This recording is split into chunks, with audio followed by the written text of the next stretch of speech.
Shalom Israel. Shalom, shalom. Shabbat shalom. Shalom, shalom.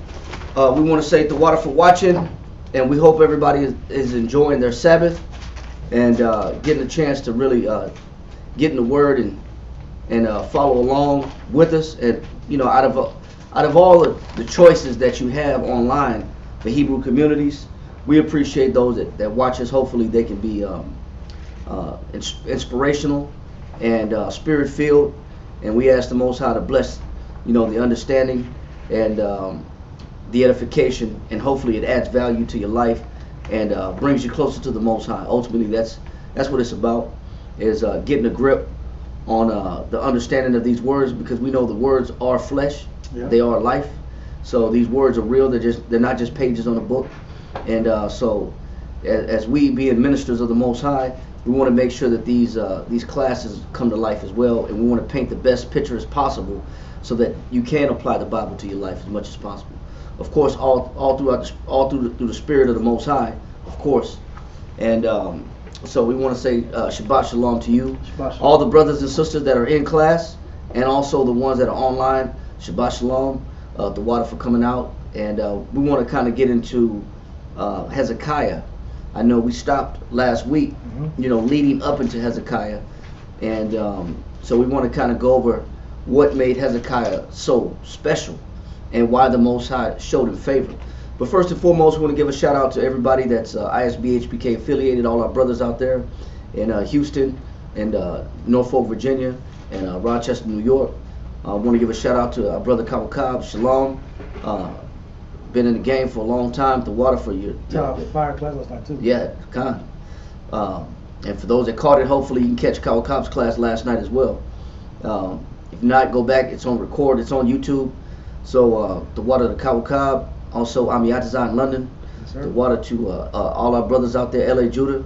And I heard that there's some brothers also in Canada that's up there. That's watching and following along, getting down. So we want to say Shabbat Shalom to you as well. All our brothers and sisters out there that pay attention to us and follow along with these scriptures. And so, who else? Anything we got? Oh, we got Pentecost coming up. It's almost at 40 days since the 50 days since Passover, since the Feast of Unleavened Bread.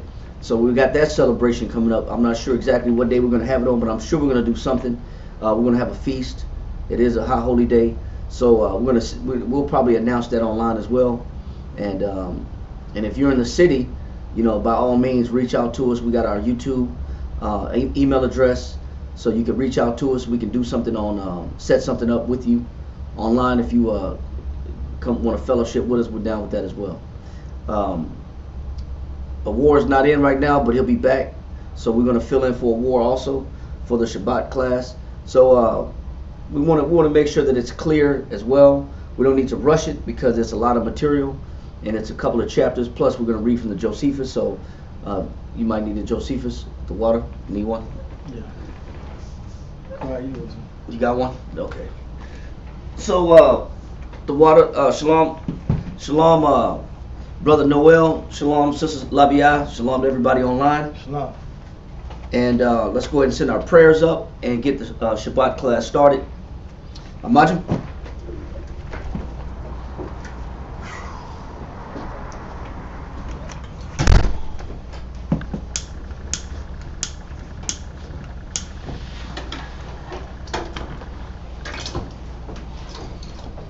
All right.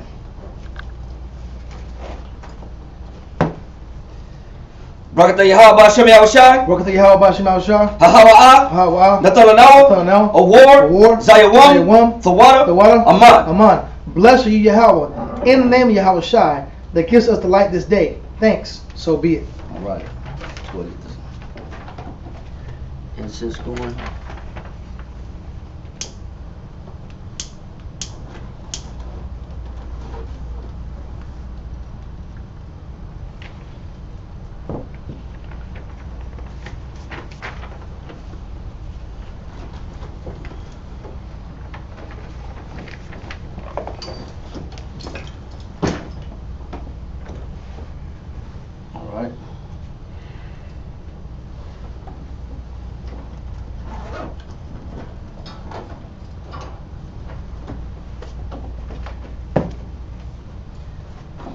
Brakata Yahweh Ba'ashem Yahushua. Brakata Yahweh Ba'ashem Yahushua. Natalanawo. Talanawa. Rayak. Rayach. Nayakaka. Nayachaka. The water. The water. Aman. Aman. Blessed are you, Yahweh, in the name of Yahweh Shai, that gives us sweet savor. Thank you, so be it. All right.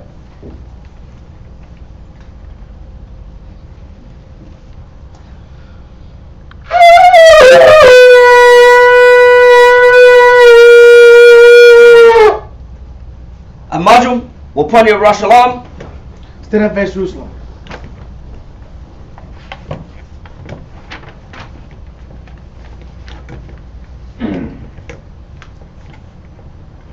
That's all right, that's all right.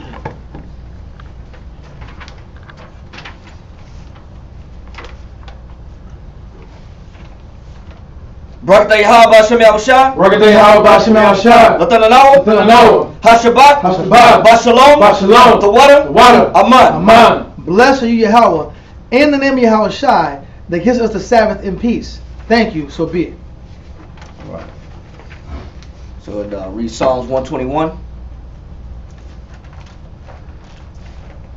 I Nasha, Ayanyam Ya, Al, Haharium, Ma'aya, Yabu'a, Isaiah, Yabu'a, Ma, Yahweh, Sha'aisha, Shemayim, Wa'aratazah, La'a, Yanatan, Lamawat, Regalia, Yala'a, Nawum, Shashamarya, Hana, Yala'a, Nawum, Wala'a, Yashan, Shashawamar, Yasha'ala, Yahweh, Shamaria, Yahweh, Tazariah, Al, Yanyam Ya, Hashamat, Yala'a, Hakaya, Bayawam, Wala'a, Alabana, Balayala, Yahweh, Yashamaria, Makol, Rai, Yashamar, Napasha, Yahweh, Yashamar, Hawalakia, Wabu'aya, Wa'aita,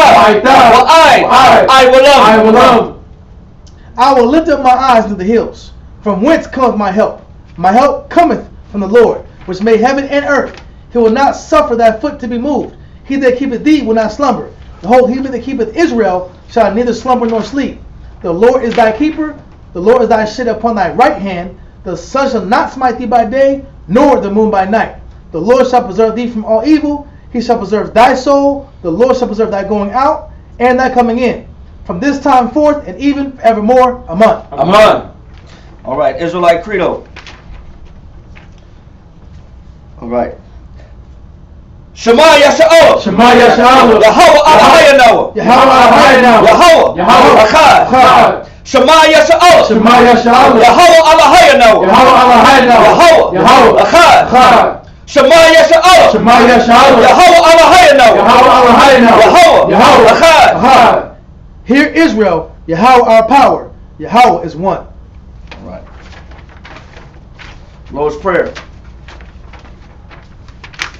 Yahweh Ba'ashem Yahushua. Abanawa. Shabashamayim.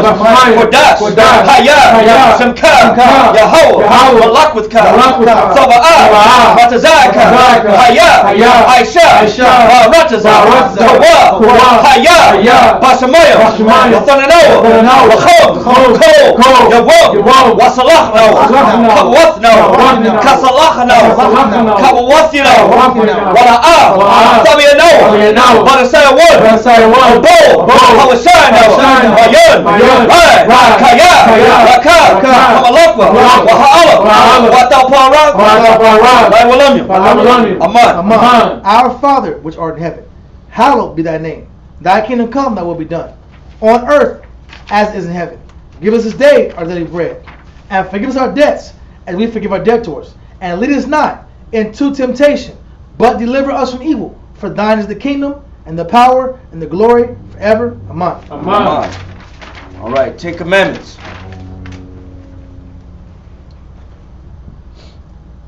La'ah. Yahaya. La'ah. Yahaya. Lacha. Alahayim. Achorim. Al. Panya. Thou shalt have no other powers before me. La'a. Ta'ayna. Ta'ayna. Lako. Lako. Baso. Wala'a. Ta'ay badam. Thou shalt not make unto thee any graven image, nor serve them. 3. La'a. Thalakwat. Thalakwat. Sham. Salakia. La'a. Thalakwat. Sham. Yahweh. Bashawa. Thou shalt not take the name of the Lord thy power in vain. All right, number 4. Zakar.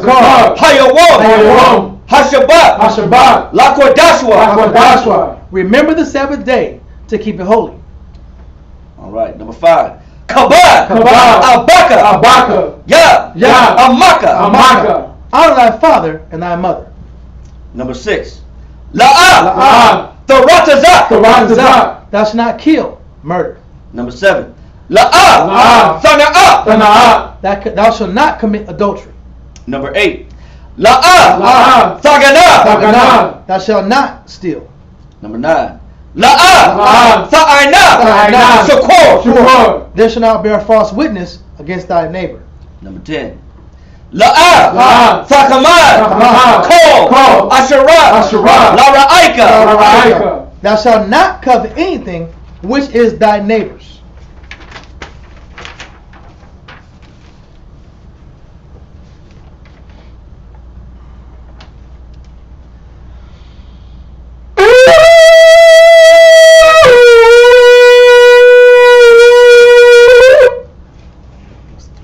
Yeah, kind of. I got it right here. Okay. I got it.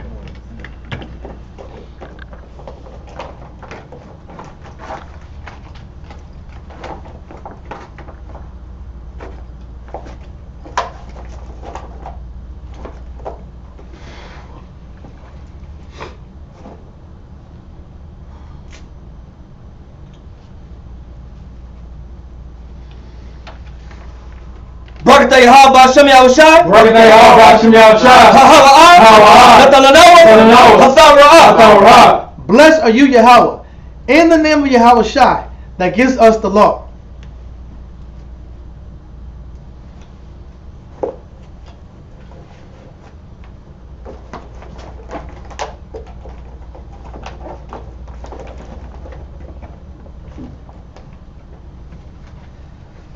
Barakatah Yahweh. Ba'ashem Yahushai.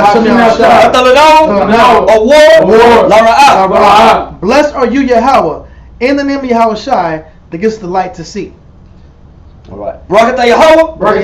Ba'ashem Yahushai. Hathalanawa. Ha'ayin. Blessed are you, Yahweh, in the name of Yahweh Shai, that gives us the ran harm to call the people. All right. Yeshabi. Take seats.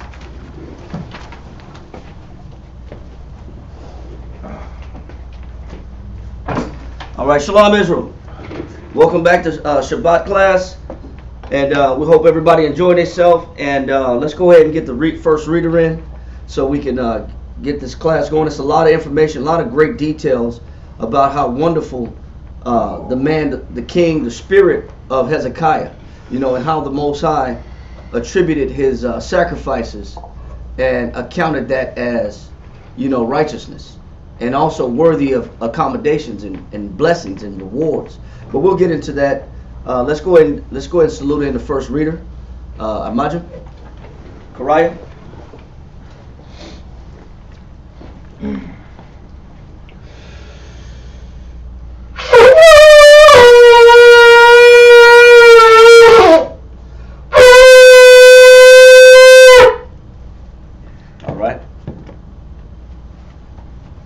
Karaya, Shah Shabbatah, Barashah, Banyashala. Karaya. Shah Shabbatah. Barashah. Banyashala. Amadu. Barak. Yahweh Ba'ashem Yahushai. Barakatah. Dr. Matah, Yeshabi.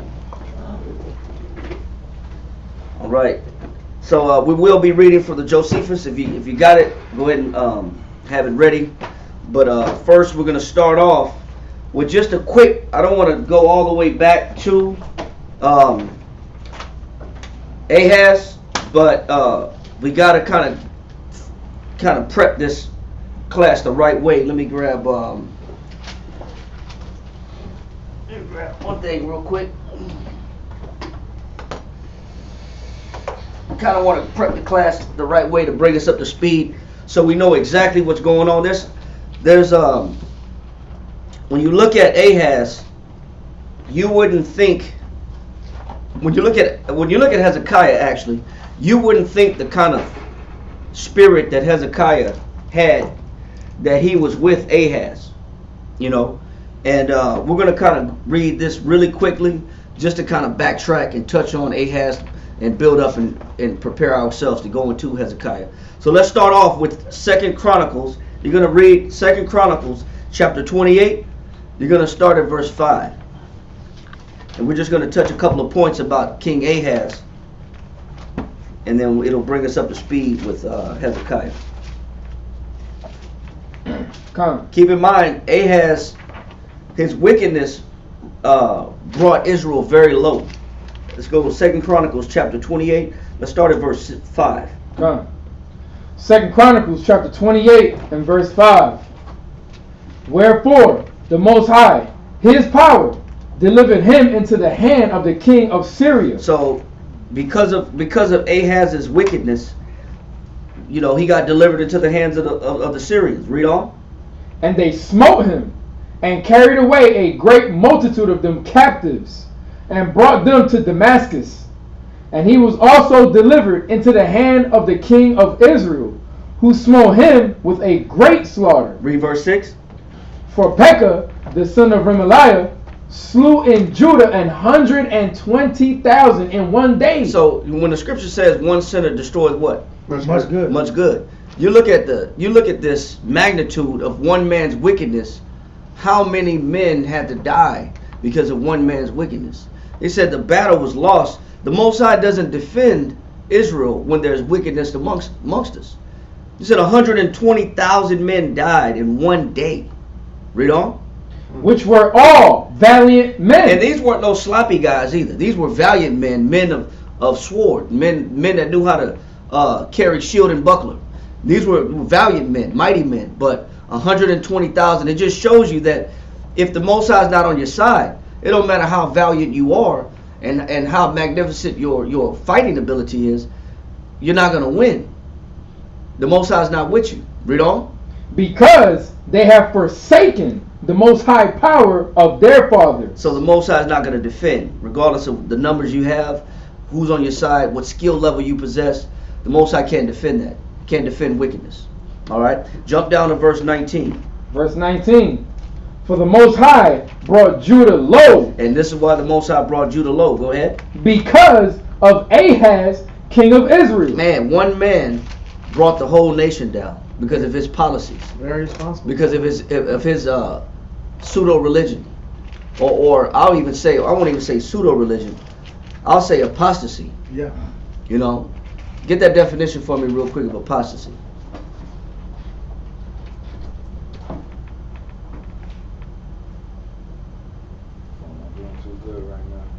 Say it again. My phone ain't going too good right now. Somebody got it. Talking about APOSTA. STA. Got it right here. CY Apostasy. or SY. Yeah. Defection. It's a what? Defection. Yeah. So a defection. So Ahaz was a what? A defector. He was a defector. There was defection where? Read on. To depart. An abandonment of what has what one has professed. A total desertion. It's a total what? A total desertion. So Ahaz totally deserted from the Most High, man. It says, or departure from one's faith, Right. or religion. Wow. Now, so really, when you read about Ahaz, man, it's almost like he never had faith in the Most High. He completely deserted the Most High, didn't acknowledge him. So let's read that one more time, Kariah, that verse in using 19. Yes, sir. 2 Chronicles chapter 28 and verse 19. For the Most High brought Judah low because of Ahaz, king of Israel. For he made Judah naked and transgressed sore against the Most High.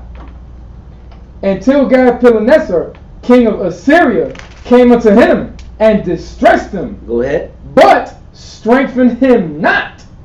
For Ahaz took away a portion out of the house of the Most High, and out of the house of the king, and of the princes, and gave it unto the king of Assyria.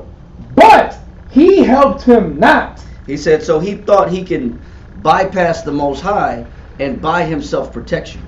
And a lot of times we think we can do that. We think that, I don't have to acknowledge the Most High because I got the biggest AR-15 or the biggest SK or the biggest gun, the new with the laser beam. Our people put strength in frivolous things, in man-made equipment, and we put our strength in our affinity and who we know.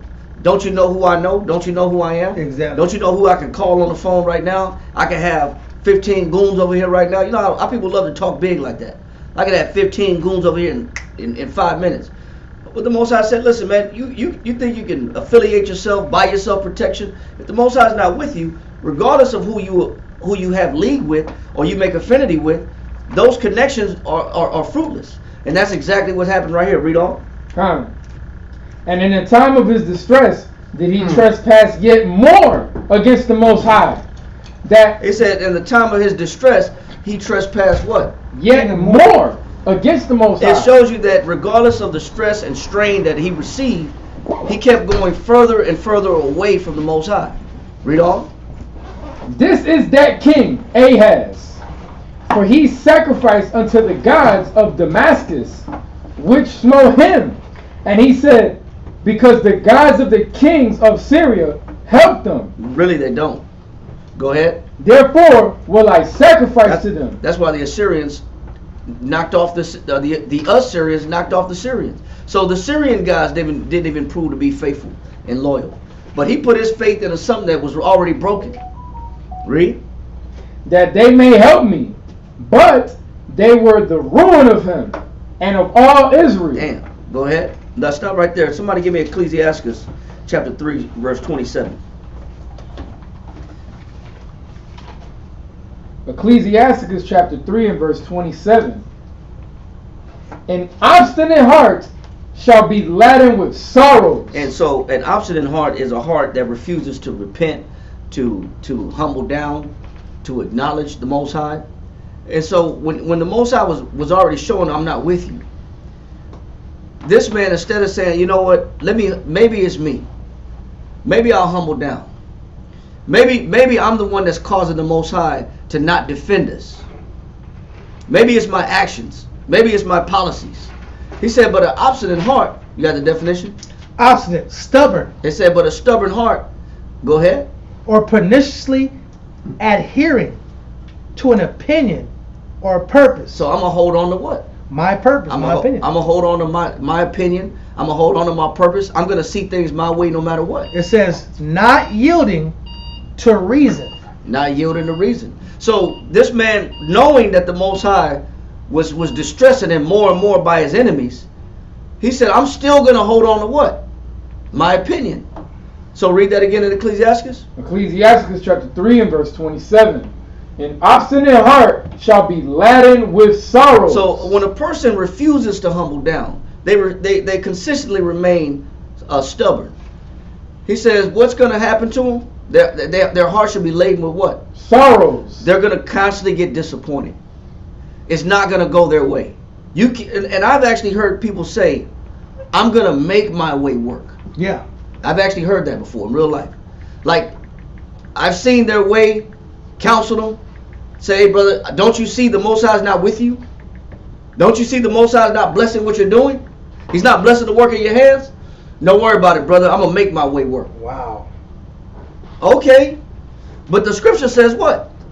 An obstinate heart shall be laden with sorrows, and the wicked man shall heap sin upon sin. So by holding on to that opinion that's already failing, holding on to a method that the Most High is not acknowledging, that's not working, all you're doing is adding what? Sin upon sin. That's all that Ahaz was doing, was adding sin on top of sin. The more he held on to his anger and his bitterness, because he chose to hold on to his perspective. He didn't want to let go of his opinion. I'm going to do it my way. I don't have to go to the Most High. Read on. Verse 28. No, let that go in the Apocrypha. Back to 2 Chronicles, chapter. We're in chapter 28, and pick up on verse. I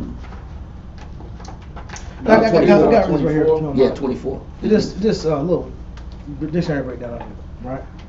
Wycliffe breaks down Ahaz, the 12th ruler of Judah, son of Jotham. He was 20 years of age when he ascended to the throne, and he reigned for 16 years.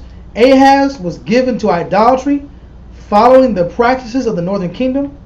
He went so far as to sacrifice a son to pagan gods.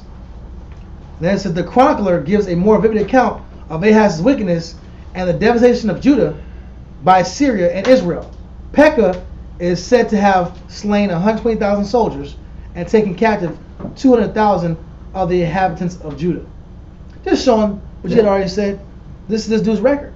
That's the rest of eternity. Yeah. This is his name. Anytime you look his name up, it's associated with devastation, destruction, loss of life, enemies coming upon you, overthrowing you, and also the Most High's separation. Yeah. Shalom, Quatazap. Shalom, brother. Shalom. So, it just shows you this man's record, this man's history is always going to be associated with failure, bad policy, bad decision making, apostasy, forever associated with this man's name, because he just refused to humble down to the Most High. Read on to verse 24. Verse 24. And Ahaz gathered together the vessels of the house of the Most High, and cut in pieces the vessels of the house of the Most High. And so it shows you, why would you take out your anger and your frustration on the vessels of the Most High?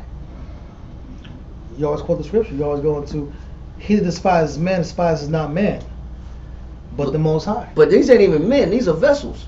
these are instruments. This is crazy. These are pots, ladles, bowls. These are vessels, man.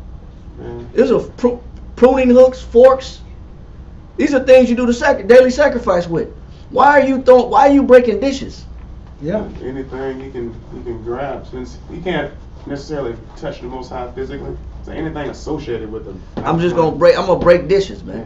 What kind of person throw dishes around the house? It's like the chick who's kicking out the man, right, so to speak, and she probably can't hurt him physically. But I'm gonna tear his clothes out. Owns, I can burn them Jordans. I'm gonna throw his clothes out on the freeway. Clothes out the window. He go at the highway edition, edition Jordans, the freeway editions, the freeway Jordans, all scattered all over the road, because they belong to him. Yeah. Then I'm gonna douse his clothes with bleach, all his electronics going in the toilet. Mm-hmm. Yeah. You know what I'm saying, or the tub, run water on them, burning everything, or like I'm just burn the house down. Left out. Yeah. Andre Rising, right? What you got? No, I was gonna say too. You look at it from a relationship perspective. People remove anything that has to do associated with whoever it is, so that way there's no remembrance of them. So what Ahaz is doing too is crazy, because it's almost like he's trying to get rid of everything that has, like how Nagahaz said, everything that has to do associated with the Most High, so he can fully forget about him, so he's not noticeable. But the Most High made him noticeable just based off of his history. So even though he was trying to push him out, so that way there's no remembrance of the Most High at all, the Most High flipped the script on Ahaz. Now he's just known for his failures, and just like how that we pull it up on the dictionary. Yeah, that's like the brother said, quite as I've said, that's an emotional man. That's a man that operate in fury. Yeah. That when I can't get my way and I can't get what I want, I'm just gonna tear everything up. I'm throwing a fit. I'm throwing a tantrum because I can't have my way. That means I'm too sensual. Yeah. I'm too emotional. I'm attached to sensations. You know what I'm saying? I'm too attached to feelings. I'm overthrown in feelings and emotions. That's intemperance. That's the true definition of intemperance. So we know what happens to that kind of heart, that kind of man that got that mindset. He says he's laden with sorrows. Things are constantly going to his expectations are constantly going to get broken. But he's taking it out on the Most High. But he says, you can't do nothing against the Most High. But I'm going to tear up the temple though. I'm a damn well throw these dishes around. Go ahead. Khan says, and shut up the doors of the house of the Most High, And he made him altars. And I'm going to shut the door. Ain't nobody going to class. Ain't Ain't nobody getting no prayers. Nobody sending no prayers up. Ain't no prayer going on. There's no church going on. There's no praise going on. There's no reading of the Torah going on. There's no Shabbat class but going when the on. Most High offered to him, it was saying in the book that the Most High gave him the prophecy of the coming of Christ in Isaiah chapter 7. Mm-hmm. He offered that to him to encourage him. But did he want it? He rejected it. What did he say? He said, no, I don't need it. So he didn't need it, bro. The Most High gave him the prophecy of Christ coming, bro. And it just shows you that regardless of the relationship the Most High is trying to have with men, men are going to be so stubborn and so resentful that they're not going to see wisdom. They're going to reject wisdom. That's why the Most High said, my people are destroyed for what? Lack of knowledge. He said, because ye have what? Rejected knowledge. Because you reject That's what knowledge.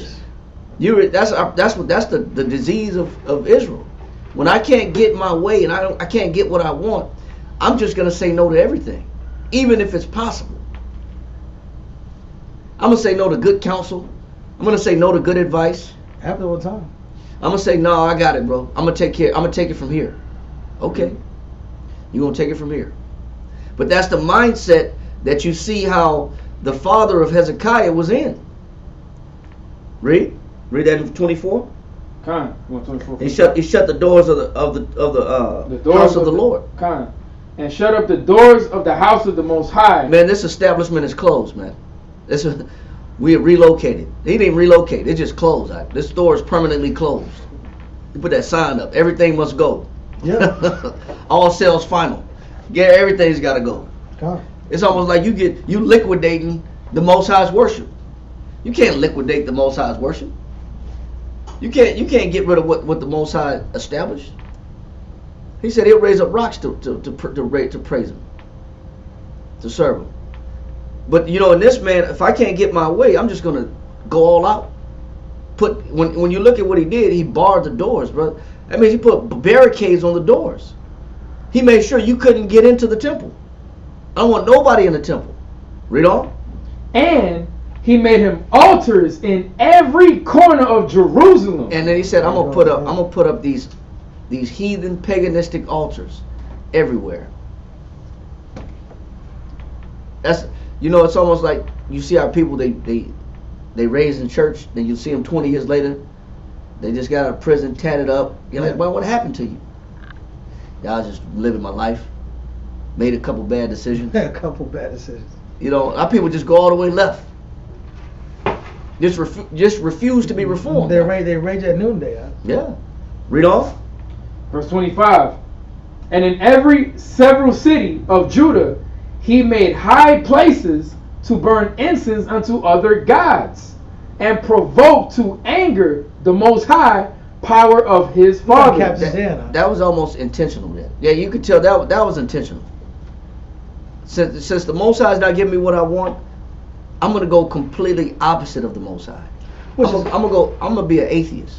What's so crazy is he wants the Most High to give him the victory without his reverence. That's a crazy spirit. Yeah. The Most High offers a connection, and he rejects it. I feel like I have the right to reject the Most High's relationship, but I expect the Most High to bless me and reward me, as if I am serving him. And that's a mindset that Israel does play with. We often ignore the Most High's olive branches to us, and he reaches out to us to give us counsel, to give us direction, to give us wisdom, to give us to help curb certain behaviors. We'll reject all the lessons that we're getting, but still expect victory in war. Expect the Most High to be with us in battle. That's very similar to that's really the spirit it has. I expect everything to be stable in my life, but I don't have to follow counsel. I expect stability in my life and blessings in my life, in my house, in my rib, my family, and my health to be positive. But I don't have to sit here and give myself more, and I don't have to put myself under constraints or under chains and under disciplines. I don't have to tie myself down and lock myself down even more. I want to be I just want to be an Israelite by blood. It's that bare minimum mentality. I'm a Jew by blood, and I expect the Most High to be there for me. And my conduct should not be judged. There should be no consequence for my conduct.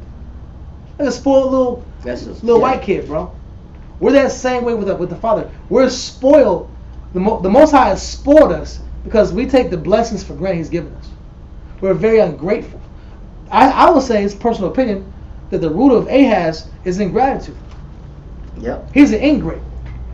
And we have to run from that spirit. As much as the spirit of ingratitude and ungratefulness, we have to run from that spirit because we can be in the same shoes as him. This is the arc or the narrative or the trajectory of an ungrateful man. You can give all the riches, all the gold, all the glory, all the power, all the women, all the authority, and nothing's good enough. Nothing's good enough. Why is that? Would that fall also in the same as, because what you're saying, we following the commandments, right? Isn't that what it is? Because we don't want to follow them, but we want all this Yeah. Yeah. good stuff to us, right? That's the same thing today. Right, I mean, Yeah. if you say you know me, but Yeah. you don't follow my commandments, you're a liar. You know, in Right. Isaiah 29:13, Most High said what? Isaiah 29 verse 13.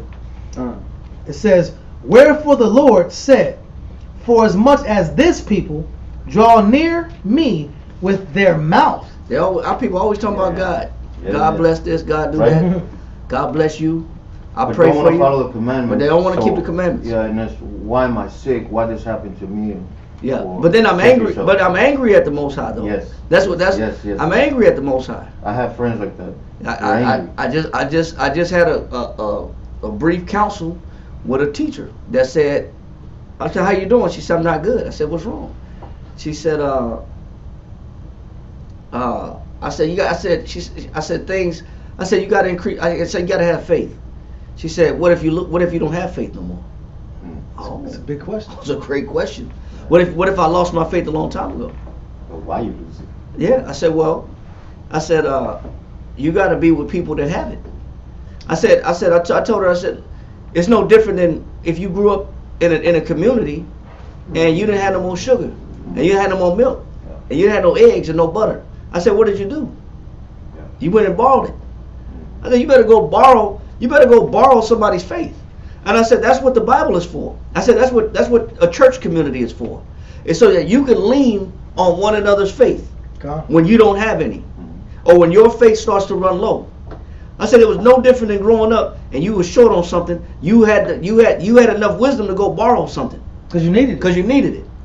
You need faith. Yeah. So if you don't have it, you need to go borrow it. But you gotta read the scriptures. Because in Romans 10:13, faith coming by what? hearing. Hearing. And by hearing the word of what? The Lord. You got to hear more of the word of God in order to increase the faith. So if your faith ran out, who are you around to borrow faith from? And what are you reading to increase your faith? Yeah. But you're mad. But I understand, later on I understood she has a physical sickness and a physical ailment. But she's angry at the Most High, who is the healer But of the the question world. wouldn't the question be, are you following the commandments? Because I She- don't know if it's Ecclesiastes or Ecclesiastes chapter 8. Obey my commandments and no harm comes to you. Shall come to thee. You're Right? That's right. It is in Ecclesiastes. Yeah, So, but I mean, but 'cause she. I have a friend that also has a shop, and he works 7 days, but he's struggling and he doesn't understand why. He's mad. I'm like, brother, as soon as I found out, I stopped working Saturdays. That's Sabbath. I hold it. And yeah, it's hard, but then don't you trust the Most High? It's faith. He started giving me work so I could work from Monday to Friday. But it's not saying that no harm shall come to a man, because we know also the scripture say in Peter, it says, think it not strange concerning the fiery trial, which is to try you. Right. Because some things happen as a what? A trial. Mhm. A trial is a test. Oh, definitely. Yeah. I agree on that. I'm just always saying. on that. No, I'm just saying. Some people got to see it. However, you got to paint the picture. Yes. They got to see it. However way you got to paint it for them to acknowledge Yes. that. Wait a minute, this is coming from the Lord. Yes. You know, yeah, whether- we had a whether- whole big conversation. Yeah, whether it's And not there's following the this- commandments, Yes. or whether you don't understand what the Most High's got you going through. Yes. Don't you know everything in life is a test? Yeah. He constantly tests us. Right, He's always testing us. But you got to be able to process the situation and say, okay, I understand what this is. This is a test of faith. Yes. This is a trial of faith. Yes. Matter of fact, we're gonna read on in this class how even Hezekiah, his faith had to get tested. Yes. And it'll say it with clarity. But sometimes our people don't recognize what the situation is. They got to be able to call it what it is. Yeah. Because if they incorrectly assess the situation, they'll put the blame where it doesn't need to be put at, which is on the Most High. And that's the last person you want to put the blame of your life and your life ills and the failure of life. The last place you want to put your blame is on who? The Father. The Father, man. But that's what we do. That's why he said, my people come, he said, they come close to me with their lips. Mm-hmm. It's nearing with their mouth and with their lips. Do honor me. And go ahead. But have removed their heart. So they'll even say, yeah, there is a God. Yeah. They'll even say, yeah, I know there's a God. They'll say, yeah, I believe in God. But where's their mind at? Their heart far from me. There's a disconnection somewhere. There's a major distance. Major disconnection with our people, man. It is. Even though we'll say, yeah, I believe in God. I know there's a God. I pray to God. You know, I even go to church every once in a while. But where they mind at the majority of the time. And actually, I love this point because this point is going to be revisited within the Hezekiah story. All right? But yes, sir. No, I thought it was a really important point that you made when individuals who are going through that kind of condition are not around people to give them aid, support, encouragement. There was a study by PubMed Central about the social relationships and how it benefits health. You want to speak up just a little? Oh, I'm sorry. Yeah, I want you to. Yeah, I want you to. I'm trying to be a jerk, but yeah, no, I want the class to hear what you're saying, and I want to get that other speaker too. The other speaker's got my speaker will help. Yeah, it was this the point that Shanshawn was bringing out in the sense of the benefits of being around people who also can encourage you and give you aid, assistance, encouragement in the midst of having this like defeated mindset. There was a study by PubMed Central because we can find the concepts in the scriptures, but it's also these concepts are in bits and pieces of the psychology that they use to assist people. Yeah. And they've always been present because it's always been in the scriptures. But PubMed Central just made a brief statement talking about social relationships and how they benefit health. And it says that these studies consistently show that individuals with the lowest level of involvement in social relationships are more likely to die than those with greater involvement. So it's showing that your link to people and how they're instructing you, what information they're giving you, and your consistency around them directly affects your health and your outlook over time. And with that statement, and with that case that you're pulling, point in case Okinawa, Japan. Okinawa, Japan is famous for making the older people in the community the store clerks. So when you intermingle and you interact with store, they have you live to be 100 years old on the regular. It's a regular thing. It's a regular. Right. It's like almost guaranteed. Yeah. You're finna get a stack. You get 100 years in your life, right? Yeah. But they strategically, as a community, make sure that older people are always connected to social engagement in the community. Mm-hmm. So what you're saying with the PubMed, that case, and what would you say with the case I'm bringing up? Social relationships are important. We know biblically, spirits jump like what? Frogs. Like frogs. Power. So spirits that are positive jump like frogs, like spirits that are negative jump like frogs. A little leaven does what? Levens the whole lump. But what? A mustard seed of faith can do what? Move mountains. They're both small items. Right. They're both small. Mustard seed of faith or a small amount of leaven. It's just what is the charge of the element you're doing? Are you doing a neutral element, a negative element, or a positive element? What is the spiritual effect? And when you're looking at this king, his apathy and carelessness towards the father, that was extremely. He didn't have anybody around him to encourage him, or that had the ability to convince him. So that apathy, this connection, look at how it affected the whole nation. That small leavened the whole nation. Mm-hmm. You had a point he was bringing up. No, go ahead. This is excellent. But it's that small amount of apathy affected the whole nation. So when we complain about our life and my life and why I'm going, we don't take into account the previous apathy we've touched. The Bible says, touch not the accursed thing. There's certain things you just can't touch. When you're married, we know for women, they can't touch the exes. Right? Yeah. That's the accursed thing. Right? In a marriage, you better not be on the phone texting. Hey, I just want to. It was funny, and I want to tell him a joke. Nothing was funny about that. Well, only he will understand the joke. That's an accursed thing. You're touching something that's going to have an effect on the future. We don't look at our current condition right now as based off of things and decisions we've touched. We forget our own wickedness. We're very forgiving for us when it comes to ourselves. Well, other people know. Whatever you do, I'm going to remember that. 1982, 1996, you made a facial expression I didn't like. You laughed at a certain joke that I thought was offensive. Yeah. You know, you didn't come through for me when I asked you to come through for me. I'll never let you off the hook. But with my own wickedness, or my apathy, or my forgetfulness of the Most High, I have a reason. I have 1,000 reasons why it's acceptable. And then we find ourselves in bad conditions. Yeah. And I can't get back to, because I can't forgive people. I also can't forgive the Most High, and He ain't even done nothing. It's really how I feel is really a case in point study of who I really am. Well, I'm being honest with you. We don't really look at our perspective as actually a testimony against us. Don't we know the Bible says every idle word should be judged?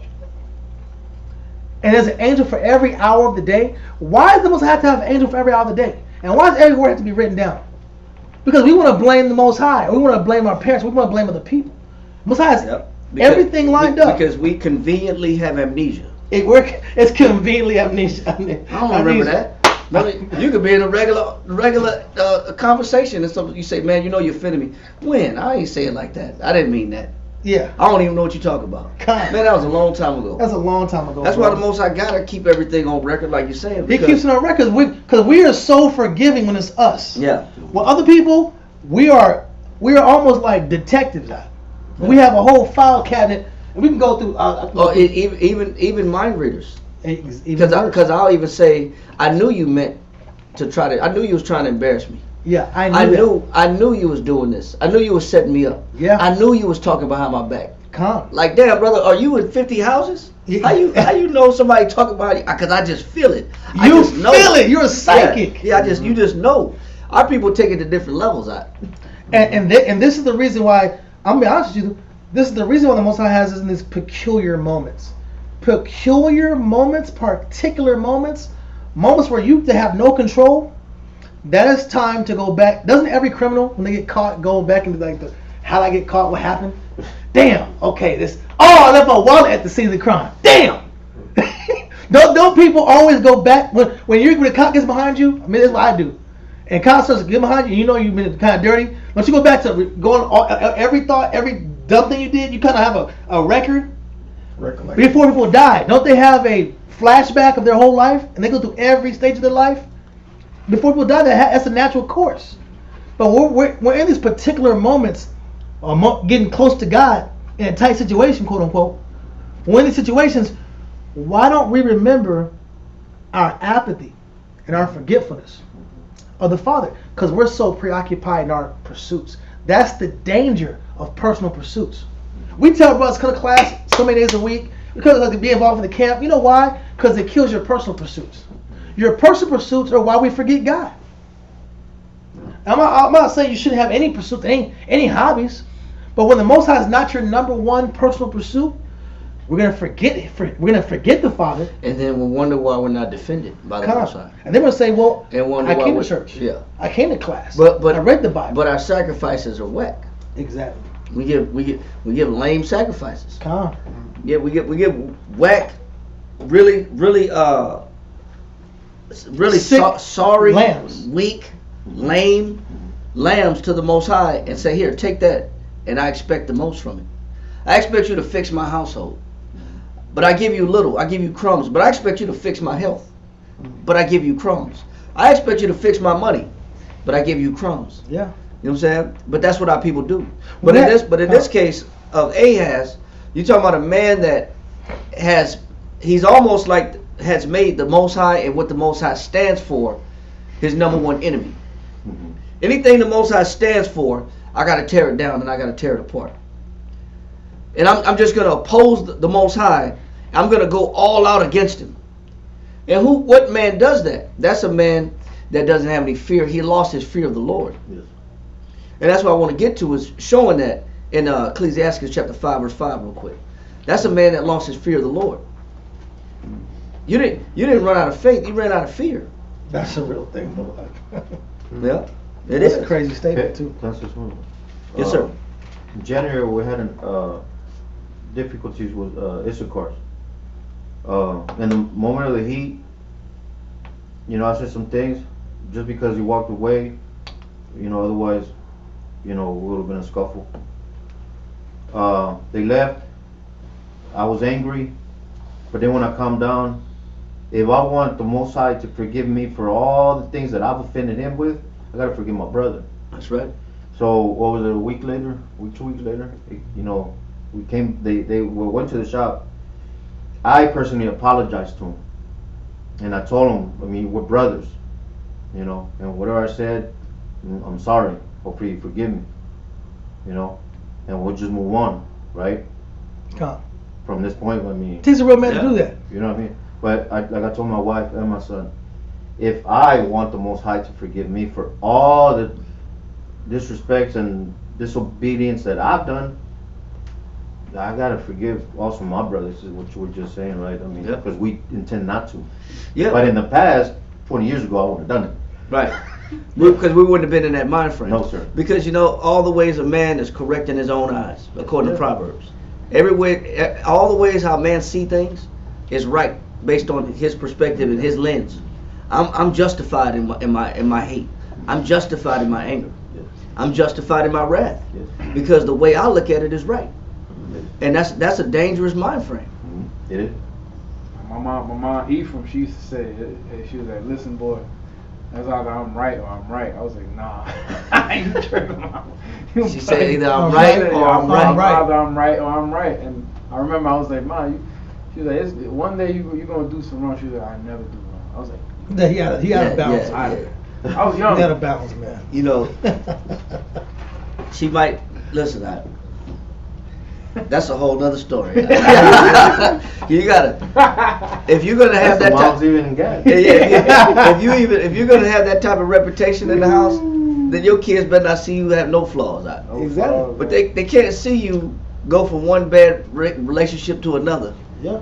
They can't see you, getting drunk, getting high, doing whatever, bouncing around man to man, and expect respect. You know what I'm saying? Because a lot of times, especially when you're dealing with young men start changing. Their mother could do no wrong. Yeah. Then they start to see the flaws of their mothers or flaws of their parents. Yeah. Then that respect starts to go out the window. Then you got parents that try to fight to get the respect back. But they didn't, but it's kind of too late to set the right example. So all they can do is just tell you, boy, watch your mouth, slap you in your face, or get out the house, do your own thing. If you're not gonna respect me, then get out the house. Then those comments come from trying to fight to get respect back. Come. You know what I'm saying? But somewhere the respect has been lost. You know what I'm saying? But that's our parent. Read that right there, Ecclesiastes. Ecclesiastes chapter 5 and verse 5. This is by Ahaz. Read on. Concerning Propitiation. Be not without fear. So concerning propitiation, which means what? What does that mean? Is that error? It's what you give Propitiation. as an atonement. The act of appeasing wrath and conciliating the favor of an offended person. To atone. To atone. So it's what you do to make up for your mistakes. Right. So read that definition one more time, because it's an atonement for mistakes. It's what you do to recover from errors.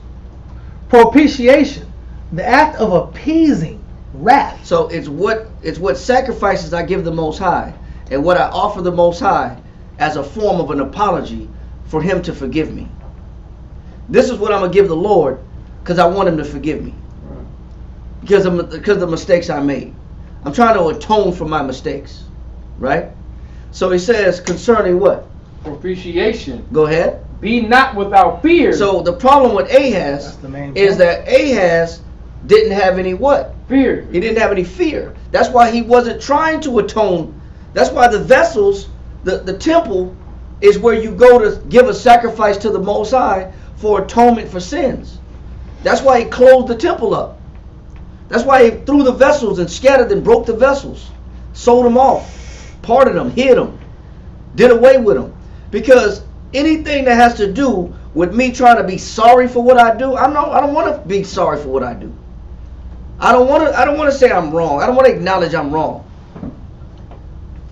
Who, Most High, who? I'm beyond correction. I'm beyond correction. And that's a dangerous point to be in general. Because then nothing matters at that point. Then I'm without care. That's why he said, concerning propitiation, if you look at the spirit of Ahaz, read. Be not without fear. To do what? To add sin unto sin. And this is what Ahaz was doing by him trying to close the temple, break the vessels up. All you're doing is adding sin on top of sin. You're right. Because you don't even, the vessels are for the atonement. Mm-hmm. The temple is for the atonement. Mm. So you can make your way back to the Father. That's blasphemy. Yeah, go ahead. I love what you're saying, bro. And there's 2 points. Point 1, fear, 7, 8, 9, and the 8:28. Fear is the worship of God. 8, fear is the law and the word of God. And 9, fear is reverence, respect, and due regard. I mean, I owe the Most High. We don't have an I owe mindset. So the person have an I owe the Most High mindset. When you owe the Most High, where does I owe the Most High come from? It's within you. It comes from gratitude. Reflection. When a person has the I owe mentality, there should be gratefulness and gratitude associated with I owe. If you don't feel like you owe the Most High anything, that's a very big sign that you're ungrateful, right? I don't owe the Most High nothing. I don't owe you nothing. I don't owe anybody anything. And what should initialize that I owe the Most High attitude is guilt. And that's the spirit that the Most High gave us when we do walk contrary to his laws and his statutes. I feel bad. That's what David said in Psalm 51. He said, a broken and contrite heart, the Most High will not what? Despise. The word contrite or contrition means to feel sorry for what you do wrong as to not do it again. All the Most High wants you to do is feel bad. For what you do wrong. For what you do wrong. But if I don't, in order for me to get to the point to realize, man, I've messed up a good thing, I gotta feel bad first. That I did break the Most High's bonds that we had together. That I did ruin my relationship with the Father, or ruin the Most High's trust, or even break somebody's trust. If I defraud you as a brother and I broke your trust, if I don't feel bad, there's no way we can even make amends. You can't make amends with somebody who don't feel bad. Yeah, I hate those apologies, Zach. Bro. If I offended you, if you were offended, if you were offended, if you took it wrong, Salakia. No, Salakia. If you took it wrong. If you took it the wrong, because you took it the wrong way. That's not what I meant. But you know, maybe your eyes will open up next time. Maybe you'll see where I'm coming from. You'll see where I'm coming from next time. Wow, bro. But I just want to let you know, hey man, you know we got to get on the same page. But I don't feel bad for nothing. You got to feel bad first in order to drive some type of, to even get you to realize, man, I'm ungrateful. Oh, yeah. I'm unthankful. I'm unappreciative. Look at all the good. Look at all the good that I've been given. Look at all the good the Most High has shown me. I'm the king of Israel, bro. Right. But when you don't have a fear of the Lord, hey, bro, all you're doing is adding sin on top of sin. That's why Ahaz was making one mistake on top of another. Yes, sir. That was all in one day, though, bro. Man, this man was going downhill on a downward spiral. Yeah. And a lot of us go to a downward spiral. Yeah. F everything, because that's what we say. She gonna leave me? Well, F everything. You gonna do me dirty? Well, F everything. That's the mentality we go to. F everything. I'm just gonna quit my job. I'll just be a bum. Yeah, that's the first You thing. know what I'm saying? I'm just gonna bum it out. I'm gonna just leave everything. I'm gonna just throw everything away. I met a cat years ago. I was downtown. Dude was homeless, bro. I could have swore I recognized the dude, right? He's in the streets, just like, you know, just not giving a damn. Older man, you know, maybe 50. I'm like, talking to him, hey, bro, what's going on, bro? No shoes on. What's going on with you? You know, he said, I used to have a business. And I used to have this. I used to have that. And you know, my wife had a divorce. I said, okay, I understand, bro. And I was young, so I didn't have no counsel for him, bro. I was like, He was listening. I understand, sir. You know what I'm saying? Then years later, I see the dude just walking down the street on his tippy toes like almost like a cat. Like he lost the mental illness intensified on him. He allowed whatever happened to him to affect him, and he just intensified his negative to the point where he lost it all, bro. He even lost his sanity behind that scenario.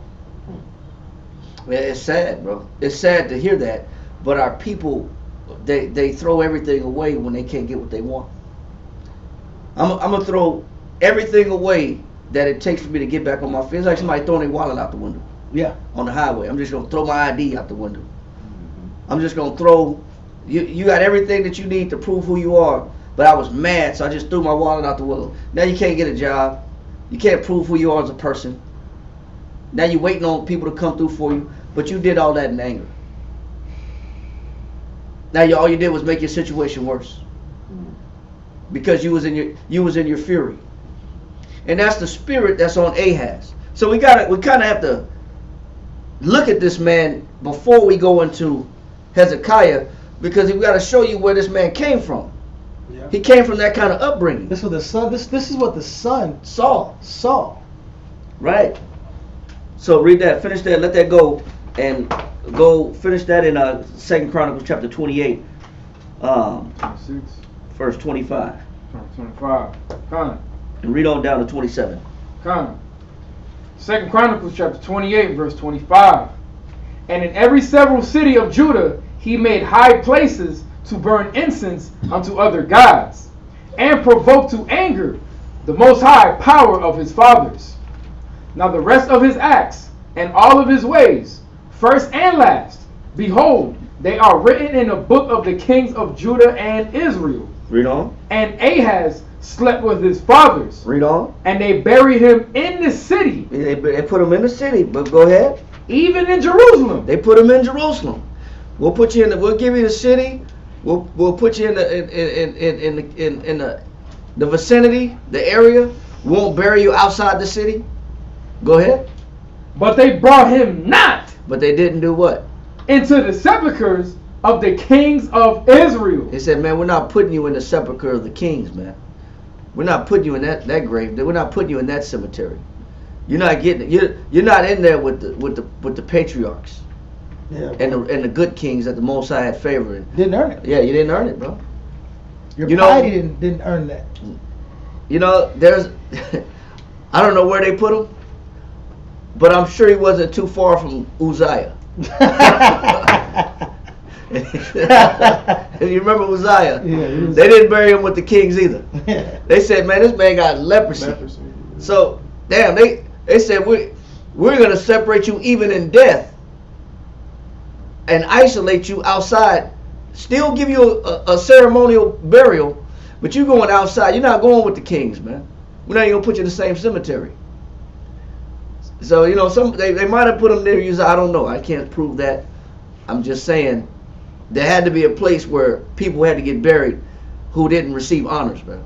Clean from the unclean. Yeah, there's a separation in that. So if it wasn't important, we wouldn't be reading about it.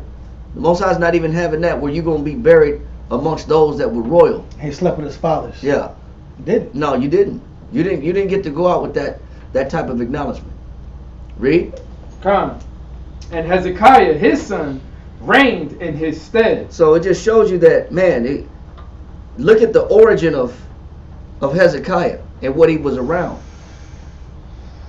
and what he was involved with. It shows degree of greatness. Because everybody wants to talk about, look, the reason why I can't perform is because look at my situation. Yeah. Everybody loves to put that as part of their, when you have you have any kind of conversation about accountability, the first card people pull is mama, daddy, neighborhood. Community. Well, I'm from Compton. Victim of my environment. I'm from Compton. I'm from the East. I've come from a long line of two-time losers. I come from a long line of streetwalkers. We have this sob story. I do respect the sob story because we all have a sob story. I can relate. Yeah, we all got, but we don't use our past as a element to propel us to greatness. Whereas you look at Hezekiah, you would think this background would make him the worst king. Yeah. He gonna double down. He gonna be worse than his daddy. The kingdom's over. You would think that. How does he turn his negative background into positive? If we study Hezekiah, we should learn the same ability, the same skill set. It's almost like these rappers' kids. Exactly. The rappers' kids be the worst. Bro. Yeah, like T.I.'s son is tripping, bro. Boosie's son. Boosie's son. Finesse two-time son. Finesse two-time with the cat he's working with. Yeah. He got him smoking blunts at 8 years old. You got your kid smoking blunts on Instagram. On Instagram, a child smoking blunts out. And Mr. White called CPS on him. He was embarrassed about that. But the whole point is, it's a blessing. You gotta look at the failures and the sufferings of your upbringing as a blessing, because who went through the same thing? Didn't Christ in the scripture say he came from he was a root of dry ground? Out of a dry ground.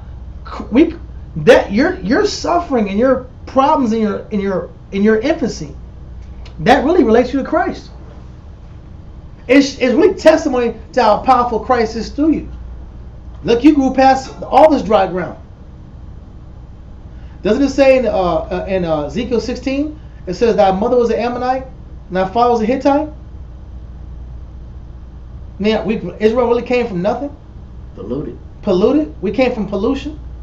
And when we were in our blood, no one swallowed us. Nobody cared. Nobody even disconnected our cord. Nobody thought to nourish us spiritually. Nobody gave a damn about us. Your actual past should be a testimony to what you've overcome through Christ. What he's saying is, what you've been through shouldn't define your future. It shouldn't define your potential also. Actually, like you said, it's just a testimony. But a lot of times we'll use that as a built-in excuse, as an excuse button to say, this is why I can't go any further. This is why there's a glass ceiling. This is why I can't do nothing, because look at where I come from. That's why I'm limited. Yeah, this is why I'm limited. But we just want to establish this because this is where Hezekiah came from. But that doesn't mean it defined him as a man. Yes, sir. It shows that will is a powerful force, and a definition for will, like self-will and mentally, is to determine, to decide in the mind that something shall be done or forborne, implying power to carry the purpose into effect. So you can literally decide, regardless of your circumstance, if I set my mind to it, I will make this purpose come into effect, regardless of what my circumstances are. And that was that 2 Corinthians 8 and 12. You know what? You're right. I don't know if you want that. There's only one dangerous thing with that. Because when I do will myself out of it, who gets the credit? That's the problem. Yeah, I do. I made myself. I'm self-made. Because that's the mentality that a lot of our people go to when they will themselves out of their environment, which is true. You know what I'm saying? They get the idea that since nobody made me, nobody can break me. Right. And that's the danger. That is the danger of our people. Now, if we attribute everything to the Most High, the scriptures say we live unto the Lord, we die unto the Lord. That's true. Right. It's everything we do is unto the Lord. So it said whether we live or whether we die is all to the Lord. So, but if I give the Most High my success, then I'm gonna let it be known through my testimony that it's through the belief and faith in the Father that I was able to overcome the situation.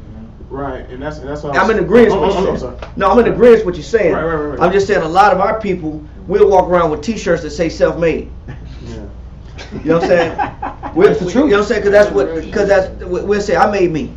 That's the danger with our people. Is that the definition is true. And what you're saying is true. But the Most High got to get the glory. Right, and that's what I was, and that was that 2 Corinthians that is that willing mind is according to what a man hath and not what he hath not. So I may not have the best father or the best example, but if I can use that will to recommit myself to him, if I have the will to do so. Right. If I could do it, you could do it. But we got to make sure. If anybody could come from nothing and make it, and if I could do it, I know damn well you could do it. Because I was in a bad situation. Well, but you know, read this right here for me. Get this. It's in the Apocrypha.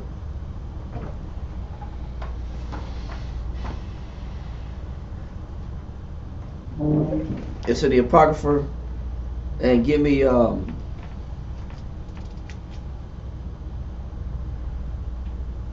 the Apocrypha verse. Hold on a second. Let me grab this verse because it's a point you making that's great. But I want to just get this real quick.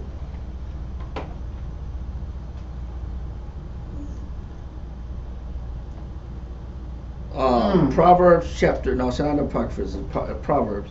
Give me Proverbs chapter 23 verse 4. Let me see if this is it. I like what you're saying. Come on.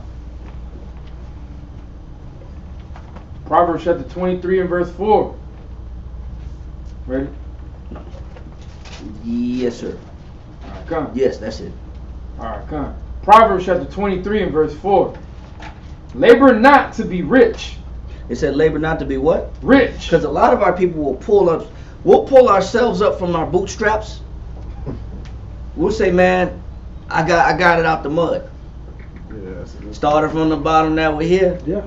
That's what we'll do. We love the rags to riches story. Okay. We love that story. You know what I'm saying? We love the underdog story. Yeah. Against all odds. Against all odds. True. Me against the world. Came from nothing. Came from nothing. I does this. From Fresh Prince of Bel-Air. Yeah. We love that. We love that. You know what I'm saying? Yeah. This is where I started from. This is where I'm at. But a lot of us will use money as a measurement of success. But he says that the measurement that we should always use for success is what? Read. Cease from thine own wisdom. No, he said labor not to be rich. Come. He says what? Labor not to be rich. Go ahead. Cease from thine own. That means stop from what? From thine own wisdom. So even if I'm trying to pull myself up financially, I'm still using whose wisdom? The Father's wisdom. No, my wisdom. Okay. I'm using my own wisdom. Oh, I see what you're saying. But if I'm going to pull myself up, whose wisdom am I going to use to pull myself up? Should be the Most High. Exactly. Yeah. It's the Most High's wisdom. That's who's going to get the glory. Right. If I'm going to pull myself up from the bottom, and I'm going to make myself somebody, it's not going to be because I watch people say, you know what, you don't got your own business, so you can't tell me nothing. I got my own business. That Bible don't mean nothing if you can't tell me how to run my own business. Do you own your own house? Do you own your own business? Yeah. I've seen people do this and say this. Yeah. Talking crazy. Talking crazy because you know what? You can't steer me right because you know I employ myself. Yeah. I'm self-employed. I'm self-made. You can't tell me nothing. It's a webby line. It is. Rappers do that all the time. Rappers do it all the time. But rappers are just a easy sample to pull from the majority of people. They just say it the loudest. They just say what people can't say and put it in rap form over tracks. But we do it too. I don't need that Bible if it can't feed me. I don't need that Bible if it can't pay my bills. I got bills to pay. Yeah. I got money to make. If it don't make dollars, it don't make sense. But the Bible says labor not to be rich, cease from what? Thine own wisdom. Get away from your wisdom. That's why I said the danger about us being self-willed and self-propelled is that we could start looking at ourselves as being, you know, what's right and what's justified. Okay. All right, that's the danger. But it is true. But if I'm gonna use wisdom to pull myself up, the Most High is gonna get the glory of it at all times. He's gonna get the glory of why I'm surviving, breathing, eating, everything, in safety and in health, everything, bro. So let's go ahead and go ahead and let's start now in 2 Chronicles chapter 29. We just had to touch base about Hezekiah, you know, the origin of where he came from, the kind of father he had, and also how his father was completely separated from any kind of fear of the Lord. And a background of failure. Because you're coming from the momentum. Listen, bro, I ain't lying. I'm not trying to talk crazy, but you kind of inherit your dad's record in life. If your dad was throwing blows in the house, and he was That's true. He was Mike Tyson in the house, then by consequence, they say, well, I'm just like my dad. They say the apple don't fall far from the tree. The apple don't fall far from the tree. Everybody says that. So you're dealing with the negative momentum of shit. Your dad really was one of the worst kings ever. And when your daddy died, I'm telling you the truth, bro. You didn't get buried over there. You got buried way over there, bro. Hey, I'm sorry. you had a little brother, but he's no more. Your daddy burnt him to Molech. Yeah. Or your daddy, you had more brothers and sisters, but they got aborted. You could have had some. You could have had some backup for you. Yeah. You got nobody really believing you like that. I had a brother. Yeah, you had a brother, but me and your mama wasn't seeing eye to eye. There you go. That's really real. That's a real thing, bro. So, which is still the same thing, but that's a whole nother story. Huh? I'm sorry. Yeah. Boosie said, and I heard some Judites talking about this the other day. Said they quoted Boosie. It was like they said my daddy was a thug, so what you think I'm gonna be? That was the mentality of like, okay, well, your father was this, so you will be this. It's not written in the stars, man, that in the heavens that you have to follow your footsteps of the But people. everybody says my dad was a hustler, so I'm gonna be a hustler. My dad was one of the greatest pimps of all time, so you know what's in my body? I got the bone and the blood of. Here you go, brother. Hold on, bro. Bro, listen. It doesn't have to be. That doesn't have to be the course. You don't have to inherit that course, and women do it too. Yeah. I heard a story last night. It was Black China. Black China said that her mama was her and her mama were both stripping in the strip club at the same time. Really? Man. Generational strippers. Wow. She said she's gonna get in the show. She said she's gonna help. She thinks the show's positive because she's gonna show other girls there's a way out and that there's a better way to do it. And if you do it, look out for these certain dangers. And she's gonna save the strippers, right? But she was saying that her mother was like that, and then when it's time for her to go to college, go to school, she needed money, and so she went to the club. At first, she was ashamed, and she used to make sure her mom wasn't there. When her mom wasn't there, she would go turn up in the strip, and then the cat got out the bag, and they just, they just kept at different clubs. You strip over here, I strip over here. Generational failure. Yep. And that's the wisdom that I have to pass down to my children. And so they inherit foolishness, but that doesn't mean that it has to be that way. And Hezekiah is an example of showing the opposite of the fact that whatever the issues that my parents possess, I don't have to follow those footsteps. Now let's go ahead and start off with Hezekiah. 2 Chronicles chapter 29 verse 1. 2 Chronicles chapter 29 and verse 1. Hezekiah began to reign when he was 25 years old. And he reigned 29 years in Jerusalem. And his mother's name was Abijah, the daughter of Zechariah. And he did that which was right in the sight of the Most High. So he said he did that which was what? Right.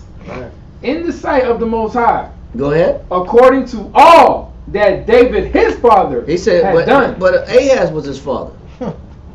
David, his father. So what is he saying? It's a beautiful point right there. Ahaz was his biological father. But he said he didn't duplicate the works of his father. He said he did everything right in the eyes of the Most High according to David, his father. What does that mean? He chose a perfect leader. He chose a perfect example. You gotta speak up. Now he chose a better example. Yes. So that way he's not following into his father's footsteps. Meaning you have more fathers to choose from who you can imitate yourself after. Right. You're not destined to have to follow your physical, biological father if that example's not right. If it's right, good. But if it's not right, there's many fathers to choose from that's got supreme exampleship that you can follow. That means Hezekiah bypassed his physical father. He bypassed his biological father because he didn't want to. He saw his anger and resentment towards the Lord. He said, "You know what? I'm going to follow, whether it be a grandparent or a further generational parent, and we are the children of Israel. So we have greatness in our lineage. Yeah, we do. We could say we have these kings in our lineage because we do, because they're family to us. So we can choose from biblical fathers to say, this is who I'm going to imitate because his actions were right, because his actions were just, because his actions were appropriate, and the Most High was pleased with this action. So this is who I'm going to constitute as my father, right? So and to prove that,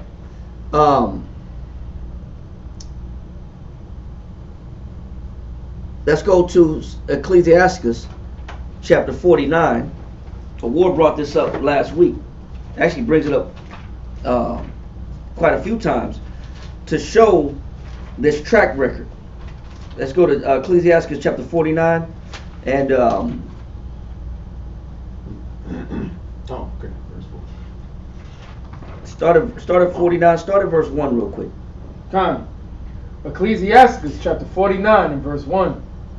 The remembrance of Josiah is like the composition of the perfume that is made by the art of the apothecary. Go ahead.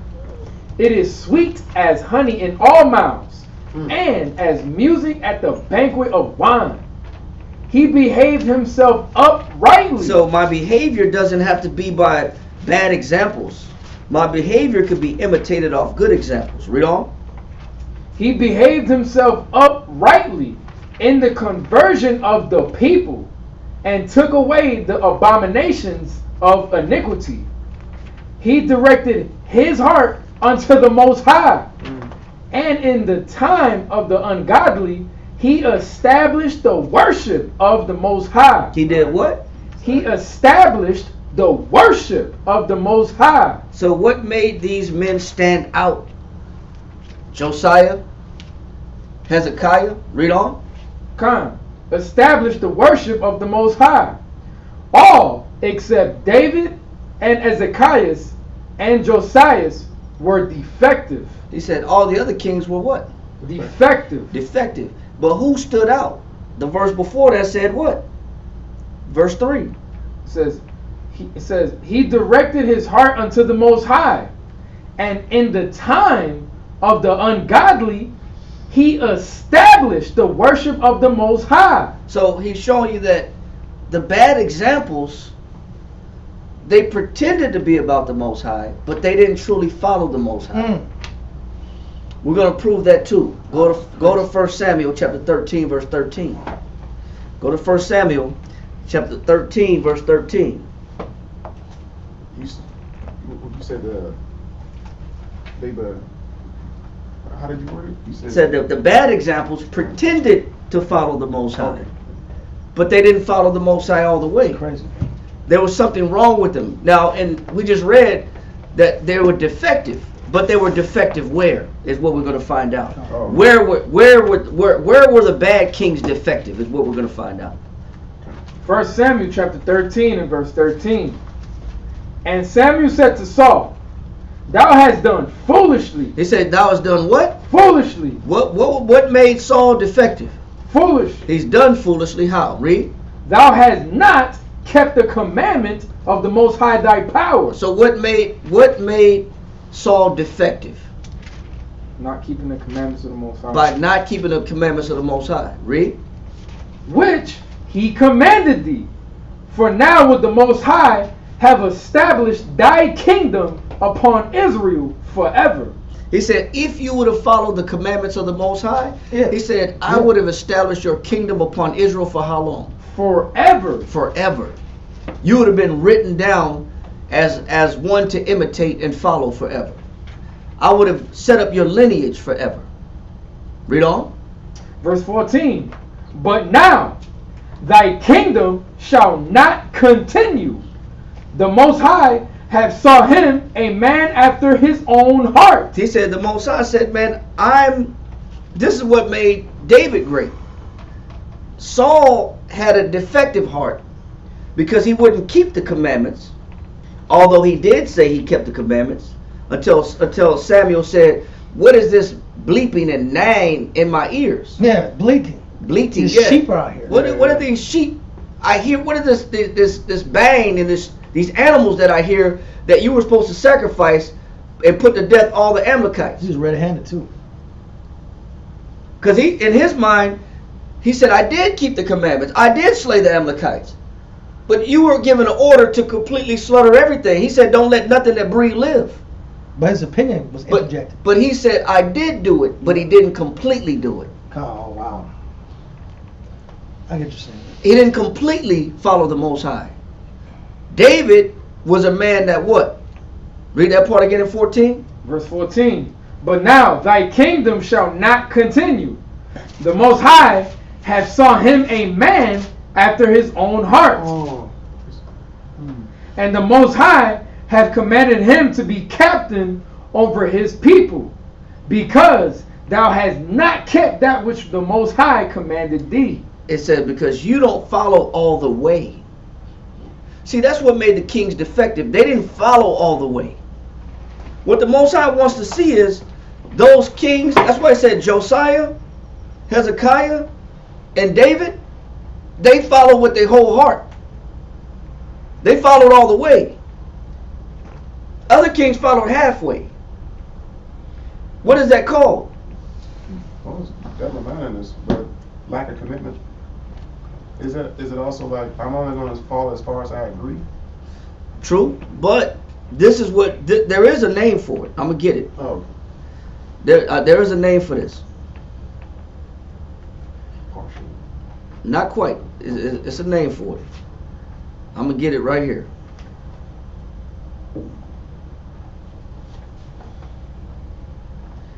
It's called leasing. Leasing? Yep. Go to Psalms chapter 5 verse 6. Psalms chapter 5 and verse 6. Thou shalt destroy them that speak in leasing. He said, thou shalt destroy them that speak in what? Leasing. What does leasing mean? Falsehood. It does. It means falsehood. It means to be talking that lie.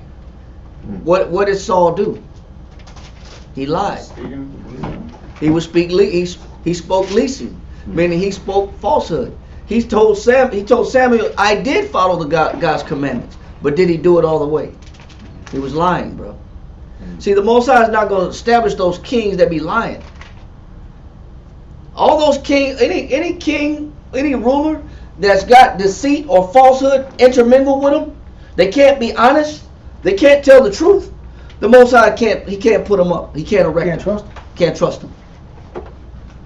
And that's what our people do. That's why there's a difference between Josiah, Hezekiah, and David.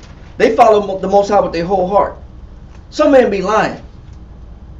Some kings were lying. They say, I'm going to do everything I'm told. But when you turn your back, they got a whole different agenda. They have a whole different idea. They have a whole different set of values. And perspectives. And perspective. And opinions.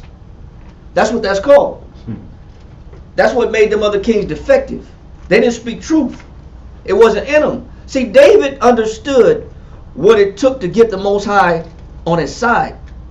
David understood what it takes to get the Most High's connection. Go to Psalm 51 and read verse 6. Come. Psalm chapter 51 and verse 6. Behold, thou desirest He said truth. the Most High desires what? Truth. What does the Most High want? Truth. The Most High said, I'm going to destroy those that speak what? Leasing. Leasing is falsehood, lies, deceit. Saul had deceit in him. That's why he got replaced. David understood how to make the connection with the Father. He knew what the Most High wanted from him. What does the Most High want from men? Truth. Truth, Come bro. clean. Come clean, bro. Be honest. This is why he said David, Josiah, and Hezekiah, these men were noted as being the Most High's elite. Everybody else, defective. Because everybody else couldn't tell the truth. They weren't honest. David said what? Thou desires what? Truth. Where? In the inward parts. Where's that at? It's in mine. Mine. In your mind. Are you honest about your flaws? Right. Are you honest about your mistakes? And are you willing to come clean if you do have mistakes? Right. Or is everybody else the problem but you? Or is everybody else's fault? Because Saul said, the people told me to save the sheep. The people. The people did. He blamed it on who? It's the people. woman you gave me. Adam said, it's the woman you gave me. The woman said it was Satan. It was the serpent. The devil. Everybody got a built-in excuse of why they can't follow the Most High. Everybody's got some built-in excuse button. But David didn't. David understood, nah, man, I know what the Most High wants. I know what the Most High wants from me. He wants me to tell the truth. That's what makes these men great. It's not that they didn't have flaws, it's that they were honest about their flaws. Right. They were honest about their mistakes. Read that again. Psalms chapter 51 and verse 6.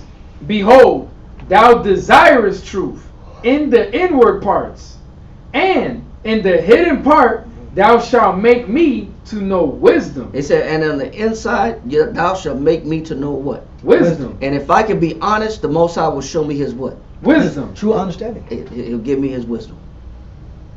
That's how I get the wisdom of the Most High. That's how I get the Most High to work with me. Because I'm honest about my flaws. I'm honest about my mistakes. So we understand. Unlike the previous guy, Ahaz. Yeah. But that means that if Ahaz was dishonest and the Most High cursed him, and Hezekiah was blessed, that means he was honest. You know, the Most High always give you something to compare. Like you got Josiah, Hezekiah, and David to look at. You got Saul. But the Most High always gives us a comparative analysis. Go to Ecclesiastes chapter 33, verse 14 real quick. The Most High always gives us somebody to look at so that we can deduce and examine and make wise decisions and make the choice on our own. Yeah. Read that right there. He's fair, bro. He is fair. Read that. Ecclesiastes chapter 33 and verse 14. Good is set against evil. So Saul was set against who? Evil. Good. Yeah, good. Cain was set against who? Good. Abel. Esau was set against who? Jacob.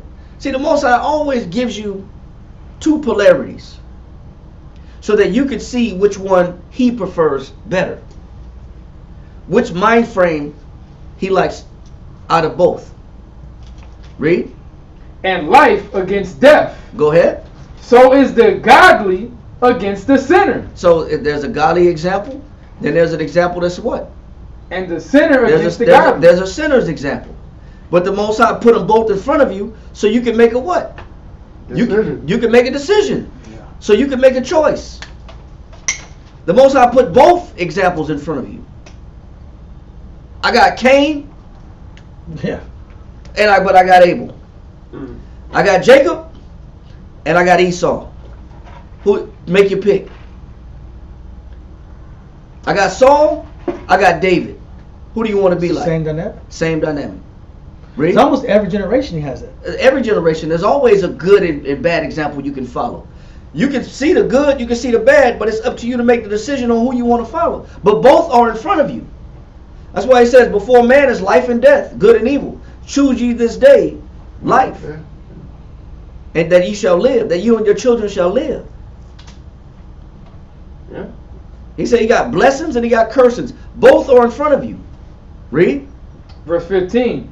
So look upon all the works of the Most High, and there are 2 and 2, one against another. And the Most High always gives us two examples to go off of. Always. He always allows us to see the good and the bad, so you can make a wise decision. That's why if your father was a bad example, that wasn't the only example. But we be lying though. Yeah. I like the Most High give his uncles and Coaches, and neighbors. neighbors and school teachers on occasion. He always makes it a way. The Bible does say he says he makes a way to escape. There is. The Spirit of Christ does that. Time. They even have like a same neighborhood. One kid went to jail, the other one was a straight A student, but they live in the same neighborhood, same circumstance. Yep. But they envy the guy with the straight A. But yeah. Or they envy the dope dealer. Yeah. Not the guy that was on the honor roll. But you got examples. Even in school, you got the gangbangers, you got the skaters, Yeah. you got the thugs, Got the gothic you got kids. the gothic kids, the goths, you got the nerds, you got the Rotary Club, The cool kids. you got cool kids, you got the smokers, The prep. the preps. You always got examples you can follow. The athletes, the jocks. You always got examples you can follow. But it's the Most High puts that in front of you so you can make the wise decision. See Hezekiah understood that. Hezekiah's like, man, I know I got a father that's totally angry and bitter at the Father, at the Most High, and I see how the Most High tore his life apart. Right. So let me lock it to a better example. But the trial of a man is in his reason. Is in his reasoning, right? Right. But that reasoning is a choice. Read on. Come. Shalom. We was in the songs, right? Yeah, let that go on Psalms. Let's go to back to Second Chronicles. Second Chronicles. Mhm. Okay, come. Second Chronicles chapter 29 and verse 2. And he did that which was right in the sight of the Most High, according to all that David his father had done. That's why it calls David his father, because he chose that example, not his physical father. Read. He in the first year of his reign. Now listen what he did. He said he in the first year of his reign. Go ahead. In the first month. In the first year, in the first month. Go ahead. Opened the doors of the house of the Most High. In the first year, in the first month. What was on the first course of business? Opened the doors of the house of the Most High. As he became king. He said he already had a mission when he was established as a king. And I think he was, 25 years old when he started? It says 5 and 20 years. Yeah, 5 and 20. He's 25 years old. He said, at 25 years old, I'm making a sound decision to serve the Most High. At 25. Haste. Some of us, I've seen brothers make that decision at 15. A war made that decision at 15 years old. A war had an opportunity to play baseball, go to college, make the leagues like some of the other people did that he grew up with. But he said, you know what, I'm going to serve the Lord. He made that commitment at 15. By the time War was 18, he moved out and went on a road crew and started setting up schools. Start being an officer and training men that was older than he was. And by the time he got to Miami, still at 19, he was teaching class 3 times a day. Before he got to San Antonio. He already made that commitment to say, I'm going to serve the Lord as a teenager. Some of us come in a little bit later. Some of us come in our 20s, 30s, 40s, 50s, whatever. But you have to make that commitment. That's what made Hezekiah great. He said, man, I'm going to make sure that serving the Lord is priority. So day one, month one, year one, the temple is open. All them bars that's on the doors, tear them bars off. Open it up. Read on. Gone. And repaired them. And he brought in the priests and the Levites and gathered them together into the east street. And he said unto them, hear me, ye Levites, sanctify now yourselves and sanctify the house of the Most High power of your fathers, and carry forth the filthiness out of the holy place. For our fathers have trespassed. He said, our fathers have what? Trespassed. So did he not know that his father was a trespasser of the Most High? He was honest. He was honest, bro. He knew it. He knew it, man. He said, man, our fathers made a big mistake by not serving the Lord. And you know what's so beautiful about what you said? It shows that, okay, he knew and acknowledged as far as trespass, and the people that were in his demographic, in his age, in his generation, they had the same situation. Right. Their fathers did the same thing. Their fathers violated and trespassed, right? So now he has the opportunity, based off condition, to show and be contrary to that trajectory, or contrary to that direction of negative momentum, so he could lead his brothers out of sin, or his generation out of sin. So the relatable part of our life, the suffering of our life, that's an opportunity to relate to our people. The suffering and the failures and the weak elements and the problems and the humble beginnings, that's just opportunity to get more sheep, to relate and pull our people towards the light. So we can use our, sufferings in our youth as excuse and permission slips, and I'm free to go do this because this is why I did what I did. Or we could say, hey man, hey brother, hey sister, I can relate, but this is why I chose. Now you're gonna choose the same thing. You're gonna put that social pressure on your brothers and sisters in Christ. God. We always talk about peer pressure in the negative. We never talk about peer pressure in the positive. It's like we have one way of looking at things. It's always just negative. Yeah. So if it's jealousy, just negative jealousy. You can be jealous for righteousness. I mean, I'm jealous for the Lord, bro. I want us to have a good camp. I want us to have functionality. I want us to have precepts and scriptures. I want us to be sharp as a body. I want us all to succeed. I want us to have piety with the Father. I want everybody to have a clear, positive, spiritual, educated, biblically educated mentality. Everybody be passionate and driven for the Lord. Everybody be able to see the scriptures and teach. That's a good mindset. That's positive. But we just take every negative element and just keep it in that trajectory, bro. And I wonder why we keep going that direction. Yep. Wow. We look up to the worst of the people in the world as example. TV personalities, athletes. Yeah. We look up to rappers, musicians, actors.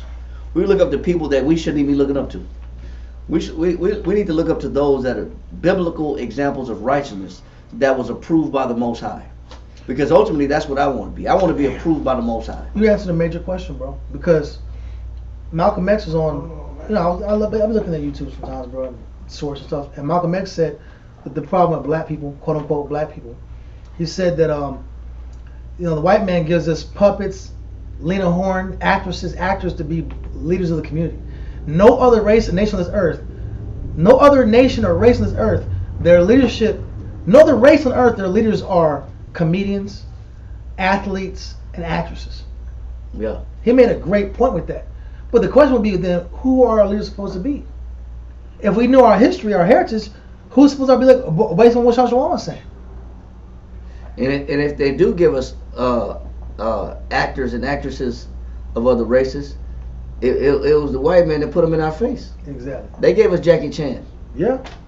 They gave us Dolph Lundgren. Yeah. The Russian. Drago for Rocky.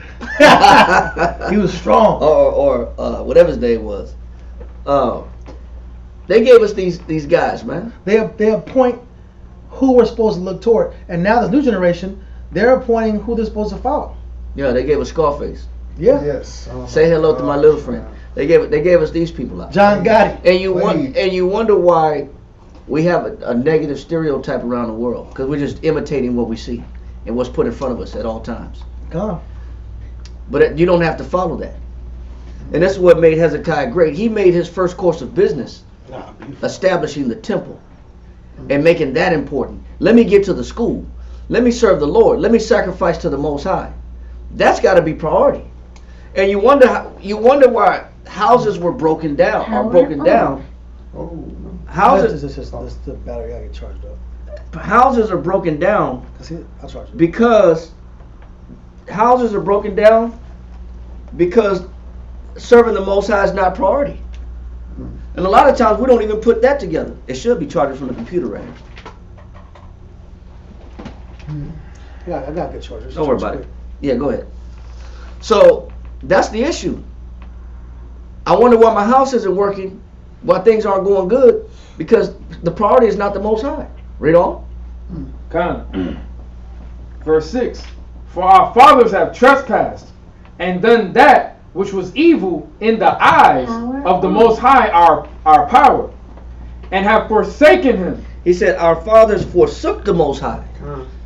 Read on. And have turned away their faces from the habitation of the Most High. Go ahead. And turned their backs. Damn. He said, not only have our fathers turned their faces from the Most High, they don't even want to read the Bible. He said they turned their back on the Most High. They act like the Most High don't even exist. Serving the Lord? Why? What for? What's the benefit? And we wonder why the house starts to decay. We wonder why the house starts to fall apart. Because it's not priority. Read on. Verse 7. And they have shut up the doors of the porch and put out the lamps and have not burned incense nor offered burnt offerings. He said, man, our fathers have not burned incense nor have done what? Offered burnt offerings in the holy place unto the power of Israel. Wherefore the wrath of the Most High was upon Judah and Jerusalem, and he delivered them to trouble, to astonishment. He said he delivered them to what? To trouble, to astonishment, and to hissing, as ye see with your eyes. For lo, our fathers have fallen by the sword. He said, why? Why did our fathers fall by the sword? He just explained it. Why did our fathers fall by the sword? Shut up the doors of the porch. Verse 8 said what? Guys, it says, wherefore the wrath of the Most High was upon Judah and Jerusalem, and he had delivered them to trouble, to astonishment, and hissing, as ye see with your eyes. Read Joshua chapter 7 verse 13.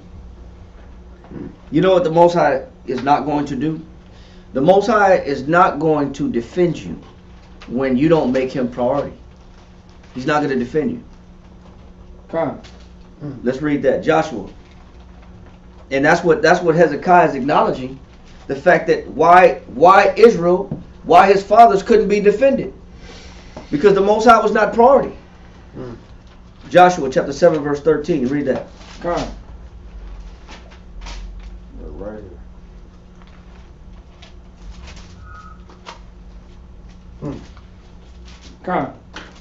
Joshua chapter 7 and verse 13. Up, sanctify the people. He said what? Sanctify the people. He said, man, go clean the people up. Read on. And say, sanctify yourselves against tomorrow. For thus saith the Most High, power of Israel, there is an uncursed thing. There is an accursed thing. There is an accursed thing in the midst of thee. He said there's something that you're doing. There's something going on in the house. That's why the Most High is not blessing. What's going on in the house that the Most High is not defending you? This is what Joshua was saying. Clean yourselves up. Clean yourself up. Clean your house up. There's a reason why the Most High is not stepping in to defend us. And this is on an individual level, and it's on a nationalistic level as well. You know why? When you start to go into a house, you start to see things that the Most High don't agree with. Whether it's the stack of porn in the closet, whether it's the drugs under the bed, whether it's the alcohol, the alcoholic tendencies in the house, whether the house is established upon drinking or smoking, or everybody feeding their flesh, or everybody gambling, or everybody's gangbanging, whatever's in the house. Whatever's in the house, you got to go in and find out what's in this house that the Most High is not defending.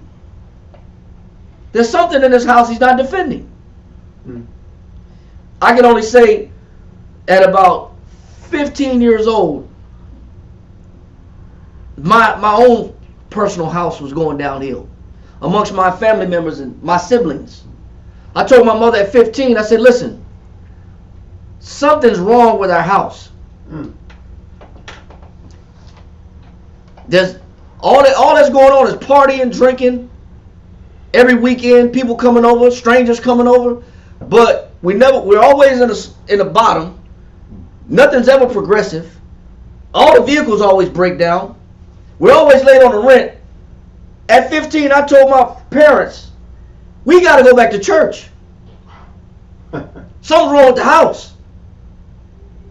I'm not taking no credit because I didn't even know the scriptures. But I said in my mind, man, a blind man can see this. Something's wrong with our house. We don't read the Bible. We don't go to church. We don't believe in nothing. We do the same routine. We wash clothes on Sunday. We barbecue on Saturday and party on Saturday. Drink. There's always beer bottles everywhere. You know, there's always beer cans, barbecue, football, TV, and laundromat. That's the routine. Maybe once in a while, go to the coast, go fishing or something. But it's the same routine every week. The Most High wasn't in the routine. The Most High was never in the routine. Never. So I'm saying, you know what? Whatever we're doing as a household, it's not working. The Most High is not blessing it. We got to do something. She said she agreed. She said, you know what? You're right. But my mother's not the type that she don't like to go to church because at the time she felt she was embarrassed that everybody gonna be staring at her. Yeah. You know, because that's another thing about people. You know, there's an embarrassment. There's this shame that, you know, I can't sit in a place where I'm not accepted. Or I feel like if I even feel like I'm not accepted, I'm not going. A lot of people got that stigma. And I feel like I'm not accepted, I'm not comfortable, I'm not going in there because I'm not comfortable. That was the whole reason of not even wanting to go. I'm not comfortable.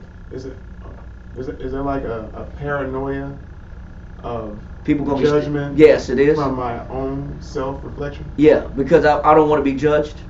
I don't want nobody looking at me, staring at me, judging me. Because I already see the flaws in me. Yeah, I know I got flaws, but I don't want you thinking that I'm the focus. I don't want you to put me on blast. And you just to look at me like a sinner. Like we're not all sinners. As long as you don't bring me out, bust me out, I'm okay. I'll sit way in the back. I'll sit up in the rafters, up in the top in the mezzanine. I'll sit up way in the back. But that's our people. But I seen something, I said, man, you know, this house ain't working. Hezekiah saw that in his household. He saw that in his upbringing. Something was not working in this house. Something ain't working. Something's not right, man. The Most High is not blessing something. He's not with us. So Joshua is saying, listen, clean yourselves up.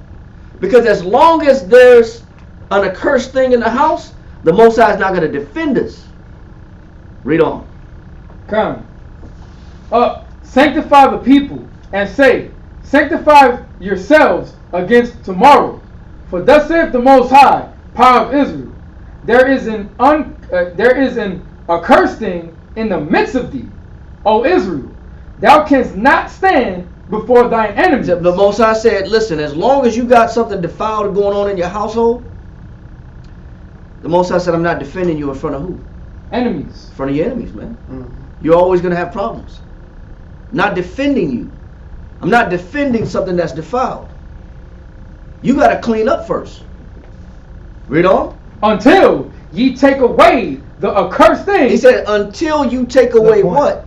The accursed thing. Until you remove whatever is going on in your house that I don't agree with, then I'll defend you. Because and Israel be getting mad and saying, Most High don't bless.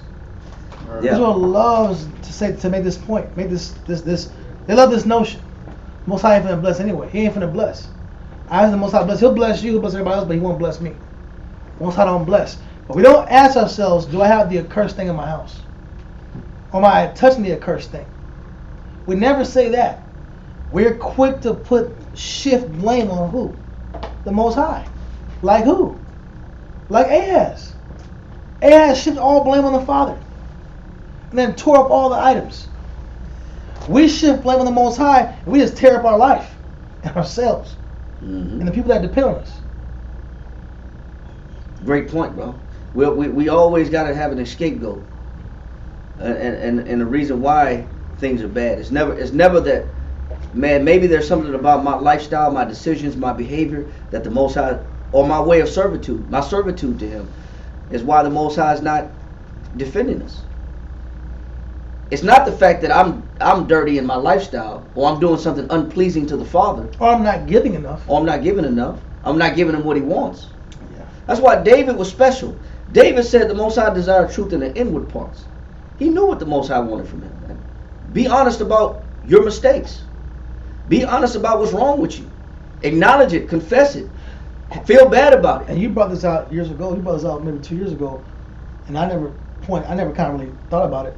But you have brought out about what was the Most High expecting from Adam, and they were like everyone like waiting like. He said a confession. Yeah, yeah. It was like, Yeah. well, Nobody- that was the first man. Huh? Yeah, nobody ever. Why would the Most High call him from the garden and say, Adam, where's thou?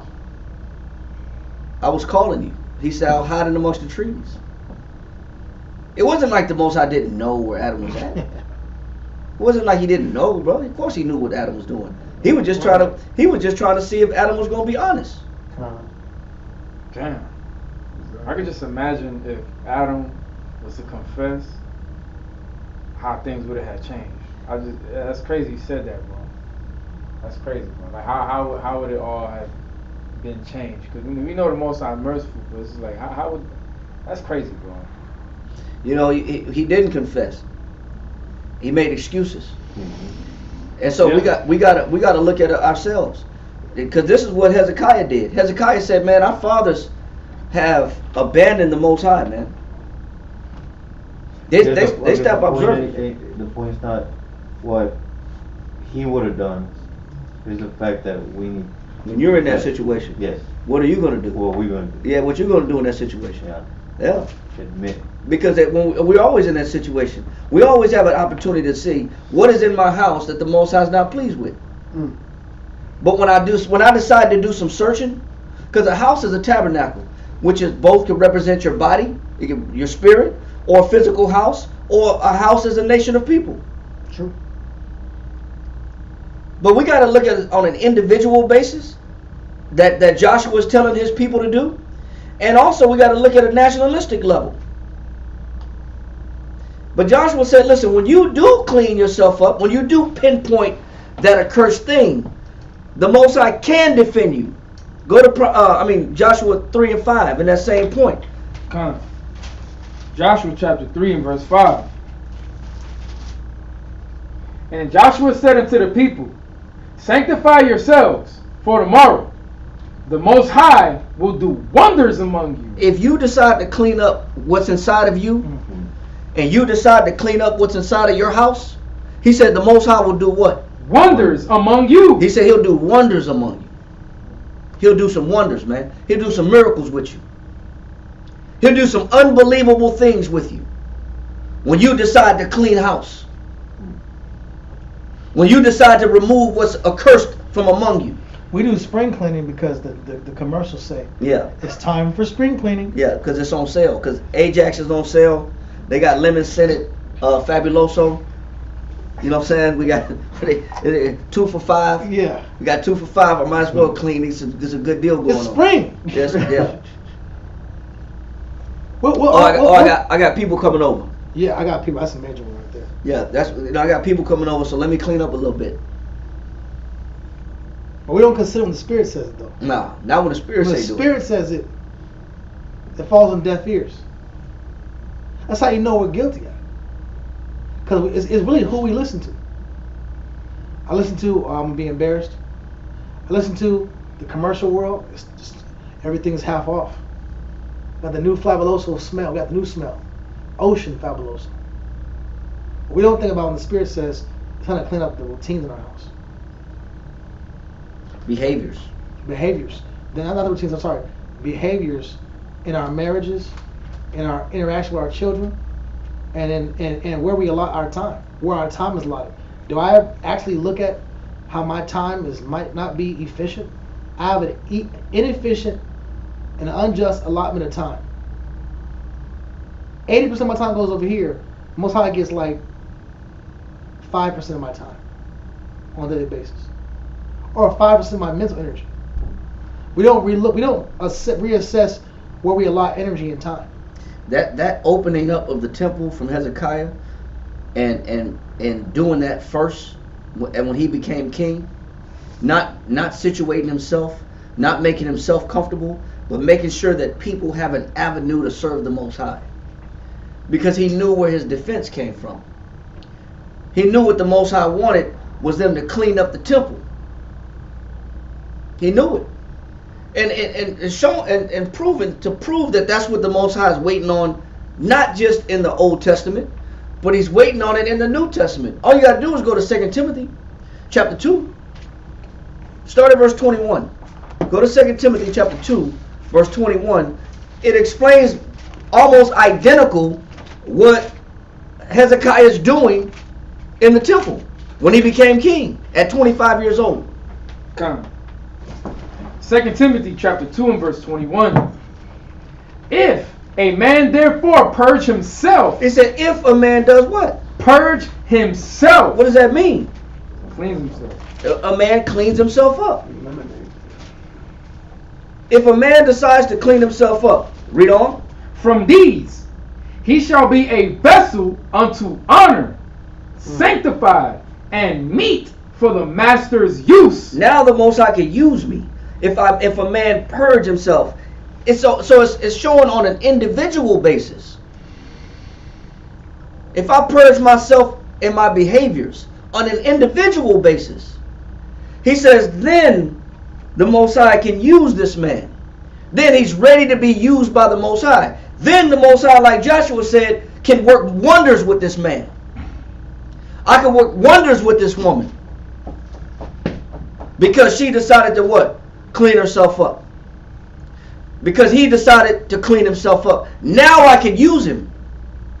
Now I can do something with him. The person's fit and meet for the master's use. Yes, now the Most High I got a bigger, better purpose in life. But the Most High is waiting on that what? He's waiting on that purging. Read on. Read that again. Come. 2 Timothy chapter 2 and verse 21. If a man therefore purge himself from these, he shall be a vessel unto honor, sanctified, and meet for the master's use, and prepared unto every good work. Now he's ready to do the Most High's work. But what keeps us from doing the Most High's work? What's priority? It's cleaning up, sanctifying ourselves, purging ourselves priority. Go to 1 Timothy 6 and 10. Come. 1 Timothy chapter 6 and verse 10. 1 Timothy 6 and 10. Come. For the love of money. It said what? For the love of money. Go ahead. Is the root of all evil. What keeps me from purging myself up? Love of money.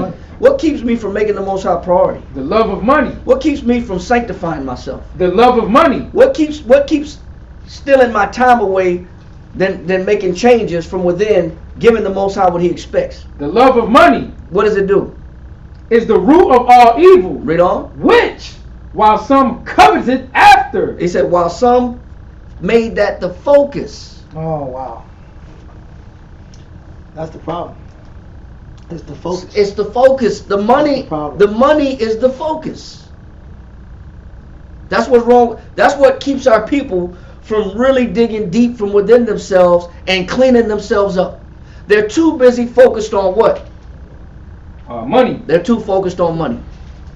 Money rules the predominant thought process, fears in their mind. Which is just gain. It's gain. Increase. It's comfort. And it's worry.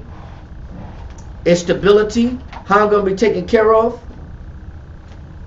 That is one of the major pulls of our people. Their conscience is flooded with the cares and affairs of this life. Exactly.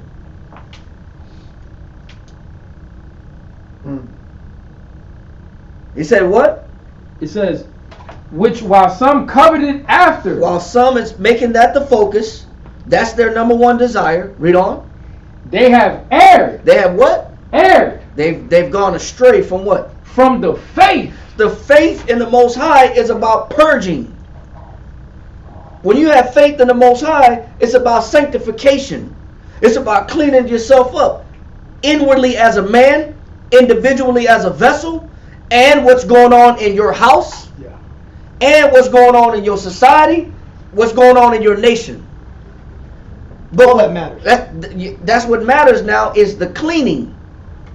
The cleaning is important because this is how I get the Most High. When I start sanctifying ourselves, now I can get the Most High to come in and defend me. Because the Most High is not working with filth. That's true. He's not working with polluted minds. It says the Holy Spirit of discipline will flee what? Deceit. It will flee deceit. It says, and not abide when unrighteousness does what? When it cometh in. So when you got unrighteousness amongst you, the Most High is out the door. He's not with you. But when you purge your environment, your behaviors, your thoughts, your focus, your intentions, what's priority, what's important, what you care about, when you recalibrate what you care about, then the Most High can come in and defend you. Now I can use you. Now you're fit for the Master's use. Now I can work miracles with you. Now I can pour my spirit into you. Now I can do something with you. Read on. Show His power. Yeah, He can show His power through you. Or defend you as a nation. You don't have to fall before your enemies. Read. They have erred from the faith. Go ahead. And pierced themselves. And pierced themselves with what? Through with many sorrows. Now, you know what I realized? Man, I did all this in vain. I chased the stability in vain. I chased comfort in vain. I did all this for nothing and the Most High still not with me. I made it to this level of, I've established myself. I've made it to this platform and I'm still undefended by the Father. I'm still popping anxiety pills like Kanye West. I still got handlers and people that's controlling me around me, making decisions for me because I can't think. Read. But thou, O man of the Most High, flee these things. See, the Most High said, listen, flee, run the hell away from things that's pulling you from the Father, that's stealing away your priority. He said, flee these things. Read on. And follow after righteousness. What else? Godliness. What else? Faith. What else? Love. That's the focus, bro. What's right?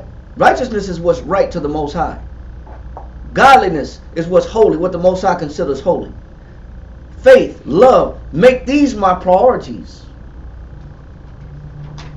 We gotta convert what we think is important. That's why it makes sense for Hezekiah on month 1 of year 1, day 1.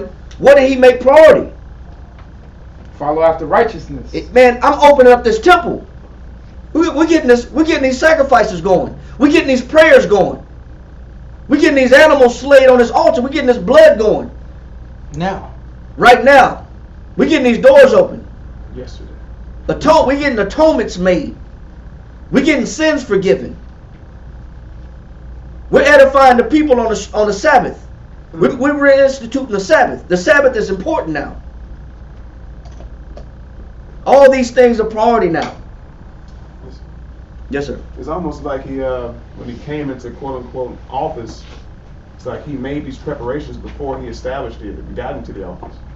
He was already watching and observing, like, okay, I'm going in here with a game plan. Yeah. You know what I mean? I already see my father's mistakes. Yeah. I see what they did wrong. It's about that time. God. All right, Nagaha, let's go ahead and salute you in. Abadja.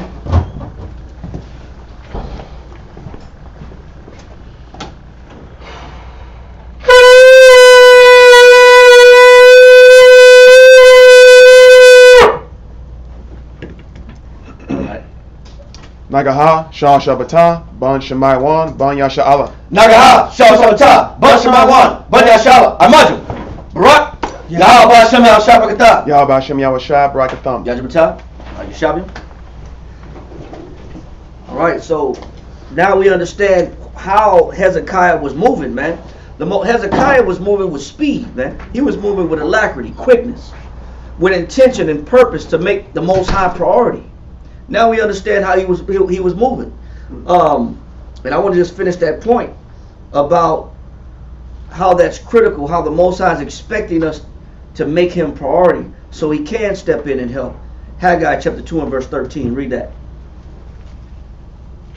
Just want to cap off this point about how the Most High wants us to make him priority. And this is exactly what Hezekiah did.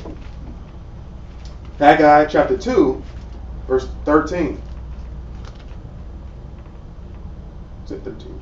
Yeah, yep. Haggai chapter 2, verse 13. Then said Haggai, if one that is unclean by a dead body. He said if one that's unclean by what? By a dead body. So when you touch a dead body, you're unclean for how long? 7 days. 7 days, right? Go ahead. If one that is unclean by a dead body touch any of these, shall it be unclean? Shall it be what? Shall it be unclean? So read on. And the priest answered and said, it shall be unclean. Then answered Haggai and said, so is this people. But who is he talking to? He was talking to who? You just read it. There's people. Priests. No, he's talking to the priests. Right. He was talking to the leadership. Yeah. Change starts with who? The leadership. The leadership, bro. Change starts with the leadership. It starts with those in charge. This is what Hezekiah understood. If I'm gonna change the state of my nation, then I have to institute these changes. It's like a man that runs a house. If my house is gonna be different, the change starts with who? Me, the head of the house. It's my responsibility that the house has a different vibration, that the house has a different routine, that the house has a different set of priorities. It's on my watch. Read on. Verse 14. Then answered Haggai and said, so is this people, and so is this nation before me, saith the Most High. And so is every work of their hands, and that which they offer there is unclean. He said, what they offer me is what? Unclean. Read on. And now I pray you, consider from this day and upward, from before a stone was laid upon a stone in the temple of the Most High, since those days were when one came to an heap of 20 measures, there were but 10. When one came to the press vat for to draw out 50 vessels out of the press, there were but 20. What is he saying right here? What he's saying is that when you give the Most High something that's unclean, an offering or an effort that's unclean, what the Most High saying, he's gonna restrict, and he's gonna have you come up short in your labor when he's not the priority. Right. What the Most High says is that when you expect 20, there's only gonna be what left? There's only gonna be 10 left. See, when you think you getting your whole check, and for some reason your check come up short, they didn't count all your hours. You was rubbing your hands together. Man, I got plans this weekend. Things I'm gonna do. There's things I'm gonna do. I'm gonna pay that off. I'm gonna pull this out the pawn shop. Right. I'm gonna go pay that bill. Yeah, 2300. Yeah. 2300. I got a list of all these things I'm gonna do. You know, income tax come in. You know, I'm gonna go trade in the car. Go and get the new whip. You rubbing your hands together. You got all these plans because you expect 20. You expect 20 to come in. But the Most High said, I'm going to make sure that you don't get the whole 20 that you expect. He said, you're going to see 10. You're going to see half of what you expected. Why is the Most High withdrawing and having people that work come up short? Read on. Man. Since those days were when one came in heap of 20 measures, there were but 10. When one came to the press vat for to draw out 50 vessels out of the press, there were but 20. You thought you had 50 vessels of wine. Wow. You thought you was going to fill up 50 bottles of wine. You thought you was going to win, didn't you? You knew you were going to win. I'm gonna be fat. You was going to be fat, bro. You had 50. Man, I pressed enough grapes to make 50 bottles of wine. That's how many grapes I pressed. You squeezed them grapes, but only 20 bottles came That out. wasn't cool, bro. Man, what happened to the 30 bottles? That's less than half. That's less than half. Why the Most High cut your expectations short? Why is the Most High doing it? You expected, you did the work of 50 bottles of wine. You stomped off enough grapes to make 50 bottles of wine. Right. But when you squeezed it and you stomping and you stomping and you stepping on them grapes, only 20 bottles came out. It's the same ratio every time. I use this same recipe. What I do? I use 700 pounds of grapes and it gives me 50 bottles of wine. Man. I put 700 pounds of grapes in the vat, in the press vat, and I only got 20 bottles, man. What kind of grapes are these? Something wrong with the grapes, man. You know what the Most High do? He turned them grapes to raisins. Yeah. He got plum juice. he got prune juice now. Yeah. he thought she had some red wine. Now you got prune juice. You know what the Most High did? He just drew up what your expectation is. He just swallowed it up. Why does the Most High do this? Read on. Haggai chapter 2, verse 17. I smote you with blasting, and with mildew, and with hail, and all the labors. And all your what? And all the labors. He said, I struck your labor with mildew. Right. That means That's you it. can't use it. Yeah. Whatever you were trying to grow. I struck your labors with hail. That means whatever you put your work on, whatever trees and agriculture. I'm making that you sure they plant, don't grow. I'm making sure I cut it down. Man. He said, I'm blasting all these things. See, the Most High blast too. He's a blaster. He's a blaster. A master blaster. That was one of the plagues that was in Egypt when he stripped all the trees and all the fruits with the hail. With the hail? Yeah. Yeah, and then the locusts Plagues in came. Egypt. Then the locusts came and ate what's left. The plagues great. Yeah, there wasn't nothing left after the locusts cleaned it up. They ate everything green. But the Most High said, I'm going to do this to your labor, though. I'm striking your labor. Read on. And with hail and all the labors of your hands. Yet ye turn not to me. Why is the Most High striking your labor? What is it for? Why is the Most High making you come up short? What's the purpose? Yet ye turn not to me. What is the purpose of why the Most High is making your labor come up short? And your expectation not coming through? Turn us to me. It's because He's trying to get your attention. That's why the Most High makes things in our life come up short. And the Most High, our expectation isn't always met because He's trying to get our attention. I'm doing this on purpose so you can look back at me. When you did 50 bottles of wine worth of labor, but you only got 20, I did it so you could look at me and say, okay, Lord, what do I need to do to get that other 30? What I got to do to get my whole expectation met? It's like making bread, man. And it's like, man, I use the same amount of flour every time, but it didn't turn out this time. Yeah, it fell flat. Or this same amount of ingredients for the sandwiches, but they don't taste right. It ain't the same, man. What is the Most High doing? He said, man, I'm getting your attention. Man. I'm trying to get you to turn to me. He said, my people doth not consider. They don't consider. Read on. Verse 18. Consider now from this day and upward. What does the Most High want you to do? Consider. Why does the Most High strike a man short? Consider now. He wants you to consider, man. This is why but our people will say, man, I don't know why I keep paying these bills, but it's still short. My electricity bill, I paid it last month, but it's double this month. I don't know how I got behind on this. It's always late. I'm behind this. I'm late on this. This income. We got all these things that are not being fulfilled. We're in the same boat every month. We don't even know, man. But all the Most High said, listen, I want you to. I'm doing this on purpose to get you to consider me. I want you to make me priority. That's why I keep drawing up your labor. Read on. Haggai 2 and 18. Consider now from this day and upward, from the 24th day of the 9th month, even from the day that the foundation of the Most High's temple was laid. Consider it. Read. Is the seed yet in the barn? Yea, as yet the vine, and the fig tree, and the pomegranate, and the olive tree have not brought forth. From this day will I bless you. He said, from this day, I'm gonna make it produce. I'm gonna make your seeds produce and productive once you start considering me, making me priority. See, that's the beauty of Hezekiah, man. Hezekiah knew what it took to get the blessing of the Most High. Right. That's why first month, first year, the temple doors are open. There's gonna be sacrifices made. Guaranteed. So it's not that I don't have a green thumb. It's Right. just that The Most High is cursing it. Whatever it is that you might be good at, the Most High is not. He's not with it because if he's not the focus.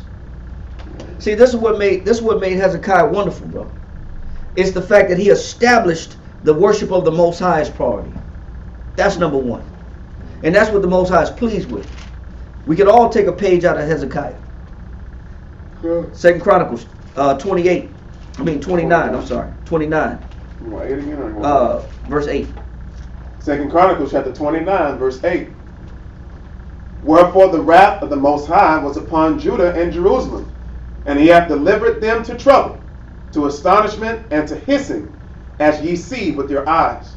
For lo, our fathers have fallen by the sword, and our sons and our daughters and our wives are in captivity for this. Read on. Now it is in mine heart. You know what's so crazy?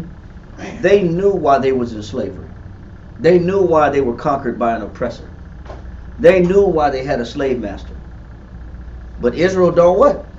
Does not consider. Like Dawei said, Israel don't know. You can tell our people all day long that, do you know why? We had a conversation yesterday with a guy.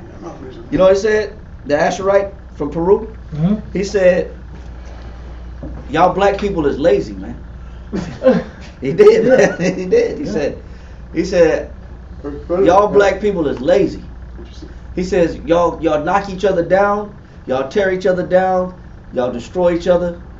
It's all y'all's fault. He went as far as saying, man, y'all stupid. Yeah. We're working for this guy. Yeah. This guy has a 3-story house, or 3-story, It's beautiful. we got loaded all stuff and went to a 3-story level apartment. Not 3-story level, but we took it up 3 flights to his apartment. He said, man, y'all stupid. I said, yeah. How so? He said, y'all kill each other. All he can see is what we do wrong. Right. I said, you don't see who's involved, do you? Mm. I said, you don't know that the Most High cursed us, man. We're living out a curse, brother. What he couldn't swallow that. He didn't want to acknowledge it's the Most High. No, he didn't want to acknowledge. He wanted to hold on to his stereotypes. Yeah.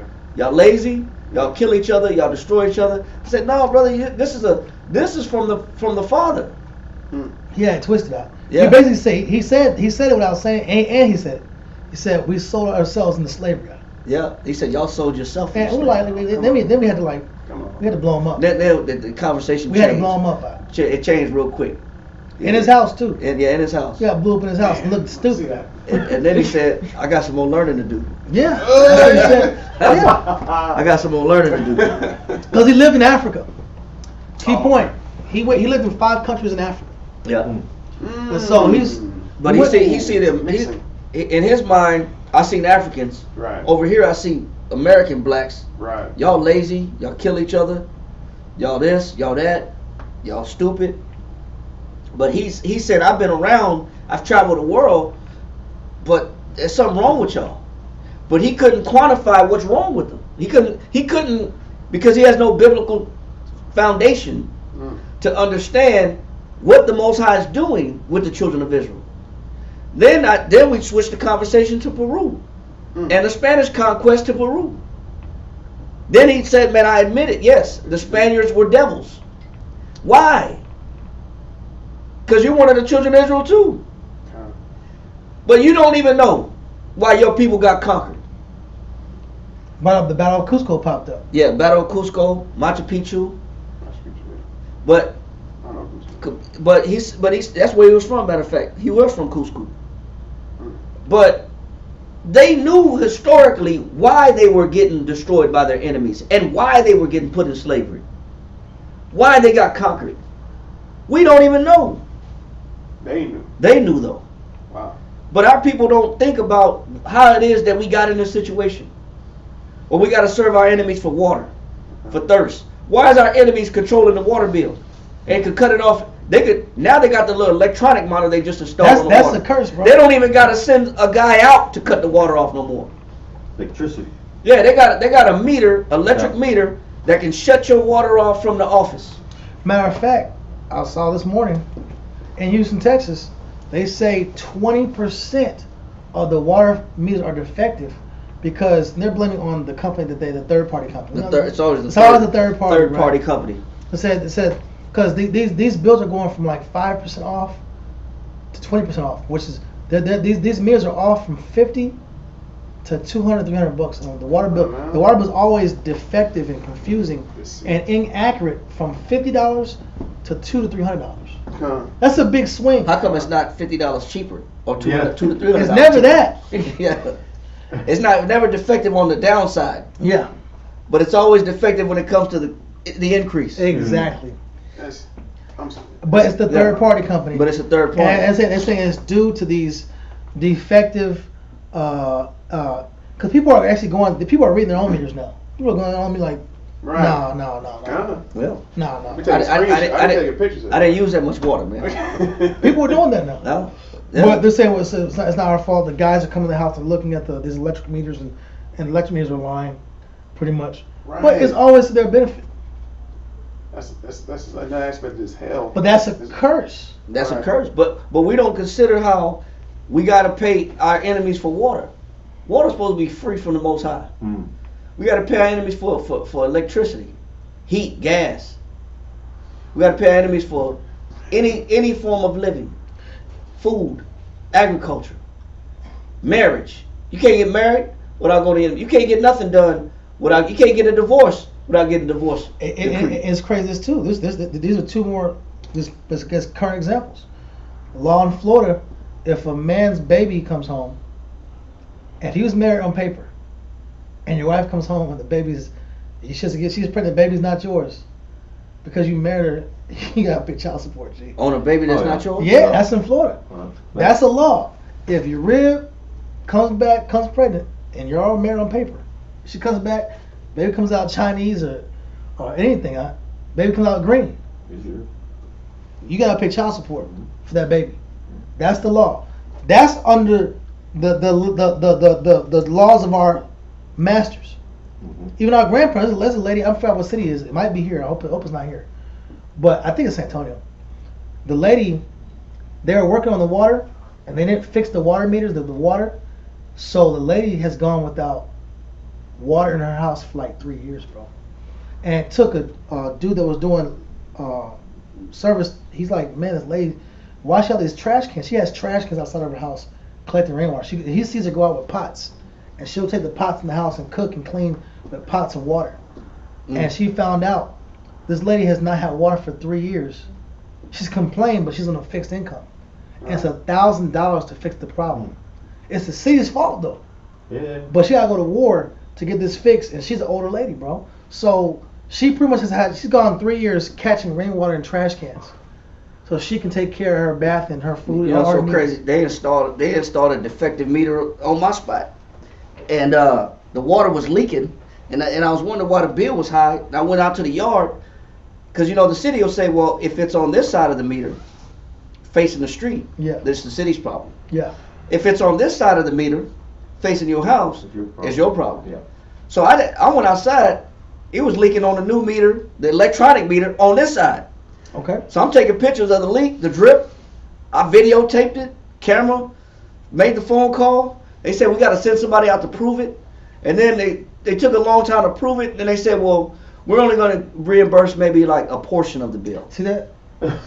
Like it's been leaking for 3 months, but you're only going to give me a portion of the bill. You're going to reimburse me a little bit.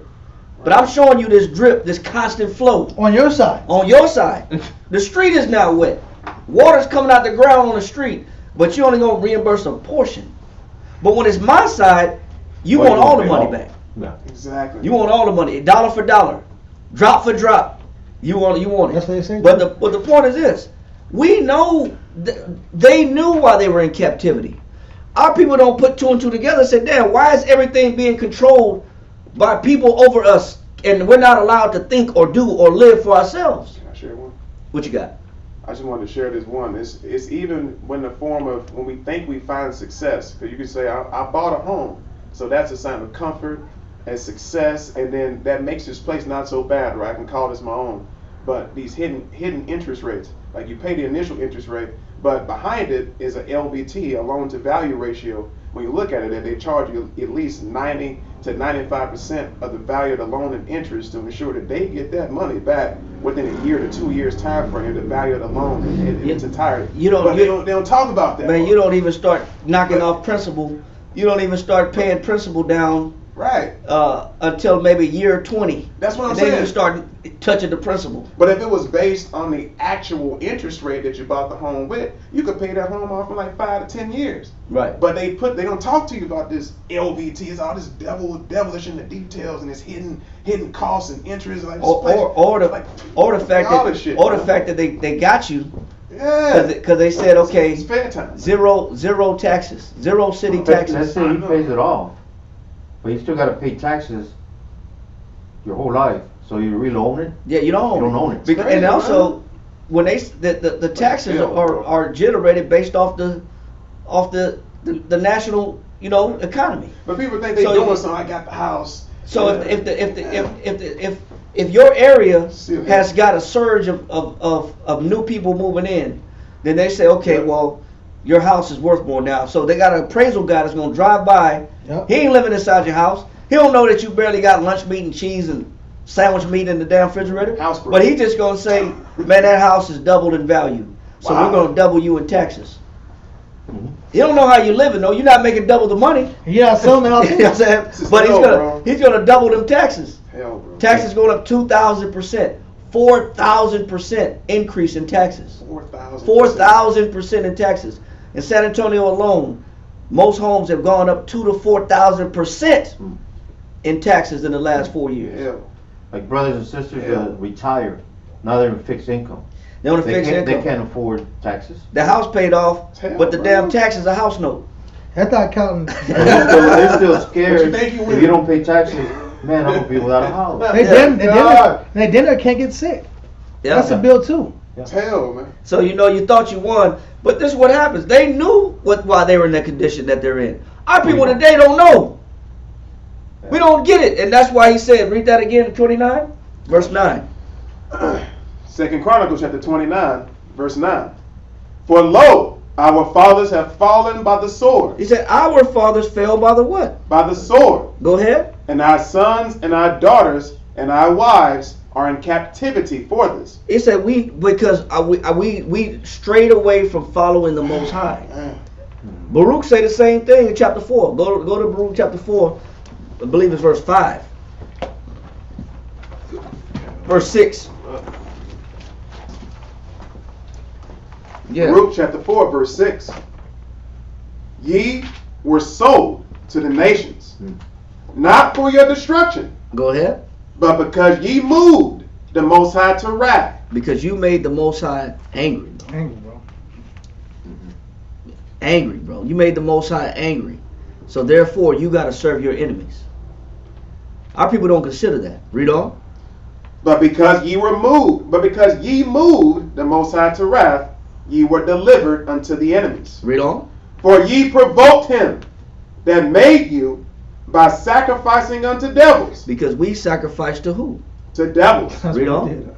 And not to the Most High. Go ahead. Ye have forgotten the everlasting power. You don't make the Most High what? Priority. You forgot about the Most High. Therefore, you got to be reminded about the Most High when the Most High starts striking your hands and start withdrawing your labor. When you're 50 grapes worth of wine, it's really 20. It's really 20.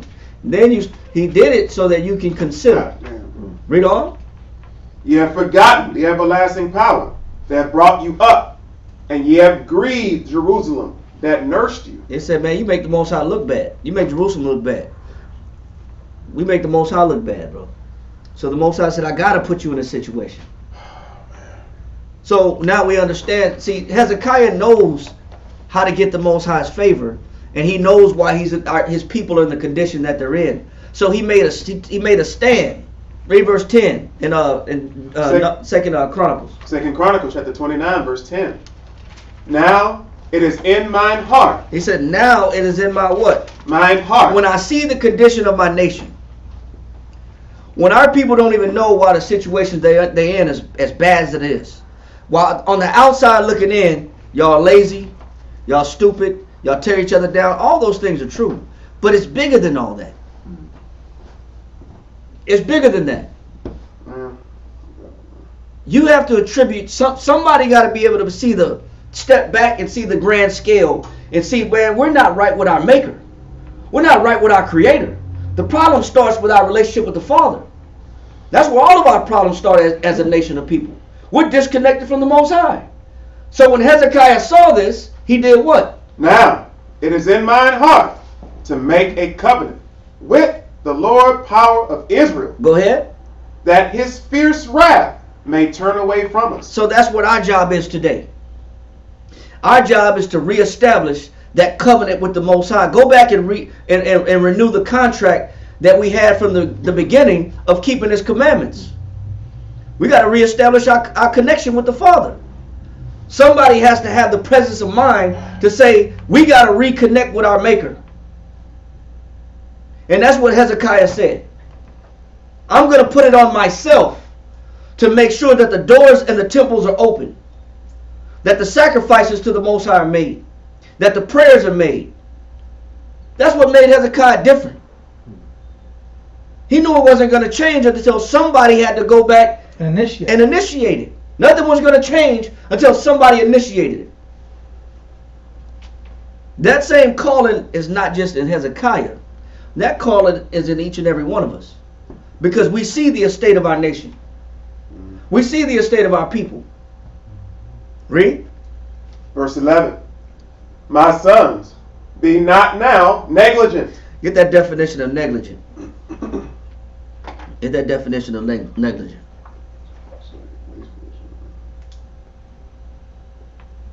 Negligent.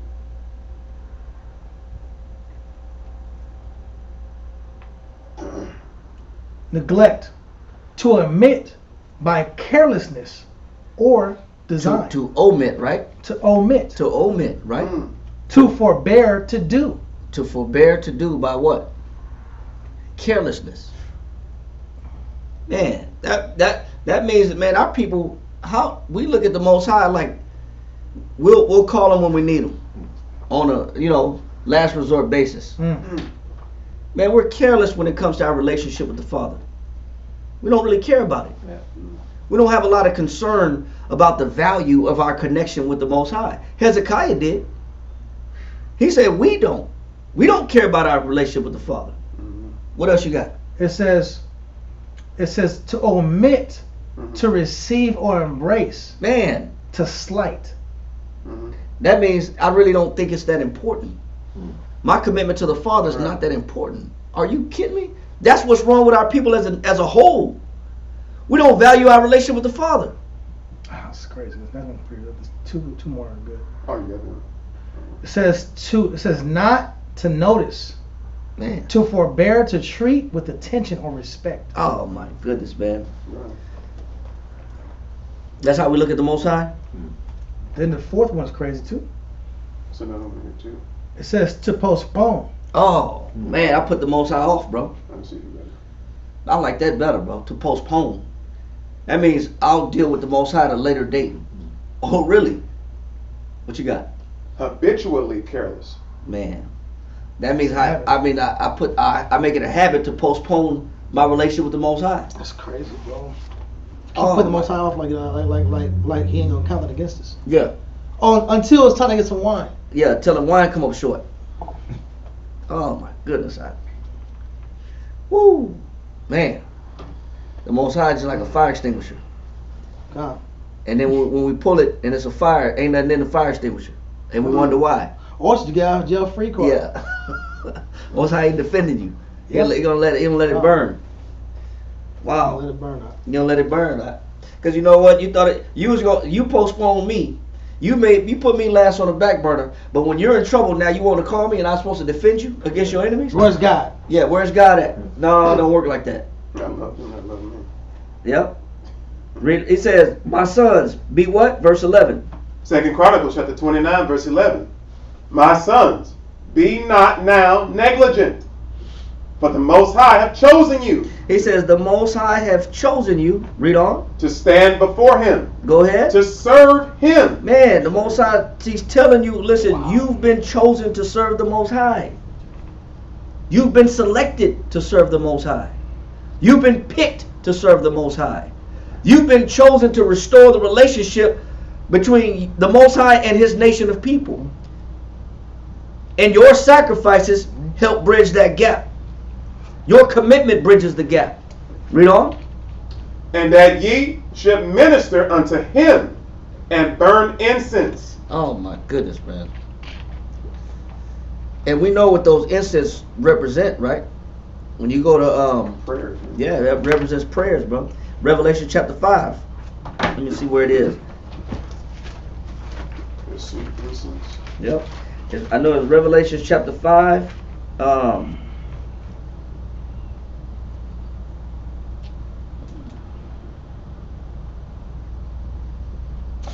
just gonna read this real quick, just a basic definition. Verse.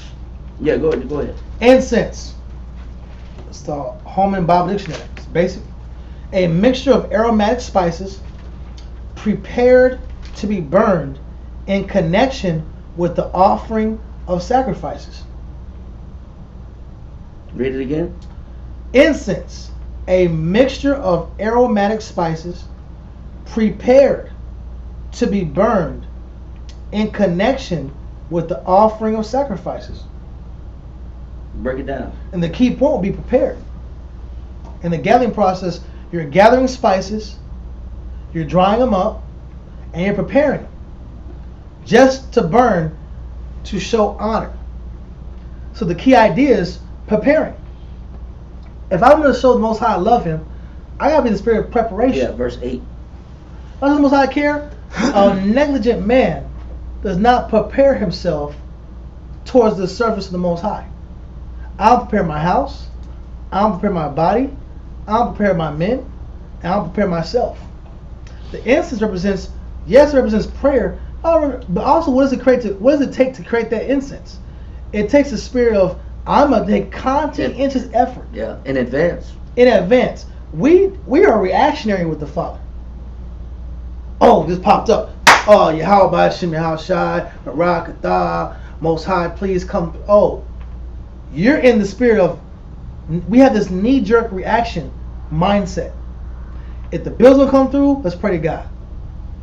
If the cop pulls me over, let's pray to God.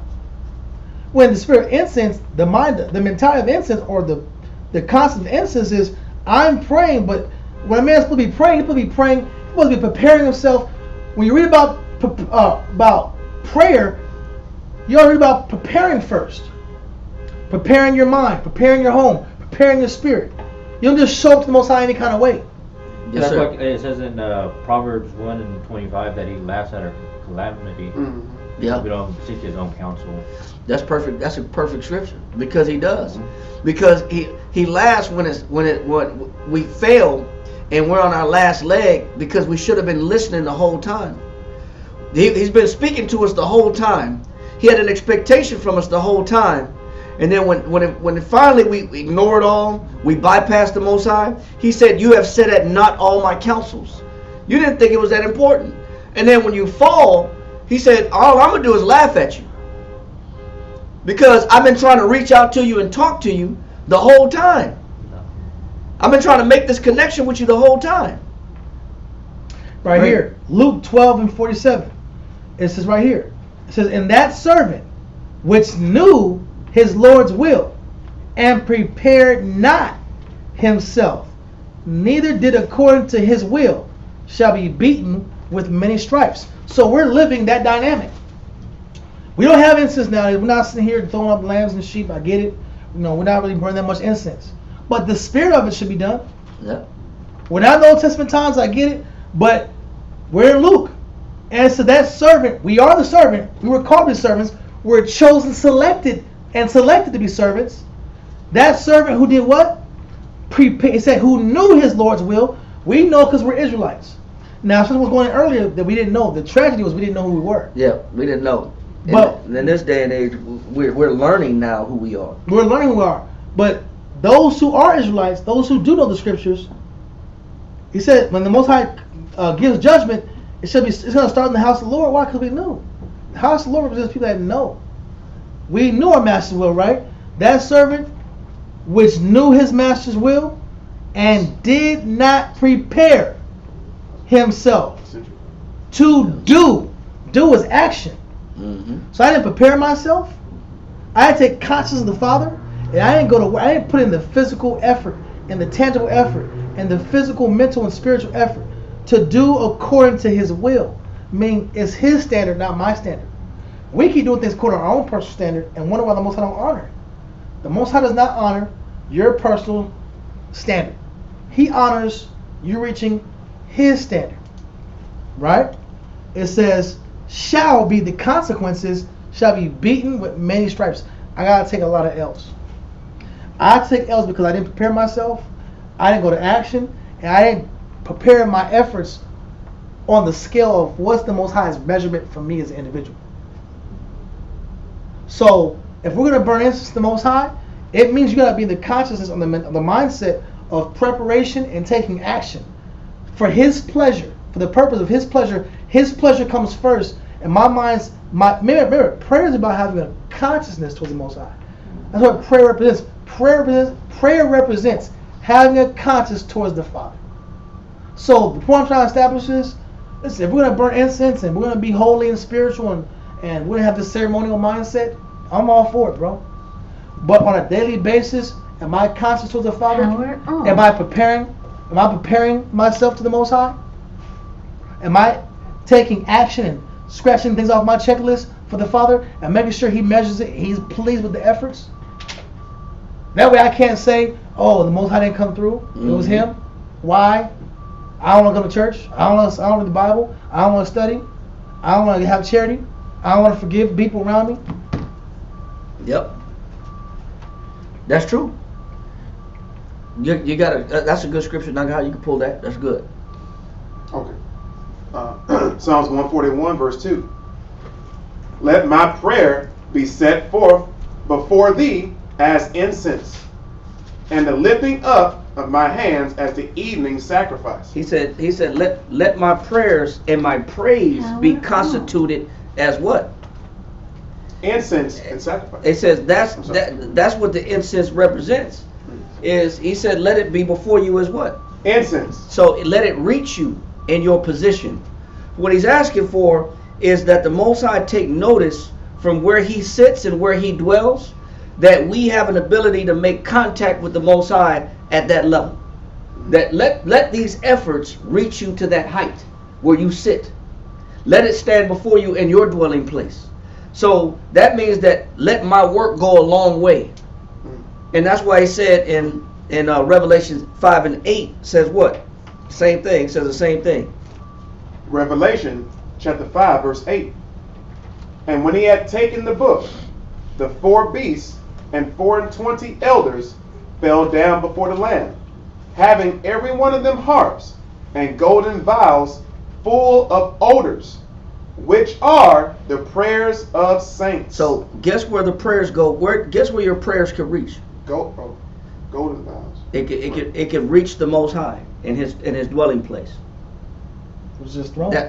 But when you shut down a place and you tear down a place where there is no prayer to the Most High, or if your house is not a house of prayer, then how can you get the Most High's attention if you don't make prayer, if you don't establish prayer in your house?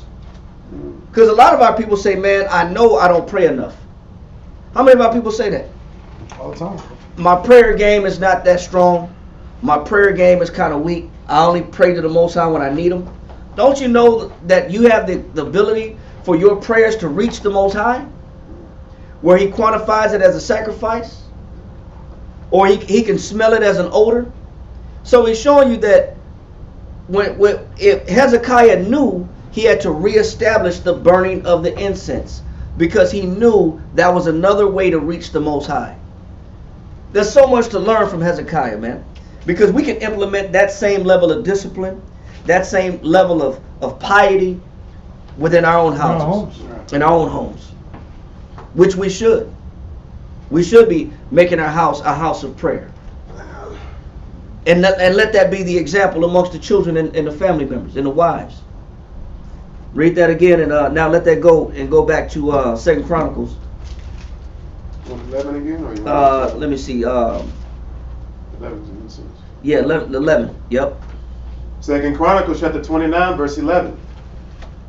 My sons, be not now negligent, for the Most High have chosen you to stand before him and to serve him, and that ye should minister unto him and burn incense.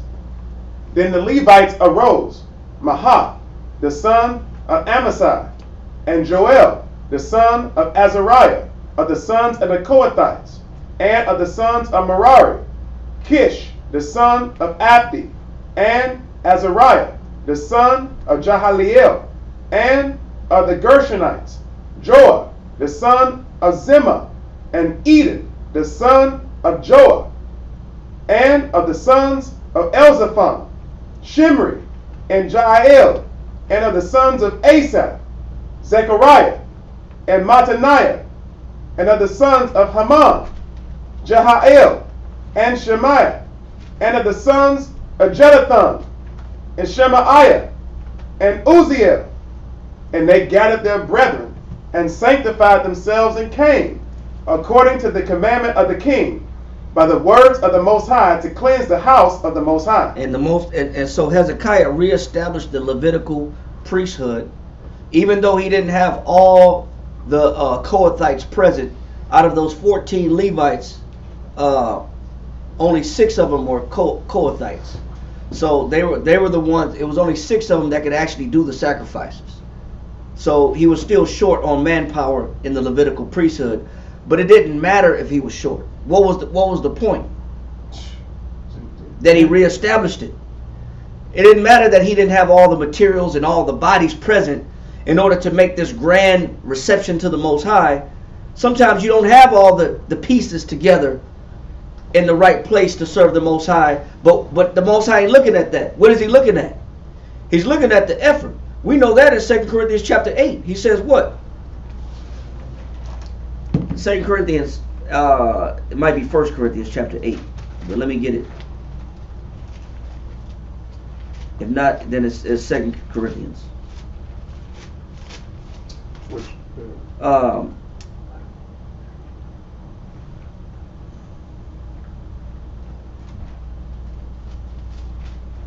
Give me 2 Corinthians chapter 8. Yeah, no, not that one. Okay. Yeah, that's verse 12, really. Okay. Yeah. 2 Corinthians chapter 8, verse 12. For if there be first a willing mind. What is the Most High looking at? Willing mind. It don't matter if you don't got all the pieces. If you know how to actually pray in the perfect ancient Hebrew. So what if you don't know how to pray in perfect ancient Hebrew? What is the Most High looking at? Yeah. For if there be first a willing mind. Okay, so what if you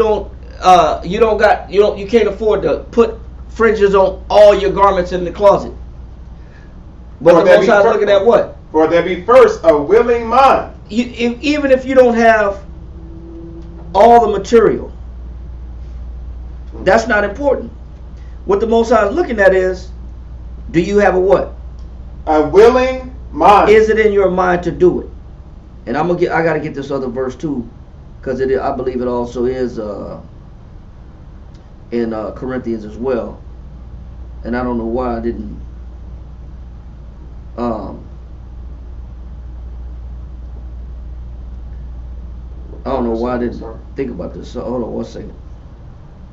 Yes, it's the same one. Go ahead. Verse 12. Yeah, go ahead. Continue. Verse 12. For there be first a willing mind. Go ahead. It is accepted. He said the Most High will accept it. Go ahead. According to that a man hath. So if you don't have all the pieces, will the Most High judge you because you're only working with a small crew, or you're only working with a small amount of understanding? What he cares about is your willingness to try. That's what the Most High cares about. Are you trying to serve him based on what you do possess? Read on. He's not looking at what you what you don't have. Read on. For if there be first a willing mind, it is accepted according to that a man hath. So if you got little, the Most High will accept the little. Read on. And not according to that he hath not. So because Hezekiah didn't have all the pieces to reestablish the temple, does that mean the Most High wasn't with him? No. How the Most High accepts your offerings is based on your willingness. Are you trying to make these changes? Or are you trying to make him priority? Even if you don't got it together. The Most High is not looking at the fact that you don't have you mastered Hebrew, or you know all the laws of the Bible, or whether you read the whole Bible. Because a lot of people say, man, you can't tell me that, man, you ain't read the whole Bible yet. The Most High ain't caring if you read the whole Bible or not. Are you trying? Are you making an effort? Mind process. That's what the Most High. That's how the Most High was looking at Hezekiah. He wasn't tripping on him that he didn't have all the Levitical pieces necessary to really do a bunch of sacrifices, but he only had a handful. But he had to start somewhere. Just like when you initiate anything, you got to start somewhere. That's true. But you got to start. A lot of our people say, man, I got to make sure all my ducks in a row, then I'll serve God. Ducks in a row. They'll never be in a row then. Yeah, I got to wait till, I got to make my kids go to college, then I can give my kids my full attention. I got to make sure my household is right. Then I'm waiting. My woman she's not fully invested, and she's not buying into, the truth. She's not buying into the program yet. She's still working. I'm saying? I'm just, I really can't come in yet because, I got to get my wife on board. Man, are you at least trying? Or you gonna hear an excuse? Make an excuse. That's all the Most High is looking at in Hezekiah. He's working with a small handful of priests, but he's still opening up them doors, and he's still instituting those sacrifices. Read on. You want verse 12? 13. Verse 15. Okay. Verse 15. As it is written, he that hath gathered much. No. In Second Chronicles. Okay. Yeah. I'm sorry. Second Chronicles 29:15. Second Chronicles chapter 29, verse 15. And they gathered their brethren and sanctified themselves. It says, so the brethren, the small group of priests that's there did what?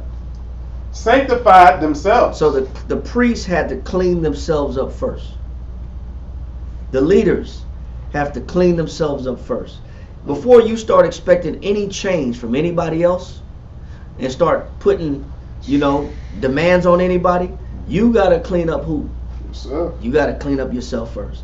Having a readiness to revenge all disobedience once your obedience is fulfilled. Once you know how to follow, then it's easier to help institute change amongst your people. Once you start instituting change. You got a foundation to stand on. You got something to stand on. The Most High will defend you. Read on. Okay. And sanctified themselves, and came, according to the commandment of the king, by the words of the Most High, to cleanse the house of the Most High. So they cleaned themselves up first before they went and cleaned the house up of the Most High. Read on. Verse 16. And the priests went into the inner part of the house of the Most High to cleanse it, and brought out all the uncleanness. So first they cleaned themselves up. Then they were able to go into the house of the Most High and do what? Bring out all the things that are what? Unclean. Unclean. Go ahead. Brought out all the uncleanness that they found in the temple of the Most High into the court of the house of the Most High. And the Levites took it to carry it out abroad into the brook Kidron. Mm-hmm. Now they began on the first day of the first month. Now when you read about this, what they're doing is Hezekiah is actually following the law. Yeah. When he's doing this. When you go to Deuteronomy chapter 12, go to Deuteronomy chapter 12, start at verse 1. Deuteronomy chapter 12, verse 1. These. Let everybody get it. Sorry. Deuteronomy chapter 12, verse 1.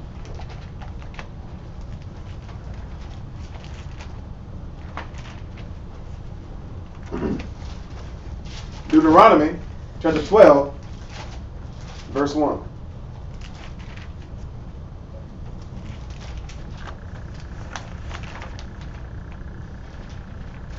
Read that. These are the statutes and judgments which ye shall observe to do in the land. He says, these are the statutes and the judgments which ye shall do in the land. Read on.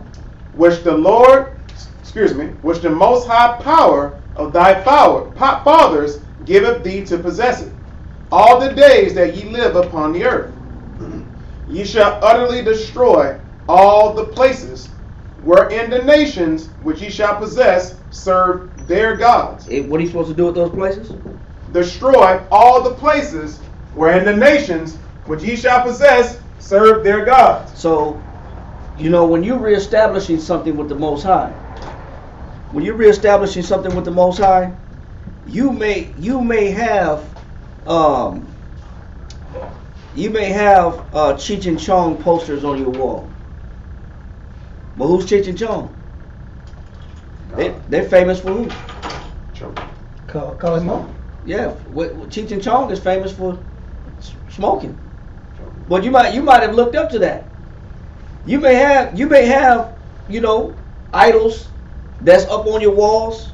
You may have, you know, the mob figures on the wall.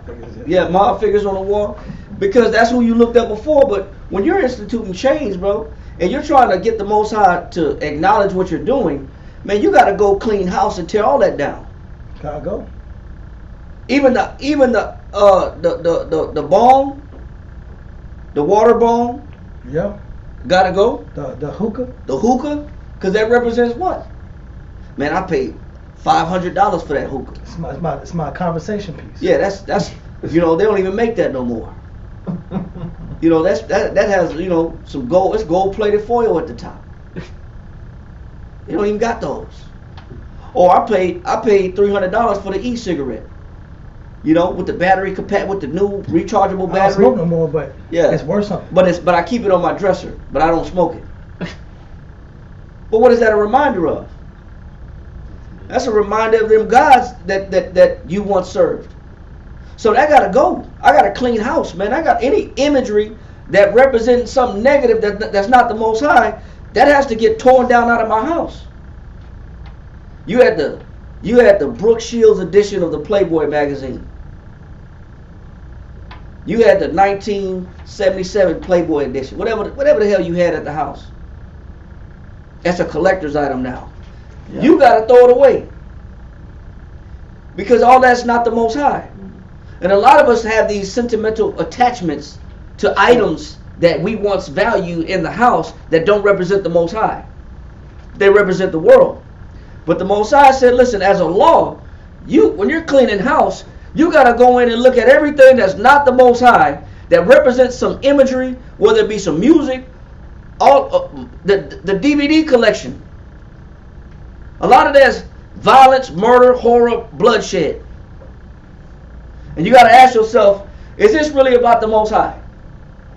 Is this really edifying the Most High?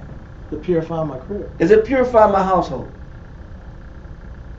All the movies that I used to watch, all the collection, the extensive DVD collection, trash. All the hardcore gangster rap that I grew up on, even the cassette tapes that I still had, that trash. You be saying it's overrighteous, bro. Listen, they can say it's overrighteous if they want to, but what is that? What is killing your brother on wax, banging on wax, got to do with the Most High? That's right. What's that got to do with the Most High? A lot of that stuff, slab videos that you used to play when putting TVs in your car was popular, and you go to the flea market and get the slab riders. That was a big thing for Slab riders, DJ Drama edition, where you got like a video with like some news and a little porn commingled into the video. And you got that on your TV screen playing in your car. I know in the South that was big. I don't know. In the South. With some syrup. That was big in the South. Yeah. You know, you put the DVD from the flea market. Yeah, you got all that, man, all that's trash, man. Yeah. You got a lot of the material, the reading material that you was into, all the esoteric knowledge that you was into. All them books, the dark doctrines, the Nostradamus books. You read about Nostradamus, he was heavy into the occult. They said a lot of his visions that he received, he knew how to say certain spells and seances to connect to certain demons to give him the ability to know what the future looked like. He was tapped into demons. His own writings say so. Matter of fact, his own writings say the spells necessary to contact the demons. So he wasn't just some cool guy that just had a gift. Yeah, he wasn't just, man, Nostradamus was a prophet. He wasn't a prophet of the Most High. He was a prophet of devils. Yeah. He's staying in tune to devils to get his prophecies. But a lot of us have these attachments to this. But when you cleaning house like Hezekiah, anything that's not the Most High, man, you got to consider, do I need that? And how does the Most High view that? Or does that got to go? Because that's how you clean house. And that's what Hezekiah is doing. Because that's in the law. Finish reading that? Deuteronomy chapter 12, verse 2. Ye shall utterly destroy all the places where the nations which ye shall possess serve their gods. Anything that's resemblance of the other nations' deities. You got to tear that down. A lot of our people got 1,000 crosses in the room.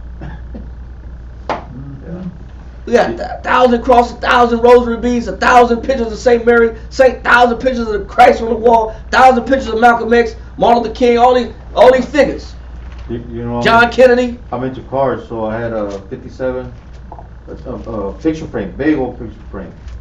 But it was in Christmas.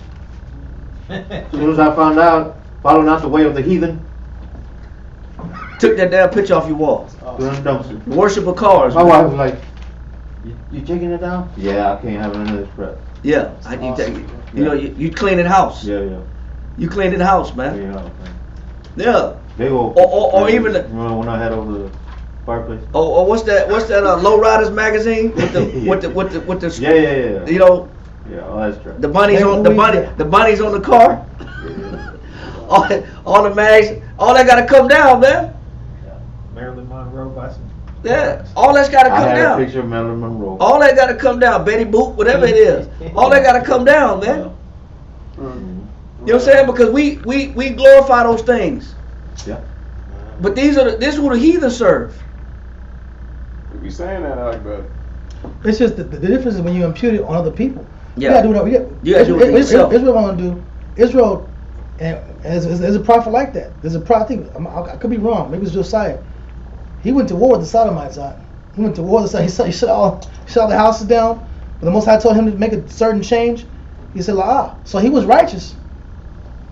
When it came to imputing his disciplines on others, when it came to imputing on himself, he didn't want to do it. And that's the problem with Israel. Yeah, we want to pick and choose What we half want to impute. Yeah, and that's why the other kings were defective, because they didn't follow the Most High with their whole heart. The key point of the conversation is in my house. Yep. Because Israel will change when it comes to. We're the best counselors when it comes to everybody else. Oh man, I'm a prophet. I'll give you Prophet Isaiah. Brother, all you gotta do is this, brother. You understand? Yeah. But when it comes to us, we're Israel itself. We're notorious when it comes to getting rid of our personal idols. Our idols is different than other people's idols. That's just different idols. This man's idols is easy to see. The blunt smoker, that's the easy guy to attack. That's the easiest guy. The smokers, I gotta throw it away. the smoker's the easy guy. Yeah. But some of us, our idols are they're just not smoking idols. They're idols that just aren't that bad to us. Every time it comes to our personal problems, we're never that bad. Or my vice my idol might be anime. Yeah, Right. anime. Listen, I don't have a deal with anime, but how many hours of your life has anime taken from your gotta life? give it up. For me, What's the anime? it's a big thing. Japanese cartoon scripts. They got black witchcraft in it inside, like legitimate witchcraft in You it. gotta give it up. But when it comes for me, I live in the internet. I live inside the internet. I live in the digital world, bro. I actually it's my spirit's at all the time. Then I realized, man, you got books you haven't read that deal with Jesus, bro. What about Jesus? Right. What about the books that you bought in this library? Right. Or what about writing classes to help your people? What about that? Your mind is given to the digital realm, man. What's going on with What's Kevin Samuels doing? What's the whole world doing? Does that matter right now? Mm-hmm. I can see going in there to get a little information about the pop culture, for classic examples. But you can't live in the internet realm, and you have classes that are unwritten, that the camp needs to hear, that you just need for your personal collection. Where are these classes at, Daria? Oh man, well my algorithm. It keeps suggesting these things. You can change that algorithm. Oh, I know. I've gotten counsel to change it, and I'm like, war. You don't understand the war. I got free time. That's pop-ups. I got free time. This is in my algorithm. Right. Well, look, listen. Then that means you got to put your phone down and get some and start touching parchment again. Why don't you touch real paper again?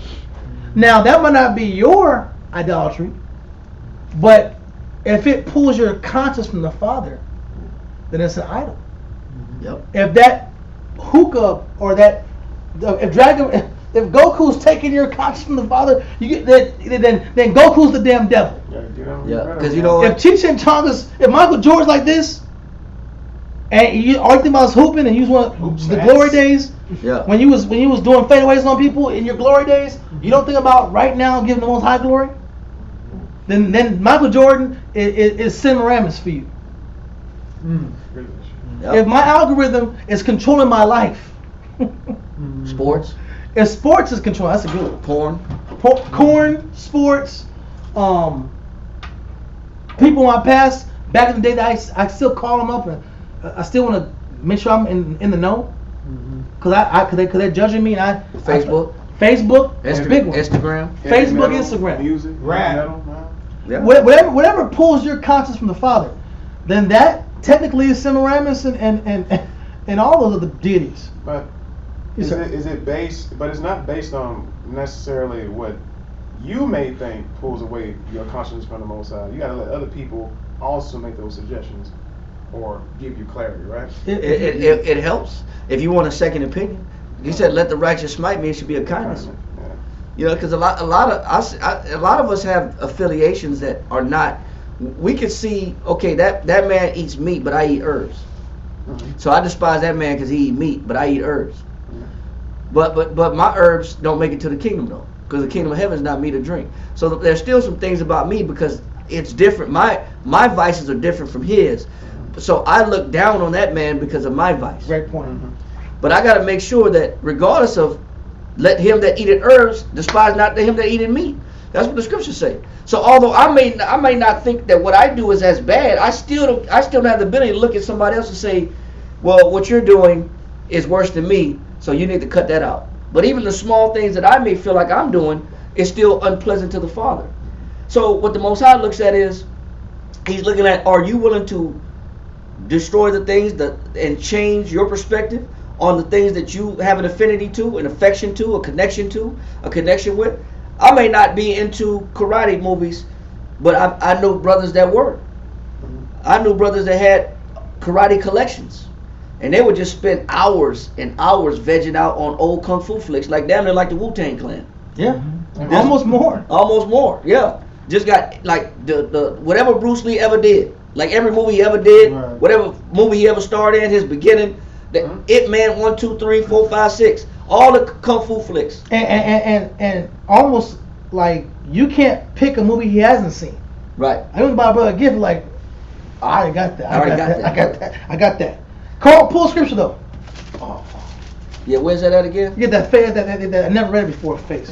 Yeah, yeah. Yeah, I don't know what that is. But our people, what we do is, what the Most High is asking for is that you clean your house. And he's saying that this is what Hezekiah was instituting. He was instituting change first from within yourself. Clean yourself up. Then go to work in the Most High's temple, and then start making change, start tearing down all the previous idols that existed there. But we can see that in our life, and we can see that at home. But we got to identify what those are. What are those vices that the Most High said that are gods to other nations? Read. Tell them where you at. You want Deuteronomy again? Yep. Deuteronomy chapter 12, verse 2. Ye shall utterly destroy all the places wherein the nations which ye shall possess serve their gods. Go ahead. Upon the high mountains and upon the hills and under every green tree. Read on.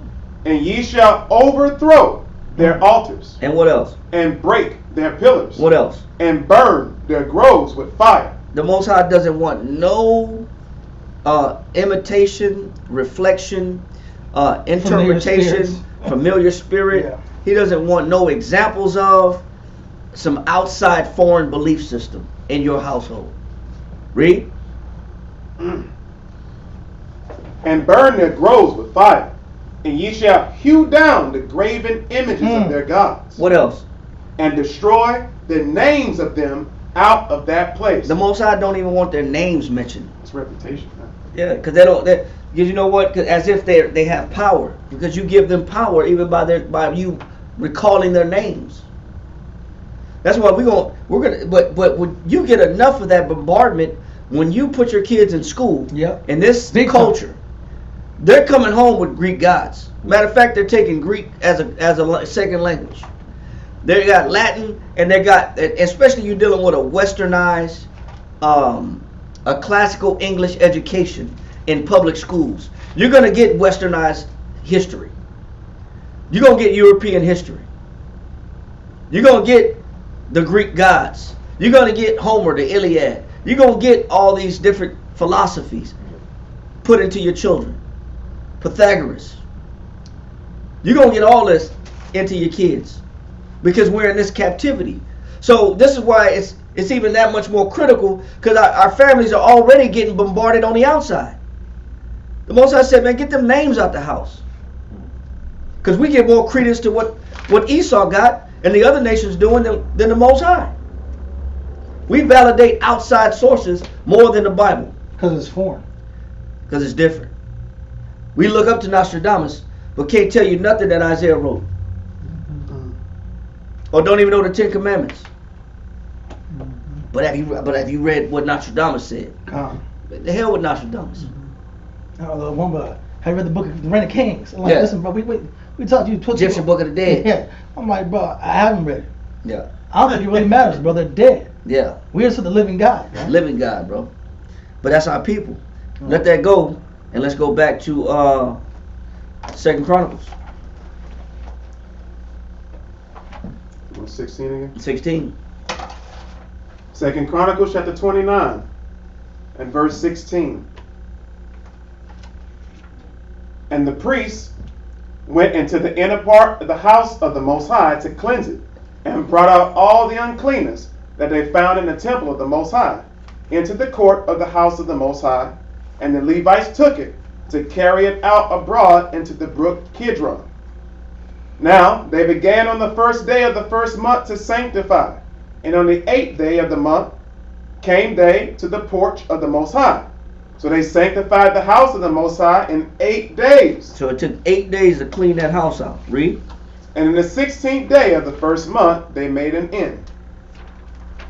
Then they went into Hezekiah the king and said, We have cleansed all the house of the Most High, and the altar of burnt offering, with all the vessels thereof, and the showbread table, with all the vessels thereof.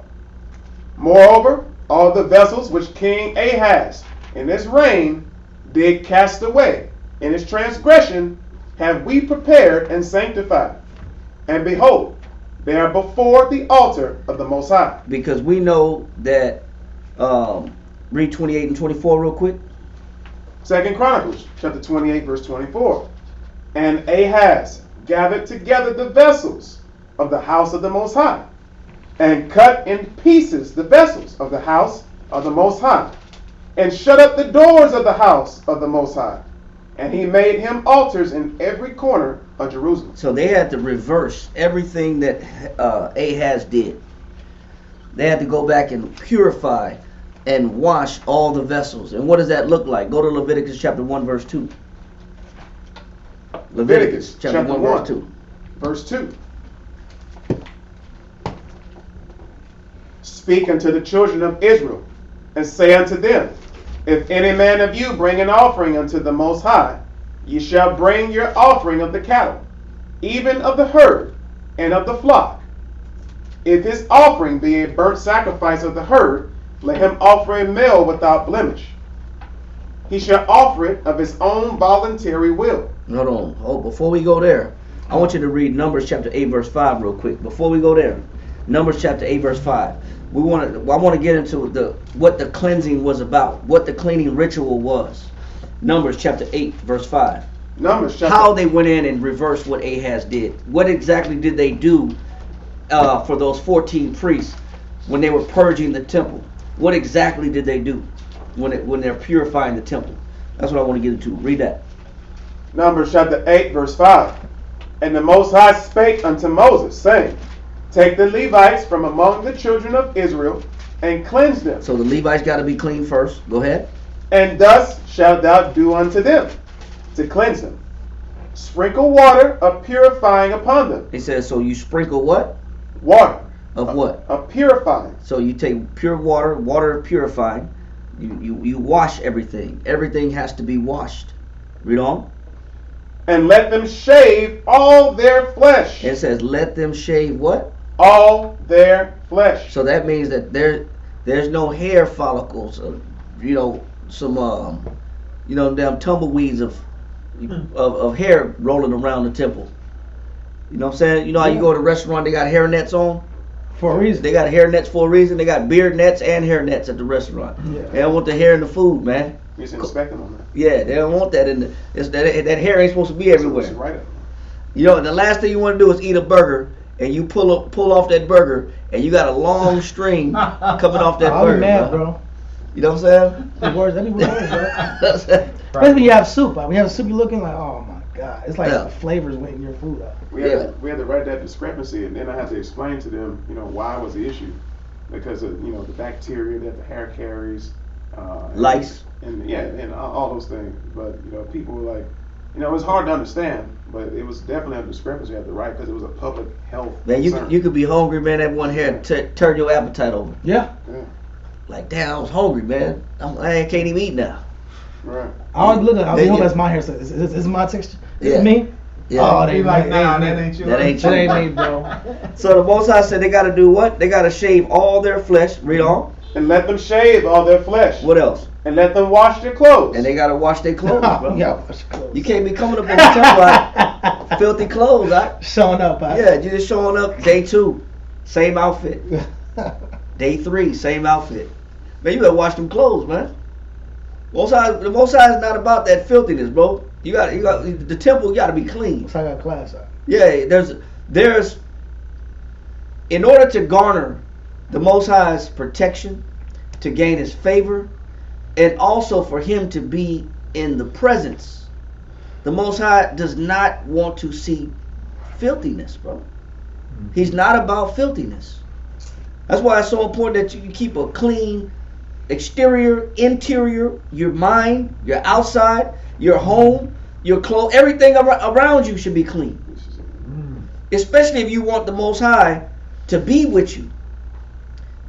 I hate to bring this up because some people, they think this is gross, but man, it's a natural thing, bro. Read this right here. Deuteronomy 23 and verse 12.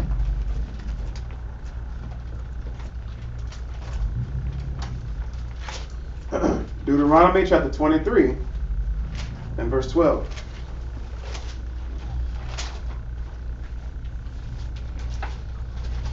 Read that. Thou shalt have a place also without the camp. It said, man, listen, the Most High said, listen, you don't put the bathroom right in the sanctuary. He said, you go relieve yourself, man, you put that damn bathroom far away from the temple as possible. Read. Thou shalt have a place also without the camp. Go ahead. Whither thou shalt go forth abroad. It says when you get that when nature calls, you got to handle your business. Get off the Most High don't want that around the temple. Read on. And thou shalt have a paddle. A paddle is a shovel. Go ahead. Upon thy weapon. Go ahead. And it shall be When thou shalt ease thyself abroad, Go ahead. thou shalt dig therewith, Dig a hole up. Read on. and shalt turn back and cover that which cometh from thee. Don't leave that thing on the ground. Put that thing in the ground. Don't be leave lazy. that- yeah, don't be lazy, bro. Put it in the ground. I just realized I did that as a kid. You know, put it in the dirt, man. Read on. For the Most High thy power. It says for what? For the Most High thy power. It says because the Most High thy power. Listen to this. Read on. Walketh in the midst of thy camp. Where's the Most High walking at? In the midst of thy camp. Do you like walking out your house or your apartment and somebody that walk their dog Mm-mm. and then put their dog business right in front of your step You get angry, huh? and then mad. you step right on it and you like man now you scraping the bottom of your foot on the damn concrete. Talking crap. Man, you know it's gonna take about 30 minutes to get that smell off. It's But following you. It's following you, bro. It's in your car. It's on the bottom of your feet. It's all in the groove of your grip on your shoe. It's in the grooves of the damn the tread on the shoe. So it's the Most High don't want. He says the Most High walketh about. Read that part again. Okay. For the Most High thy power walketh in the midst of thy camp Go ahead. to deliver thee. He said, but the Most High is there for the purpose of defending you. So if the Most High walks up on the scene and he's trying to defend you, read on. And to give up thine enemies before thee. And he's about to give your enemies to you. You about to get the victory. Read on. Therefore shall thy camp be holy. But if you want the Most High's defense and you want the Most High's protection, then your camp should be what? Holy. Holy, bro. The Most High don't want that crap. He don't want to see no crap. That's the whole point. The Most High don't want to see no crap. He don't want to smell no crap. The Most High show up on the scene. He's there to be there in your favor. He's not trying to see your crap in the meantime. Man, you just lost the presence of the Most High because you filthy. You just lost the presence of the Most High because you're nasty. Now the Most High can't work with you because you polluted. You defiled. That's why. It's not that serious. Yeah, it is that serious. It's in the Bible. It is that serious. You don't want anything defiled amongst you, in your mind and in your body, because you lose what the Most High has to offer you. That's why it's so critical that purging process be made. That's a definite. That's only the righteous thing these mayors did. Yeah, the sister said that in New York City, Mayor Koch instituted the pooper scooper law because the city got tired of stepping in dog poop. You get a ticket if you don't clean up after your dog. No one yeah, you're right. Nobody want to deal with that, man. You got people that they got them little biodegradable green dog bags, man. But you got these people, these big old dogs, 150-pound dogs, man. Dropping logs. Yeah, then you gotta if they want you to do it and they drop it in your place. Man, the Most High is not with that either. That's the whole point. The Most High is not with filth, man. He's not with that filth. That's why he said, clean your house, man. Clean your body. Clean. He's expecting everything around you to be clean because that's what it takes to get his presence. How is it put? He's a God of cleanliness and order, right? He said, let all things be done decently and in order. Oh, okay. You know what I'm saying? Let that go and go back to finish that last part in Deuteronomy chapter 12 verse 4, I believe. Or no. 12:1-4. We was in Leviticus. We was in Leviticus chapter 1. No, not yet. Numbers. We was in Numbers chapter 8. Finish that part in Numbers chapter 8. We was in Numbers chapter 8. And read verse 7. Yeah. And thus shalt thou do unto them. Excuse me. Numbers chapter 8 verse 7. And thus shalt thou do unto them, to cleanse them. He said, what? To cleanse them. So the Levites, they doing the work of the Lord. When you do the service of the Lord, you got to be clean. You can't be filthy doing the work of the Lord. Not giving a damn. Not caring about the condition, how you carry yourself. Read on. Sprinkle water, purify upon them, And let them shave all their flesh, and let them wash their clothes, and so make themselves clean. Then let them take a young bullock with his meat offering, even fine flour mingled with oil, and another young bullock shalt thou take for a sin offering. Read on. And thou shalt bring the Levites before the tabernacle of the congregation, and thou shalt gather the whole assembly of the children of Israel together. And thou shalt bring the Levites before the Most High, and the children of Israel shall put their hands upon the Levites. And Aaron shall offer the Levites before the Most High for an offering Go ahead. of the children of Israel, Read on. that they may execute the service. So they have to be purged, clean, and sanctified even before they do the service of the Lord. They can't touch the work of the Most High unless they've been sanctified. Read on. Did I hear that right? And they got to give an offering too. That they are the offering. Oh, they are the offering. Yeah, but not killing them. But what they're doing is they're presenting themselves in front of the Most High to get the Most High's approval. This is what it takes to get the Most High's approval for them to minister to the temple.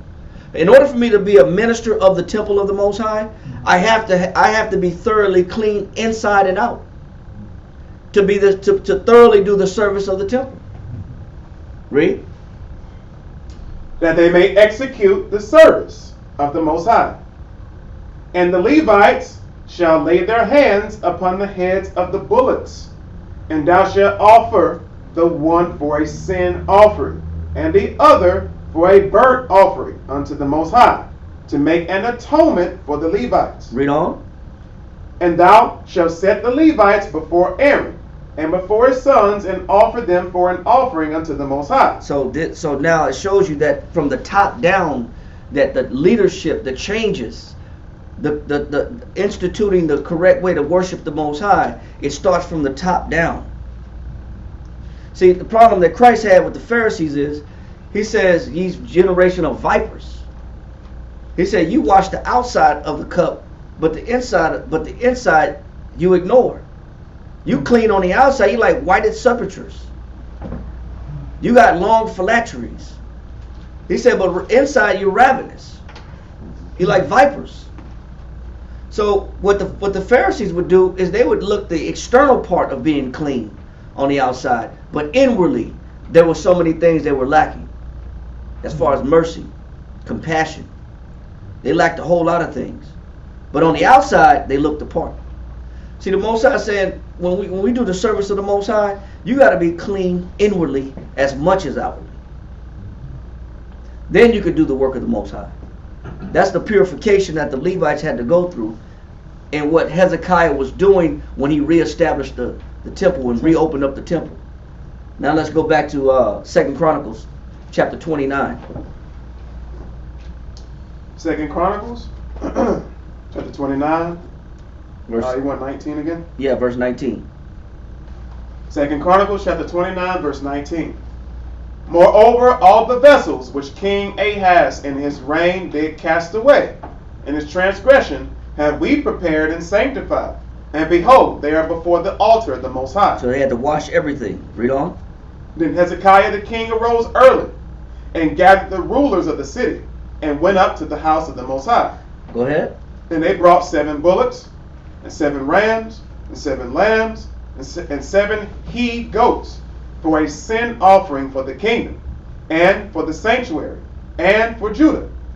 And he commanded the priests of the sons of Aaron, and he commanded the priests, the sons of Aaron, to offer them on the altar of the Most High. So they killed the bullocks, and the priests received the blood, and sprinkled it on the altar. Likewise, when they had killed the rams, they sprinkled the blood upon the altar. They killed also the lambs, and they sprinkled the blood upon the altar. And they brought forth the he-goats for the sin offering before the king and the congregation, and they laid their hands upon them. And the priests killed them, and they made reconciliation with their blood upon the altar, to make an atonement for all Israel. For the king commanded that the burnt offering and the sin offering should be made for all Israel. Making a propitiation, like someone went into earlier. I'm going to sit here and make sure I'm conciliating a relationship with the Most High and coming back and atoning and reconnecting and not having that distance and that disconnection and that misunderstanding. Yep. I'm rebuilding that bond with the Father and that closeness. Verse 20. Keep going. Verse 25. And he set the Levites in the house of the Most High with cymbals. No, let's stop right there. Okay. So when he's doing these sacrifices, the priest, before they could even do the sacrifices, or the minister to do the work of the Lord in the temple, they had to clean themselves, purge themselves, sanctify themselves. Then they could slay the animals and give an atonement for the Most High. But when you read this in Leviticus, that's what we went to earlier, Leviticus chapter 2, read that real quick. Even the animals had to be purified. Okay. So when you watch the Most High and what he's expecting, the temple has to be clean, the priest got to be clean, inside and out, and even the utensils that they use got to be clean. The animals that they sacrifice got to be clean. What's the whole point of this? Cleanliness. To show yourself worthy to the Lord. This is what the Most High expects.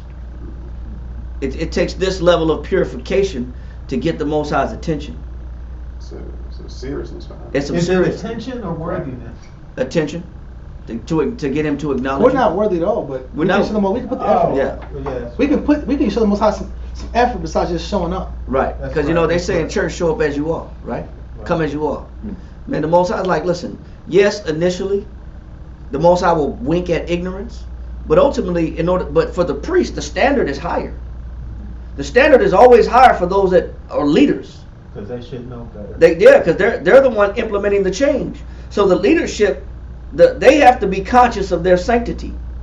Right. They got to be conscious of that. A lot of times, the leaders of modern day churches, they're the most filthy ones. Right. And that's why a lot of people don't even believe in the Bible. No respect. They don't even want to believe. They don't have no fear of the Lord, because they're too busy looking at the filth of man that are in high positions, that defile the position, that pollute the position, and they make the office of a bishop look bad. They make the office of a deacon look bad. They make the office of the presbytery look bad. So this is why Hezekiah is being a stickler when it comes to reestablishing the temple, that everything has to be done right, especially when you're dealing with the leadership. Leviticus chapter 1 verse 2. Leviticus chapter 1 verse 2. Speak unto the children of Israel, saying to them, if any man of you bring an offering unto the Most High, ye shall bring an offering of the cattle, even of the herd, and of the flock. If his offering be a burnt sacrifice of the herd, let him offer a male without blemish. The male without what? Without blemish. Read on down to verse 9. He shall offer it of his own voluntary will, at the door of the tabernacle of the congregation, before the Most High. And he shall put his hand upon the head of the burnt offering, and it shall be accepted for him to make an atonement for him. And he shall kill the bullock before the Most High and the priest. Aaron's sons shall bring the blood, and sprinkle the blood round about upon the altar that is by the door of the tabernacle of the congregation. And he shall flay the burnt offering and cut it into his pieces. And the sons of Aaron the priest shall put fire upon the altar and lay the wood in order upon the fire. What else? And the priests, Aaron's sons, shall lay the parts, the head and the fat, in order upon the wood that is on the fire which is upon the altar. But his inwards. Is what? His inwards. The inner of the animal, which belongs to the Most High. Read on. And his legs. Go ahead. Shall he wash in water. So even the inside of the animal has to be washed in what? Water. Even though you're just going to burn it, you still got to wash it with what? Water. Because the Most High wants a pure sacrifice. He wants a pure sacrifice. He wants everything cleansed when you're doing any type of attempts to gain the Most High's acknowledgement or attention, or you trying to get the Most High's favor. You got to present a clean sacrifice. You got to clean yourself up. That's all. Ultimately, it's speaking to us now. We have to clean ourselves up if we want the Most High's attention. Matter of fact, Give me go back to 2 Chronicles real quick, and I'll find this, but start at verse 25 where we left off at. Okay. 2 Chronicles 29 verse 25. Yeah, I found it. Hold that. Give me Deuteronomy chapter 10. Give me 10. Start at verse 12. Deuteronomy chapter 10 verse 12. Read that. Read it or slow down. Yeah, read. Go ahead and let everybody get it, and then read it.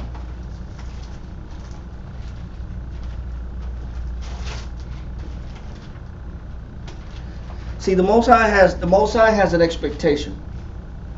We just can't serve the Most High how we want. He has an expectation. So I want to go here just to read about that expectation that the Most High does have of us. Read that. Deuteronomy chapter 10 verse 12. And now Israel, what doth the Most High thy power require of thee? What does it say?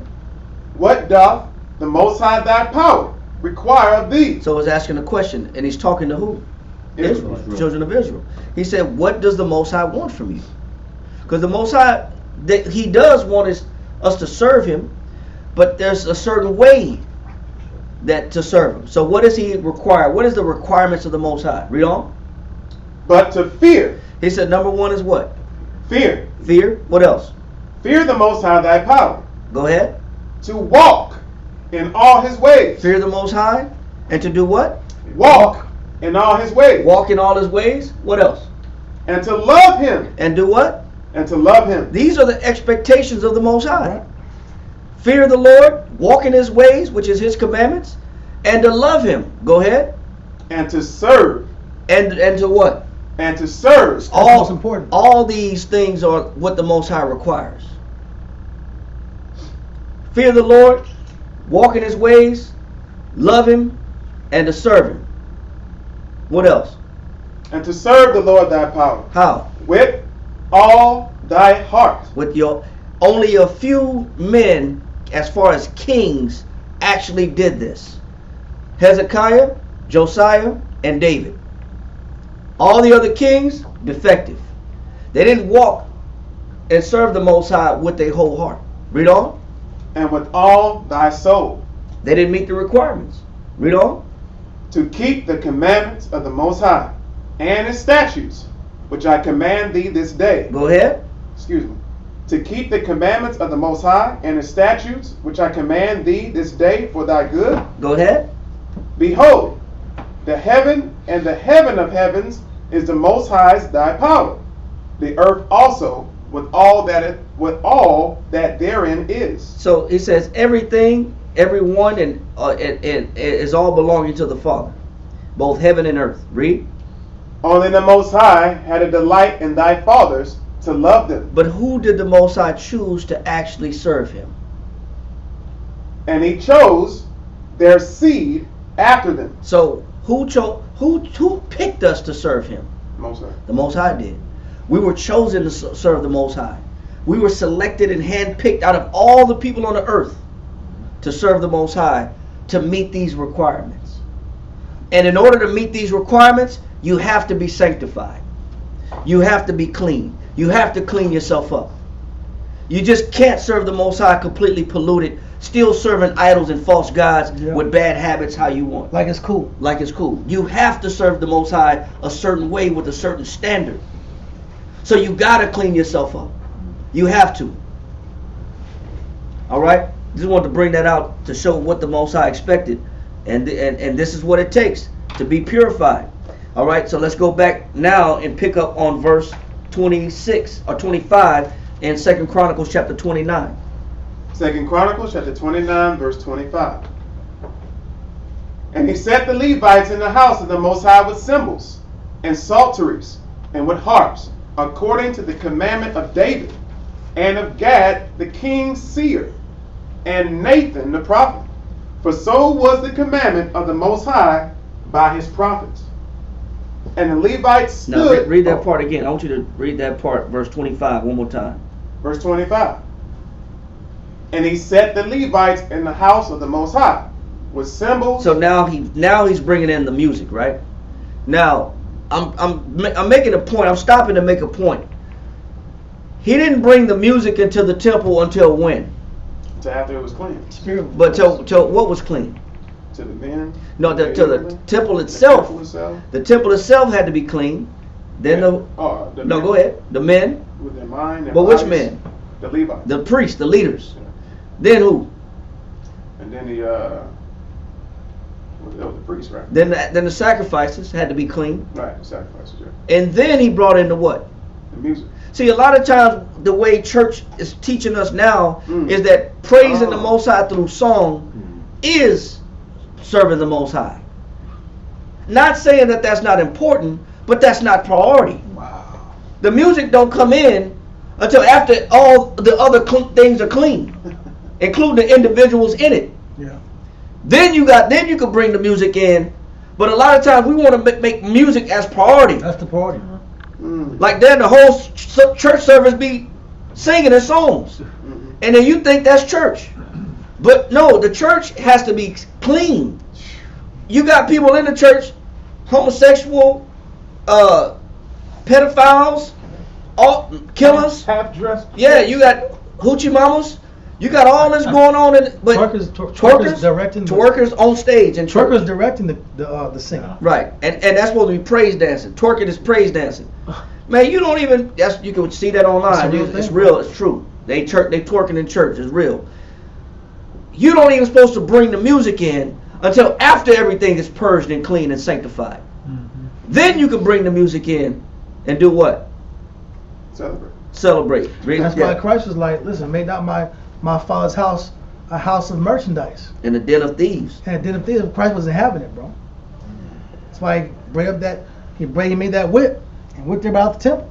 Because that spirit of this ain't that serious was already really ingrained into the spirit of the service. Yep. To the point where now it's about merchandise, now it's about gaining. Yeah, because then the church will have a pyramid scheme going on. Yeah. Cause and effect of that type of thought pattern. But it's almost obvious that he wants it clean for his environment to come in. Right. True, but when that spirit's accepted for long periods of time, right, the Father's offended. He's offended. He's offended because we like to put the music though and the praising as the top of the order. That's song and dance. That's what the Most High wants. No, that's not. That's not priority. Song and dance is not priority. Praising the Most High, that's a good thing. That is in the scripture. Singing songs, using instruments, that's awesome. But the spirit of the people, the place, the environment, the sacrifices, the priests, the leaders, everybody got to get purged first. They got to get sanctified. Then you can bring in the music. That's why I want to make sure we understand that. To bring because Judah got it backwards, bro. Yeah, we think. Especially Judah. We think because I was a good singer growing up, I could rap growing up. God gave me this gift, and that's His gift that He gave me to do His work. I'm doing God's work with this music. I'm doing God's work with this rap song. I'm doing this for the Lord. Yeah, that's not priority. Cleaning yourself up first is priority. Cleaning up your nation is priority. Then once you focus on that, hey, by all means, bring in the music. Bring in the music. That's cool. That's okay. But you got to get clean first. You got to tear down your idols. You got to tear down your strongholds, your beliefs. You got to remove whatever the Most High may find polluted. That's unclean about you.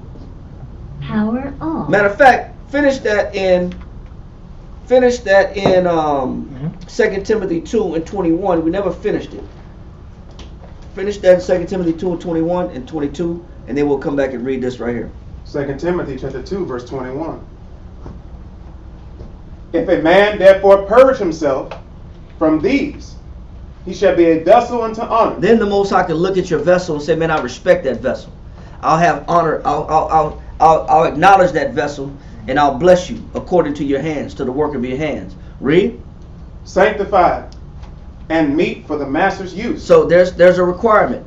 Your song ain't good enough if you're not sanctified. Your rap song ain't good enough if you're not sanctified. Your singing ability is not good enough until you're sanctified. What does the Most High want you to remove? Read on. and prepared unto every good work. Go ahead. But there's a requirement. Read on. Flee also youthful lusts. But you can't be lusting just because you're a good singer. You could swoon and you could mesmerize people with, like Beyonce. Yeah. Beyonce started in the church, but she never removed her what? Youthful lusts. She never removed her youthful lust. All her songs are secular music now, and it's all about being half naked, half dressed, provocative, half naked on a horse. Yeah, female independence, yeah. Anti-Christ. Jodeci started in church. Yeah, they had Yeah, it. they did. Jodeci started in church. Now Now they talking about toss it up. Like the way you give it to them. Let me see you toss it up. Yeah, you know, but what about the singing talent? Could they sing? Yeah, they can sing. Yes. Lord. But you know that, but they didn't remove what? Youthful lusts. Yeah, all their song was about what? Youthful lusts. Man, yeah. So you could say you got all this musical talent. I don't know what church it was. Snoop Dogg was singing. No. How you gonna put him to sing? Come on, man. Snoop ain't been purged yet, man. Snoop is not purged. He Or Magic Bishop Don Juan, the pimp, got church. Really? Preaching at a church. Church, I preach agree, tabernacle. I agree with that one too. Yeah, preaching the tabernacle. I agree with that one. But you know, but you talking about this man is still pimping, Yeah. running a congregation. Wow. That's, you know, regardless of what your talents are, the Most High not accepting it unless you purge first. You might have returned. Man, you chasing women. You a 55-year-old man with a Lucky Charms outfit, pimping, chasing women, and you preaching the word of the Lord. He said you gotta get clean first. That's why you bring it. That's why our people are bringing that confusion. That's why he said what? Flee youthful lusts. What else? But follow righteousness, Go ahead. faith, What else? charity, What else? peace What else? with them that call on the Lord out of a pure heart. So there's things you got to eliminate first before you even be accepted by the Most High. So yeah, the music is cool. The music is great. But purge yourself first. Sanctify yourself. Then you bring the instruments in. Verse 25, 2 Chronicles. 2 Chronicles chapter 29 verse 25. And he set the Levites in the house of the Most High with cymbals, with psalteries, and with harps, according to the commandment of David. And this is how you also know that Hezekiah was following who? David. Not Ahaz, his father. He was following David, not Ahaz. Go to 1 Chronicles chapter 15 and verse 16. 1 Chronicles chapter 15 and verse 16. Go ahead. Verse 16. Let's read that. And David, Verse 15. verse 15. And the children of the Levites bear the ark of the Most High upon their shoulders, with the staves thereon, as Moses commanded, according to the word of the Most High. Read on. And David spake to the chief of the Levites to appoint their brethren to be the singers. So then, after they got the Most High's presence with them, because the ark represents the presence of the Lord. After they got the Most High on their side, then David said what? He appointed what? The chief of the Levites to appoint their brethren to be the singers, with instruments of music, psalteries, and harps and cymbals, sounding by lifting up the voice with joy. Now you bring in the music when you got the Most High with you. That's beautiful. That's how you know Hezekiah was following David, man. So read that, finish that, and go ahead and read on 26. 2 Chronicles chapter 29. 2 Chronicles 29 and 26. And the Levites stood with the instruments of David, and the priests with the trumpets. And Hezekiah commanded to offer the burnt offering upon the altar. And when the burnt offering began, the song of the Most High began also with the trumpets. So it's a beautiful thing. Read on. And with the instruments ordained by David, king of Israel. Read on. And all the congregation worshiped, And the singers sang. And the singers sang at simultaneously as the sacrifice was going on. Read on. And the trumpeters sounded. And all this continued until the burnt offering was finished. Read on. And when they had made an end of offering, the king and all that were present with him bowed themselves in worship. And then they bowed themselves in what? Worship. Worship the Most High. Read on. Moreover, Hezekiah the king and the princes commanded the Levites to sing praise unto the Most High with the words of David. And they used what? With the words of David. What were the words of David? Psalms. Psalms, bro. What songs were they singing? All of them. They were singing all the songs. That's what they were singing. They didn't make up no damn rap. This collection. Yeah, man, I got my own. I got a special gift I want to give y'all. I got my own rap tune. I'll put this together. Man, you know, they say he rehearsed the righteous acts, like Judges chapter 5 verse 11 say. The songs that he was singing, that he had the singer sing, those were already pre-written verses. Right. And they came from David. Because that's the perfect heart. Because that was the man that had the right heart. To express it. Come on. Oh my God. That's beautiful. Read. With the words of David and of Asaph the seer. Oh. I'm sorry, I had to ask who that is. Asaph is a prophet. Sharp. It was a prophet of David. I didn't know that. Okay. Wow. And they sang praises with gladness, and they bowed their heads in worship. And they bowed their heads in worship, bro. Then you bring in the music, man. You bring the music in after everything's done to petition the favor of the Lord. And the spirit's right. And the spirit is right. Then you bring the music in, and it all goes together. And then you don't make your own damn music up. You get David's music. Pull them words in. Them the lyrics. Read. Verse 31.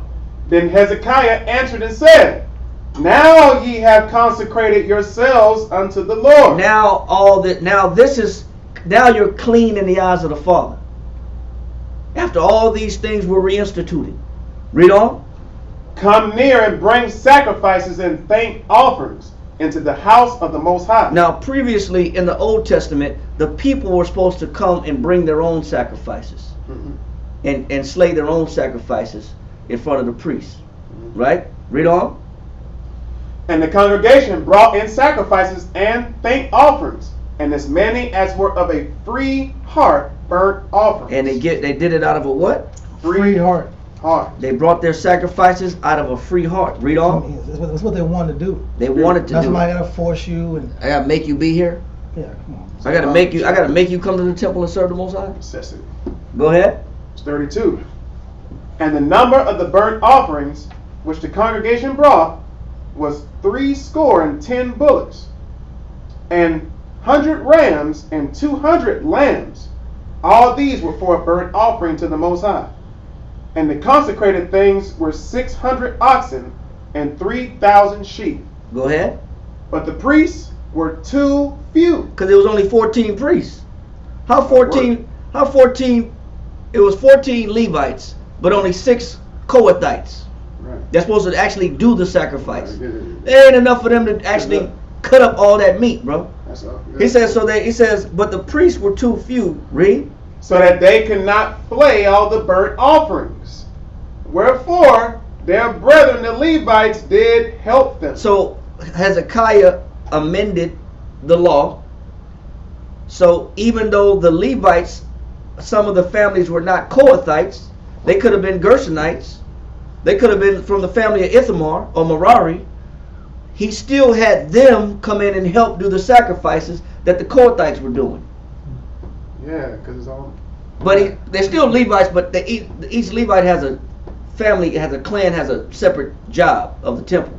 Right. But he said, I'm gonna have the other Levites. They may not be from Kohath, but they're gonna help.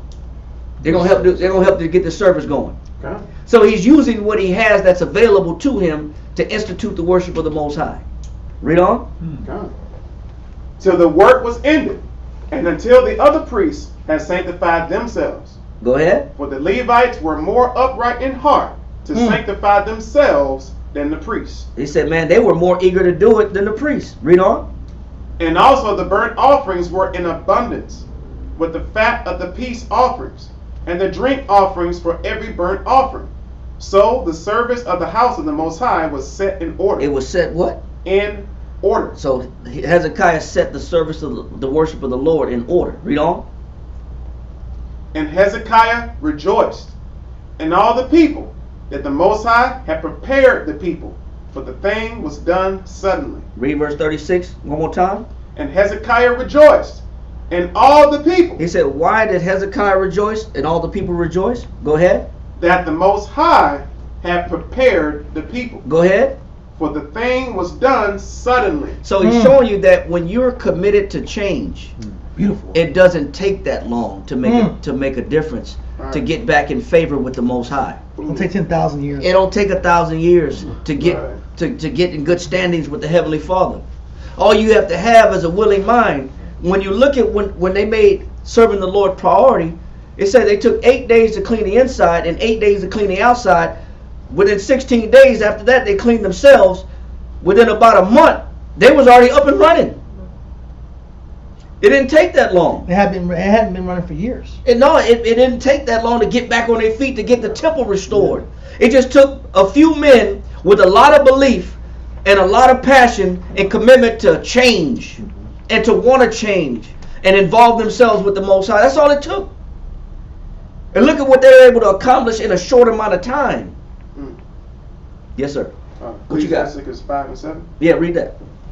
Make no tarrying to turn to the Lord, and put not off from day to day. It said, but he said, don't wait too long to serve the Most High. Put not off from day to day. Because actually what he's saying is, to reestablish a connection with the Father, it only takes a commitment. And when you look up, boom, It's done. you're serving the Most High, where he's blessing the work of your hands. He's acknowledging your sacrifice. It don't take that long to do it. All it takes is an effort. A lot of people say, well, how long is it going to take for the Most High to appear to me, to show me that He's with me? I've been in church all my life, but I ain't never seen no miracles. I'm expecting the Most High to talk to me. Man, you know what? We got the wrong idea. All it takes is some sacrifice, some dedication, some sanctification, a willing heart to give, some care of the work of the Most High, and all hands on deck for whoever's there. Whoever chooses to participate, put your hands to the plow. And guess what? In no time, boom, the temple, the service of the Most High is working in order. The singers are singing. The incense are burning. Man, that's beautiful.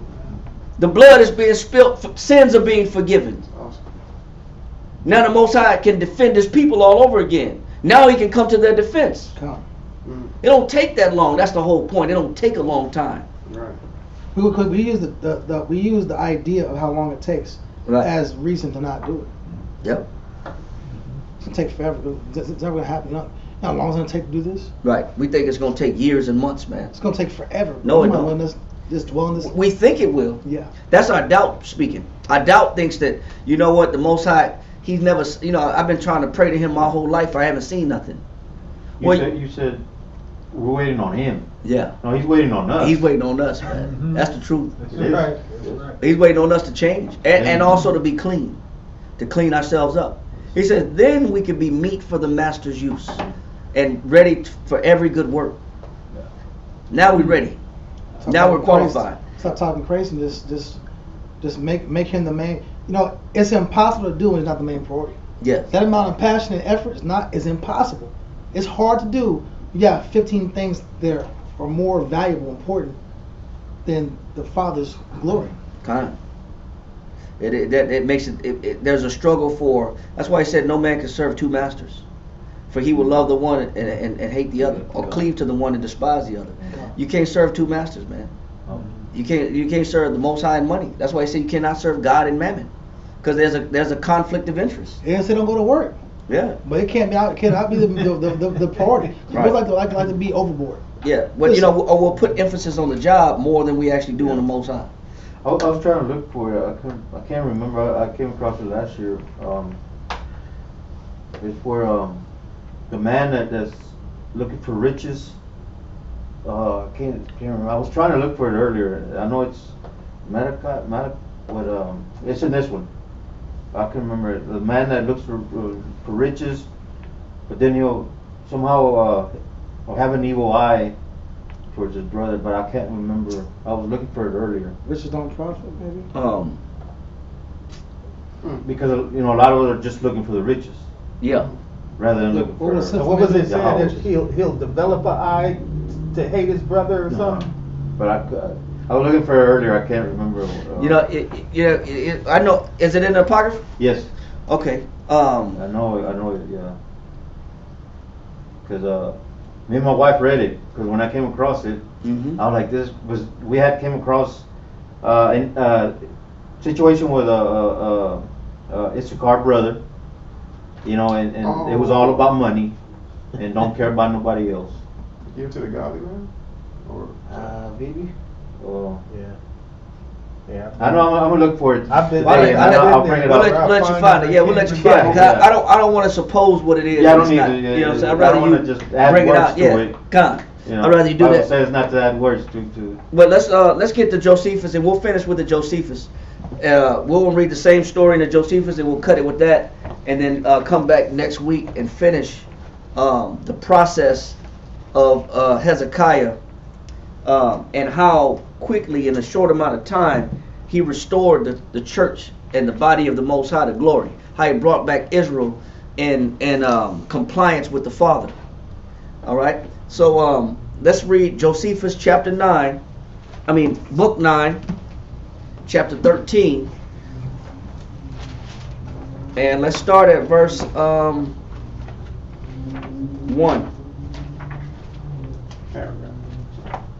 Paragraph 1. Salaki. obviously.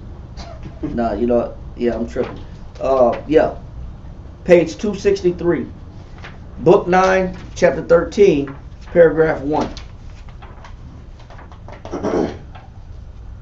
Book 9, chapter 13, paragraph 1, page 263.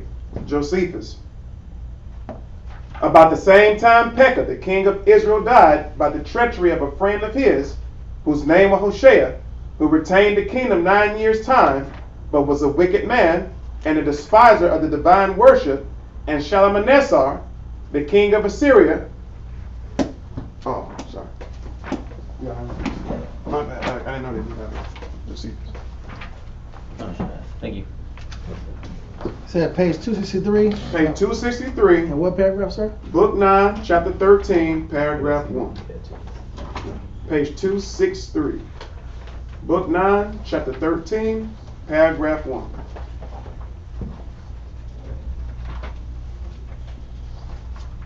Let's read that. Paragraph 1.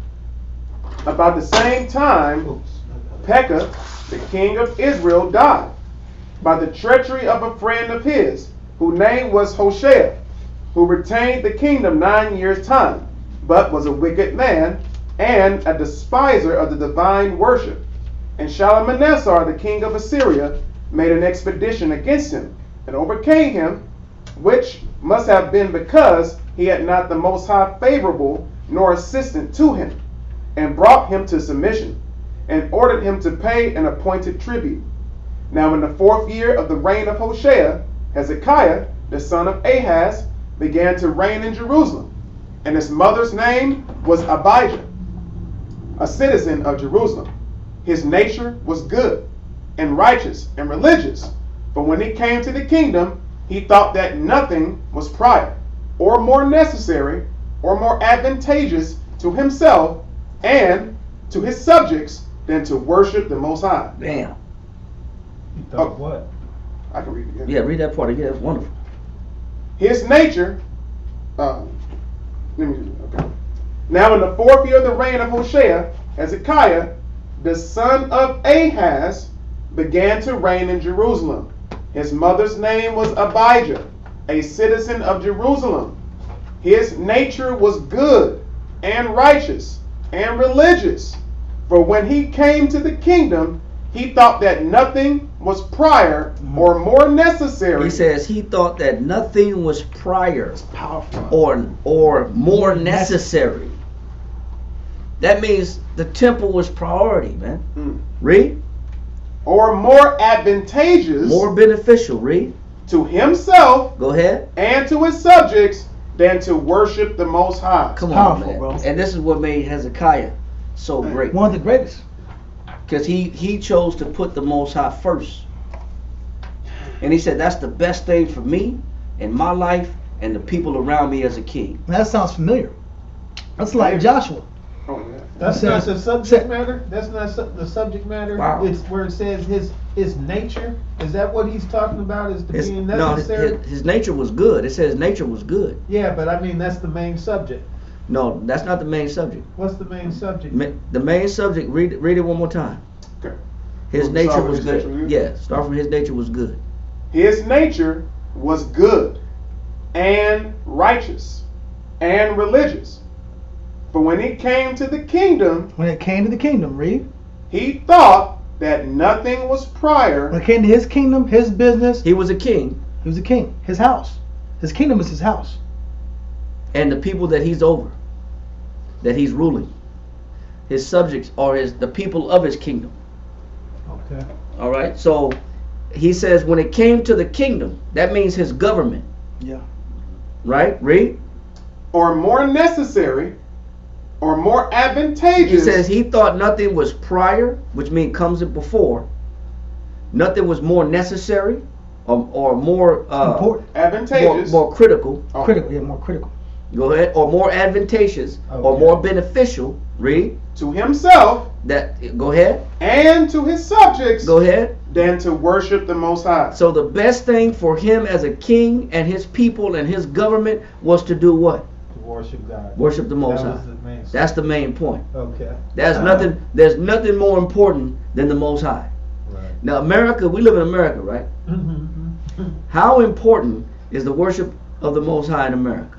It's not Oh, far important. down the line. It's not important. They don't even want you praying in school anymore. They'll cut you off TV. And now that people are starting to see this chaos, what happens when you take away law and you take away order? Now people are starting to see chaos, and they wonder where the chaos is coming from, because there's no law and order, That's so true. And they don't know where it's coming from. and they don't know where it's coming from. They think it's political. It's a political problem. Yeah, they call it the like the Blame it on the establishment. guns. Yeah, blame it on weapons. Blame it on But they can't figure it out. what do they call them? Policies, gun abolishment. Individual. Yeah, they think it's all kind of things. They don't realize that no, the problem stemmed from a society. When you take the Most High out of a society, you have a godless society.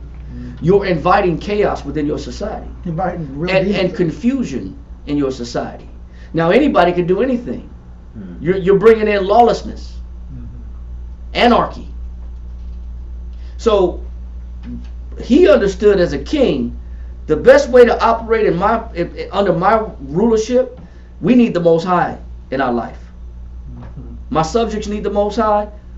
My government needs the Most High. My realm as a king needs the Most High. That's the priority. Read on. Can I pause right here? Yes, please. Real quick and real fast. Joshua 24 verse 14 and 15. And I'll read it. Make it quick. Now therefore fear the Lord and serve him in sincerity and in truth, and put away the gods which your fathers served on the other side of the flood. Right? So listen. I'm pretty sure he read the Bible. If he's instituting change, I'm pretty sure he knows this scripture. Right? It says, and in Egypt, and serve ye the Lord. Stop serving the gods before the flood. Stop serving the gods that were in Egypt, and serve the Lord. Verse 15.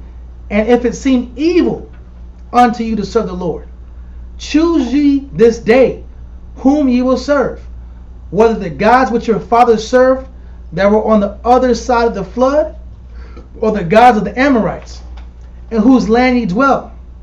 But as for me and my house, we will serve the Lord. You think he was making stuff up as he went? What book is that? That's Joshua. He was studying.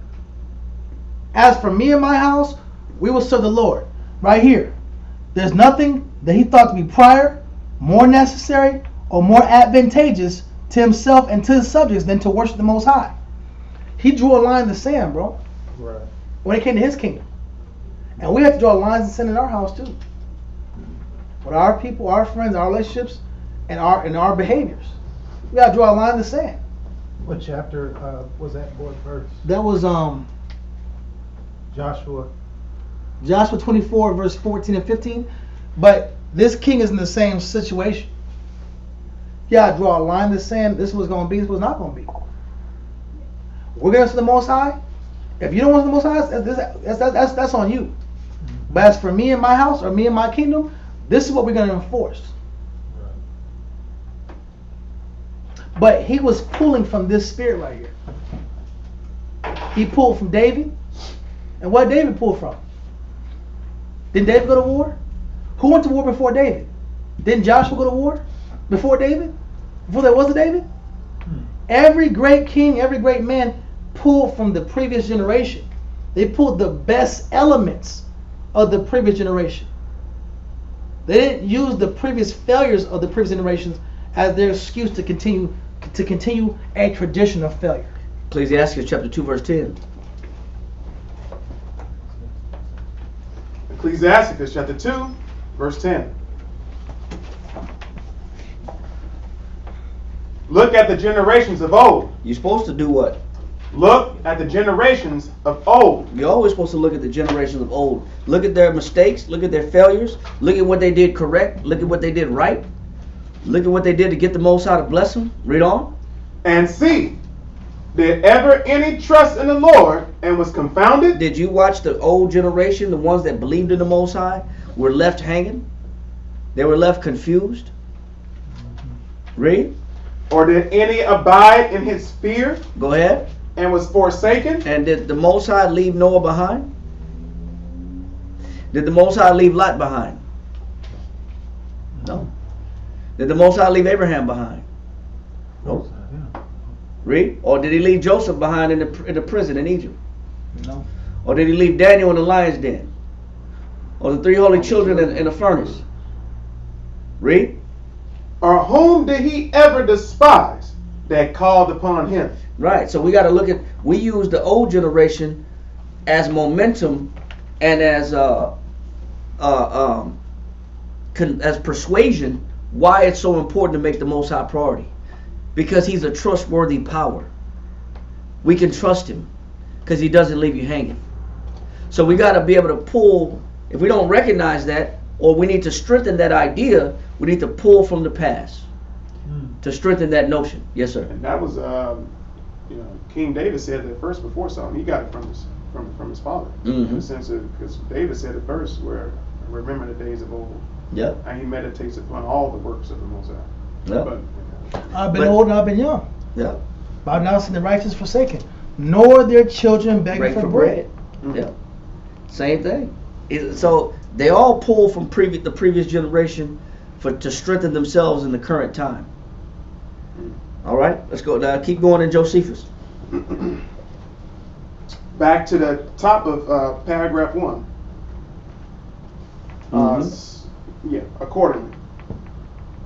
Accordingly, he called the people together, and the priests and the Levites, and made a speech to them, and said, line 261, you are not ignorant how, by the sins of my father, who transgressed that sacred honor, which was due to the Most High, you have had experience of many great miseries. Can I say this right here? Yeah, go ahead. And this is the benefit of watching the failure of our previous generations, bro. You can miss those mistakes. We don't have to fall in the same potholes. It really is a blessing to have the clarity to see it. Yeah. When you can't see it is when you're not really quote unquote blessed. Right. When you can't see, my father smoked cigarettes and he had a heart attack. I guess when I grow up, I'm not gonna smoke cigarettes. That's a rational way of looking at it. My mother was violent in the house, and she tripped down the house, and by consequence, my dad left the house. I saw what drugs did to my house. I saw what drugs did to my household. I saw what alcohol did to my house. I saw what constantly being in the bottle did to the organs of my parents. I saw the spirit and the stupor that was in the house, and the bad example, or tension, the always fighting. And I saw what constant headbutting and not being on the same accord did. I saw what that did in my house. Therefore, if I'm in the rational, If I have a rational soul, therefore I'm going to make sure, I'll make it my business to make sure that there's a harmonious nature in my home. I saw a tradition of eating pig's feet and chitlins and bacon and pork, and constantly frying it. Everything's fried. I saw what this tradition led. We got baby back ribs. He's got to have the baby backs. I saw Big Mom in the hospital. I saw her legs get cut off. The McRib is back. I saw what eating fast food all day did in my house. I saw what serving the Lord once every blue moon, only when funerals pop up. I saw when that spirit happened. I saw the decline of the family structure. Mm-hmm. I saw what inviting all these tapes with little tape on it, and the lust demon that's built up. You look under people's under the bed and under the mats and the little hidden places. Yeah, those little shoe boxes that the kids ain't supposed to find. Get out of my room. those magic shoe boxes. The kids always find it too. They always find those items. I didn't know Daddy was.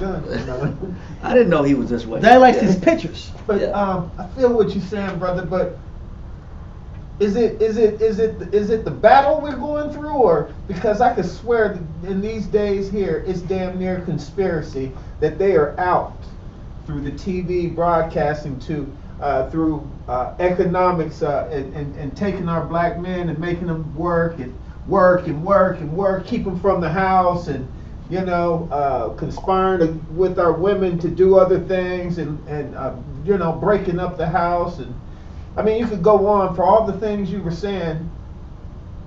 You could look at the TV and wonder why you're eating tricks on Saturday. You know what I'm saying? So is that part of the battle? Where it's damn near a conspiracy that we've been twisted. If I look at it like a conspiracy, right? If I look at the plight of the black man, Hispanic man, Native American man as a conspiracy, then I'll take away the Most High out the picture. Okay. Because maybe I'm not saying it right, but just the things that this Western Hemisphere projects out there is really being eaten up, and there's results behind it, such as rap music. Government don't cut that off. In fact, they want that to go on. And it kills. And not just blacks, Latino. It kills us all the way around. You know what I mean? But they won't take that out of our environment. Well, of course, because amongst so many other things. That's just an example. Because Psalms 82. I mean, is it Psalms 82? He said they're confederate against us. That sounds right. Maybe that the nations are confederate against us. Maybe that is. Yes, that's 83, sir. Psalms 83. I'm sorry. Read that. Verse 5. Read that. Psalms chapter 83, verse 5. Well, you want 4? Yeah. Verse 4. They have said, "Come." No, start at verse 3. Oh, okay. No, start at verse 1, bro. This is really the point. Okay. Psalms chapter 83, verse 1. Keep not thou silence, O power. Hold not thy peace, and be not still, O the Most High. Read on. For lo, thine enemies. Because we have what? Enemies. We have enemies, bro. But that is the enemies the focus. And if the enemy is the issue, who is David asking to arouse and wake up to settle the issue that he's having with his enemies? Who is he petitioning to? The individual? Read it again. Verse 1. Keep not thou silence, O the Most High. He says, keep not thou silence. What? O the Most High. Who is David begging to step in and intervene into his situations? The Lord, right. So that's why I said we can't focus so much on the enemy. We have to focus on who? The Most High. The Most High. Okay. So the Most High is the one that brought the enemy to us. That's right. The enemy is nothing more than a mere belt. It's the instrument that the Most High chose as the way to punish us. He's nothing more than the belt. He's not the focus. The belt is just the instrument of correction. Yeah. The Most High left the nations on the earth to correct us in measure and to not leave us altogether unpunished. The Most High had to leave a belt on the earth to keep us in check. He could have killed all the nations if he wanted to. But he said, nah, I know better. Esau. I know better, and I know these children. If I destroy all the nations, then I'm going to have to deal with them. Yeah. He said, no, I got something for you, and I got a people set up waiting in the background on the other side of the earth Who are perfect at negative. who are I like what you said. They're perfect at it. Perfect at negative. They're calloused. They show no mercy to the old or to the young. Right. They're despisers. They're really a no people, like Isaiah says. There are no people, like Second Ezra chapter 6 say. They're equivalent to spittle. Mm-hmm. They're people of no reputation. He said, I will make you jealous of a no people. He said, I got these people set up when you get out of order. Since you don't want to serve me, therefore you shall serve your enemies in the one of all things.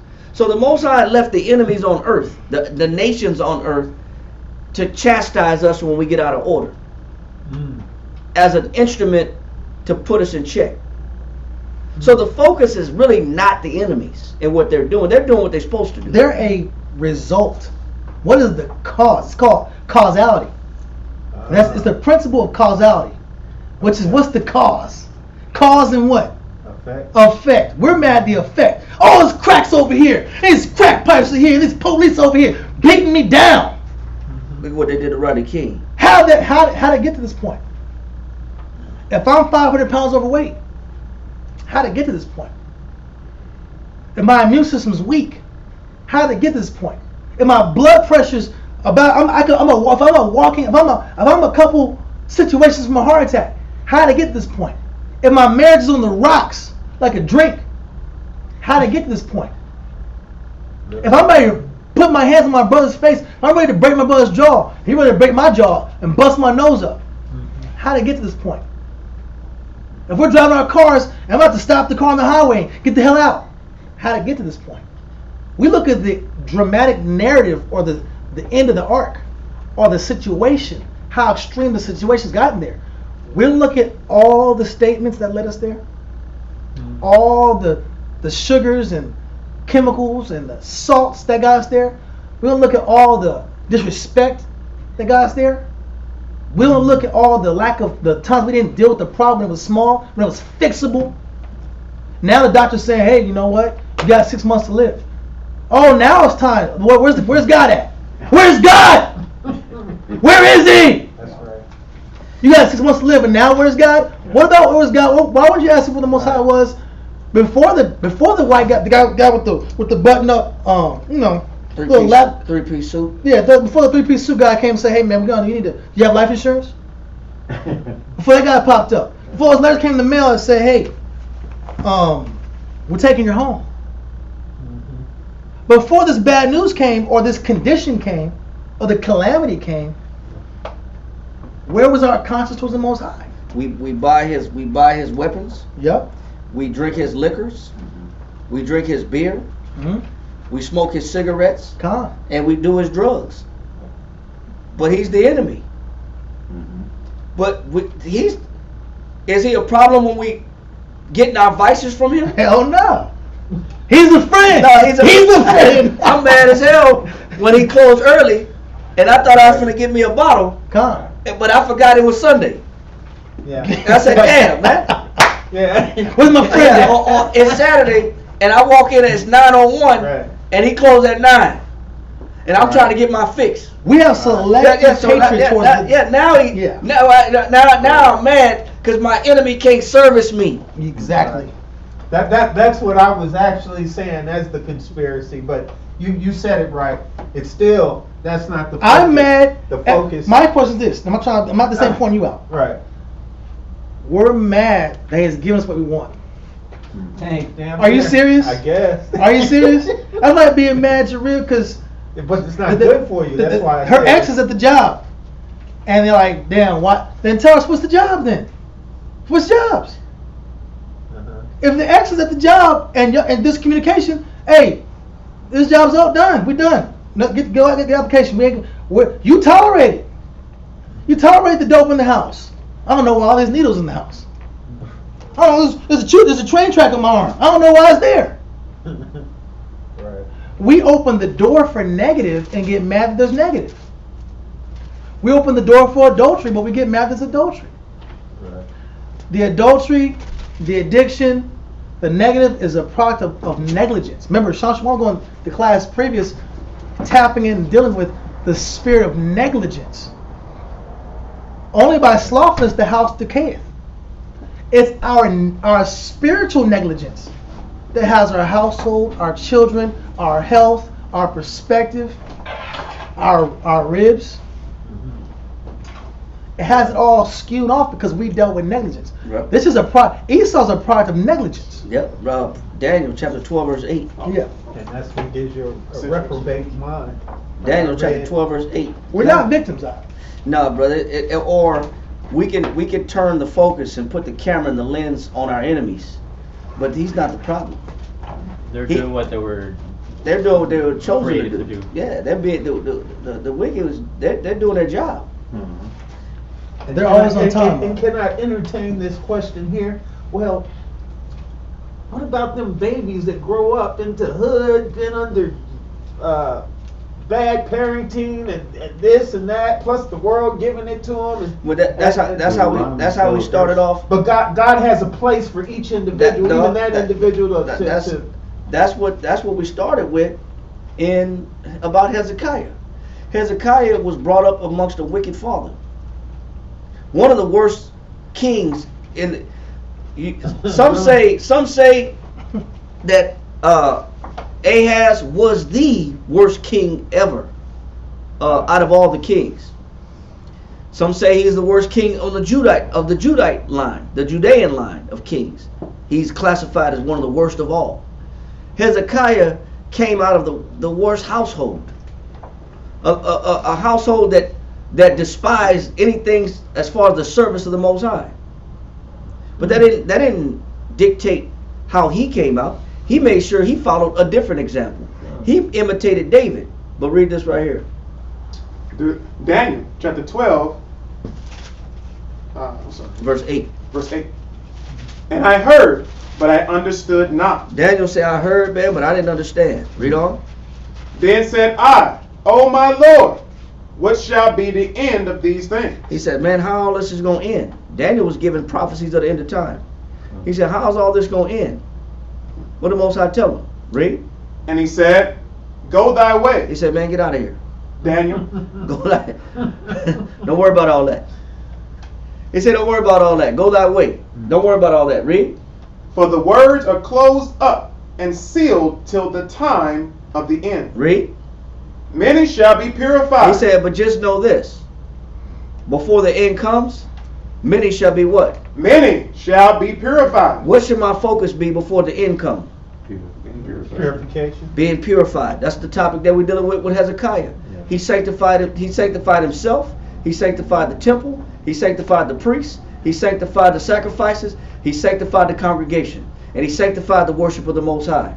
Okay. What's important is that before the end come, many shall be what? Many shall be purified. That should be my focus. Before Christ returns, I should make my focus what? To be getting purified. Read on. Many shall be purified. Go ahead. And made white. And made what? And made white. That white represents righteousness. Of saints, yeah. The righteousness of the saints. Many shall be purified and made white. Read on. And tried. And what? And tried. And you got to be what? Tried. You got to be put to the test. Because you got to earn the kingdom. It's not free. It's not free. Wow. Read on.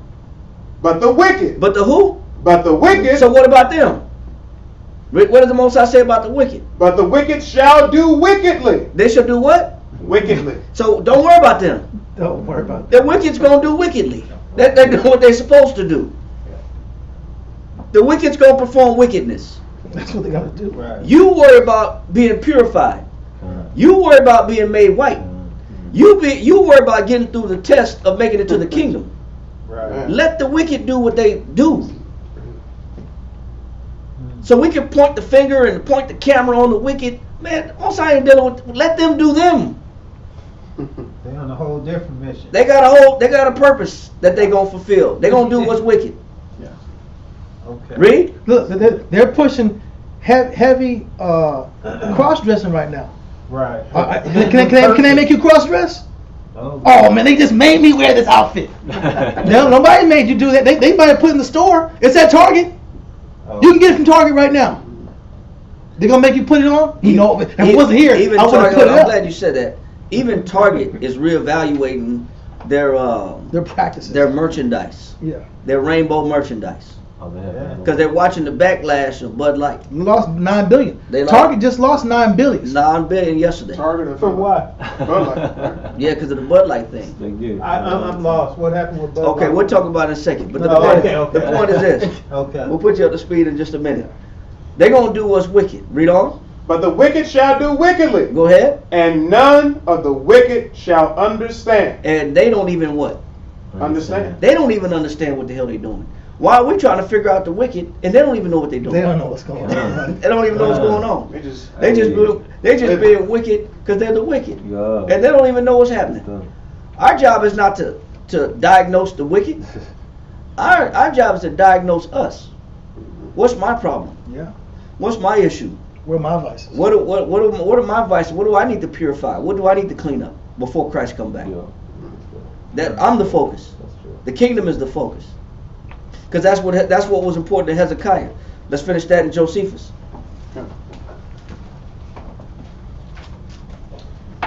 We're in book 9, chapter 13, paragraph 1, page 263.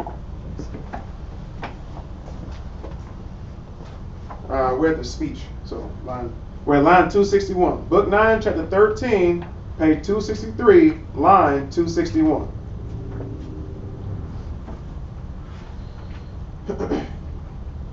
Read that. You are not ignorant. How? Hezekiah said what? You are not ignorant. Go ahead. How? By the sins of my father. He said, my father made a lot of mistakes. Read on. Who transgressed that sacred honor which was due to the Most High. You have had experience of many and great miseries. My father brought y'all down. Read on. While you were corrupted in your mind by him. Because he influenced you. Go ahead. And were induced to worship those which he supposed to be gods. And y'all followed it. Read on. I exhort you, therefore, who have learned by sad experience how dangerous a thing impiety is. Impiety is the lack of respect to the Most High. That's crazy, bro. He said that's a dangerous thing, man. Wow. He said, I'm sad through the experience and how dangerous a thing is that you don't reverence or respect the Most High. Read on. To put that immediately out of your memory. He says, put it out of your what? Out of your memory. Go ahead. And to purify yourselves. And to do what? Purify yourselves. That's what Hezekiah was all about. Purification, man. Establishing the temple. Worry about the wicked. Read. And to purify yourselves from your former pollutions. From your former pollutions. That's how you that's how you rebuild the temple now. It's reforming yourself through the knowledge of Christ. Read on. And to open the temple to these priests and the Levites who are here convened, and to cleanse it with the accustomed sacrifices, and to recover all to the ancient honor which our fathers paid to it. For by this means we may render the Most High favorable, and he will remit the anger he hath had to us. Man, this is how you convert the Most High's anger. Read. When the king had said this, the priests opened the temple. And when they had set in order the vessels of the Most High, and cast out what was impure, they laid the accustomed sacrifices upon the altar. The king also sent to the country that was under him, and called the people to Jerusalem to celebrate the feast of unleavened bread. For it had been intermittent a long time, On Yeah, account, man, it's been a while since they had a feast of unleavened bread or Passover. Go ahead. on account of the wickedness of the aforementioned kings, he also sent to the Israelites and exhorted them to leave off their present way of living and to return to their ancient practices Go ahead. and to worship the Most High, Go ahead. for that he gave them leave to come to Jerusalem Go ahead. and to celebrate all in one body Read. the feast of unleavened bread. So he invited both the northern kingdom and to unite and do a unified Passover, a unified unleavened bread celebration. North and the south put together, because obviously there were some that escaped Assyrian captivity. The ones that remained and escaped out of Assyrian captivity, those that he invited out of Manasseh, Manasseh, Ephraim, and some of Reuben, or no, it was some left over from Manasseh, It was Reuben. Gad, and Naphtali. Oh. No, Ephraim. It was like 3 tribes had some left that had escaped Assyrian captivity, and they were in the north. Mm. He said he invited them down to the south to do a unified Passover. Read on. Come. The feast of unleavened bread, and this he said was by way of invitation only, Go ahead. and to be one of their own goodwill, He said, man, I'm not forcing you to do it. Read. and for their own advantage, Read. and not out of obedience to him, He said, I'm not doing it because I'm trying to make myself somebody. Read on. because it would make them happy. Read, because it's good for you. What I'm doing is good for you. Read. But the Israelites, upon the coming of the ambassadors, Go ahead. and upon their laying before them what they had in charge from their own king, That was an invitation. Read. were so far from complying therewith that they laughed the ambassadors to scorn, Go ahead. and mocked them as fools. You crazy as hell. You think I'm finna go down and celebrate with y'all? Who you think you is? Think they about laugh. think about how our people, when we tell them who they are, they're Israelites, Oh. and that we're brothers, and we have an obligation to serve the Most High in Christ and follow His commandments. They don't want to hear that. And they look at us like, what? My father laughed at me. You crazy, man? That's how He thought he told me he thought I was crazy. He brought a visitor over and said, "Man, what's gotten into him, man? Our Yeah. own father, man. Your own father, you crazy, man? You're crazy. What's gotten into him?" But you know what? Then it just shows you that some of our people are going to look at committing to the Most High as foolishness, as a joke. Right. Yeah. They look at what we do as a joke, and that's okay. If this is going on with Hezekiah, who reformed the entire reestablishment of the service of the Most High, and you still have some people to laugh at it, what do you think is going to happen with us? In the last day, there should be mockers. There should be mockers, scoffers. Yeah. Sensual. Yeah, it's to be expected. Right. That there's some that's not going to see this as important or valid. Which They'll see means it as that a that's joke. their confirmation. Yep. The negative is confirmation As to what side they're on, As to basically. that this is what that, you're supposed to experience. that you're going to experience this. Oh. Is to be expected, but also now you're walking in the footsteps of Christ, because they mocked who? Christ. They mocked Like Christ. them too, right. It said all those that shall live godly shall suffer. Mm. It's supposed to happen. People they're gonna mock you, laugh at you, scorn you, ridicule you. It's coming. Okay. But that doesn't mean you change. You would just extend that olive branch. Our people don't hardly want to hear it, man. You know what church you go to, brother? Hey, man, you care about studying with us, coming to class. You can extend yourself. They might say, man, I don't believe in no religion, man. You're crazy, man. I don't do that no more. Right. That was a phase in my life. Religion is a phase in my life. I don't do that no more. The Bible, I did the Bible thing already. I did the Bible thing already. So they laugh at it, mock you, but they did it back then. They're gonna do it again. That doesn't change the fact that you still extend, though. All Hezekiah did was extend. If you want to come. If you don't, hey, that's up to you. I'm not forcing you. It's not mandatory. Here's an opportunity for you to get the Most High on your side. Take it as you wish. That's why Christ told the disciples, listen, man, shake the dust off your feet.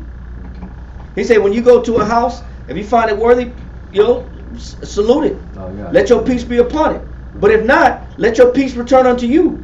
Wipe the dust off your feet. He said it should be worse in the last days than Sodom and Gomorrah for that house. Shake the dust That's off. a major bro. point to say. How bad is he really going to be if he said that? Yeah, it's gonna be bad, And bro. he keeps his word. Because you know what? They got a chance to reform and they chose not to. That's our people though. And so we'll pick it up from there next week. All right. So with that, we're gonna go ahead and end class. We're gonna say for water for everybody watching, everybody that participated with us today in the Shabbat class. We'll see you guys next week. We got class again on Monday, and back on Wednesday and Friday, and we'll see you again next week for the Shabbat service. I want to say shalom to all our brothers and sisters, and y'all stay strong. You got something you want to bring out?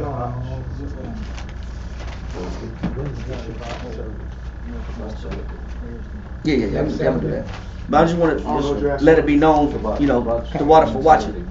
But we're gonna send our prayers up to the Most High to go ahead and finalize the service. Amaju, upon the Rosh Hashanah, rise and face the east.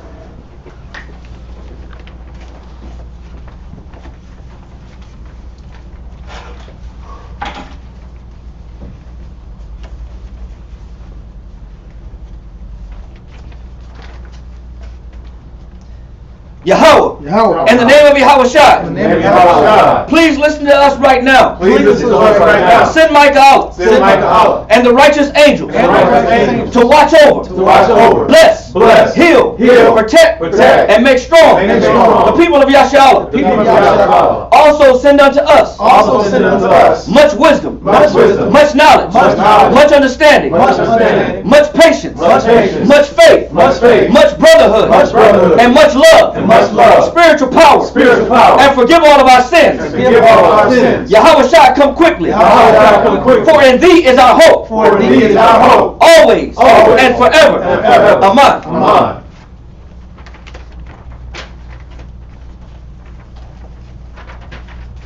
Psalms 92.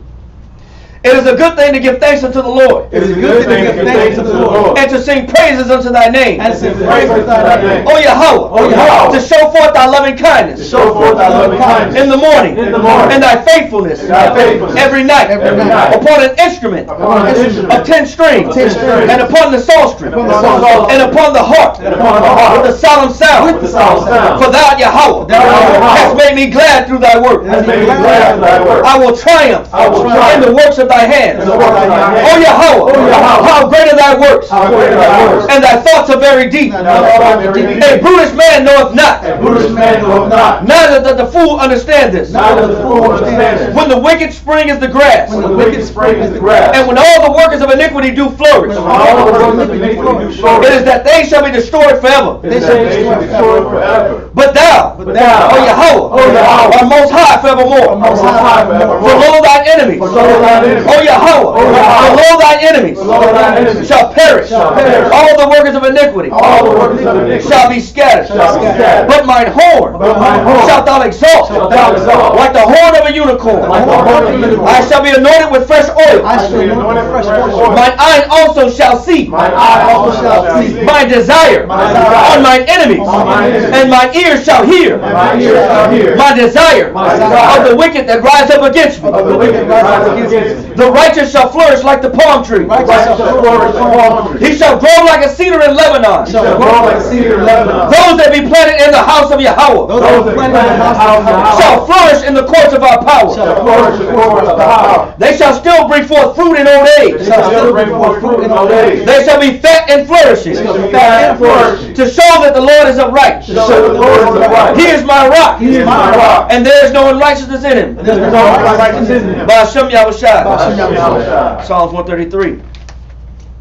Shayar, Hama Iowa, Ladawad, Hana, Ma, Tawad, Wama, Na'ayom, Shabbat, Akim, Gam, Yachad, Hashaman, Hatawad, Ayel, Hara'ash, Yerad, Ayel, Hazaquad, Zaquad, Aharan, Shayarad, Ayel, Hayah, Madawathua, Katol, Haramwan, Shayarad, Ayel, Haraya, Tazawan, Kaya, Sham, Tazawaz, Yahweh, Habaraka, Kayayim, Ain, Hawalam, Ba'ashem Yahushua. Behold how good and how pleasant it is for brethren to dwell together in unity.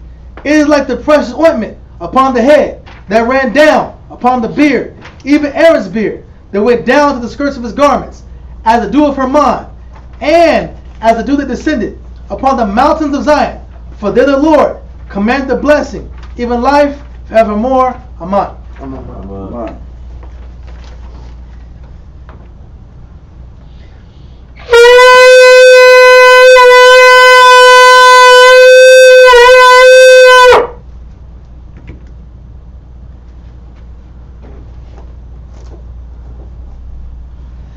Barakatah Yahweh Hashem Yahushua. Hahawa'ah. Natalanawa. Hatara'ah. Oh, I'm tripping. Sorry, Slaki. Right here, right? Yeah. Bless you, Yahweh, name Yahweh Shai, that gives us the law. Slaki. Barakatah Yahweh. Barakatah Yahweh. Hashem Yahushua. Hashem Yahushua. Hahawa'ah. Natalanawa. Awar. Lara'ah. Bless you, Yahweh, in the name of Yahweh Shai, that gives us the light to see.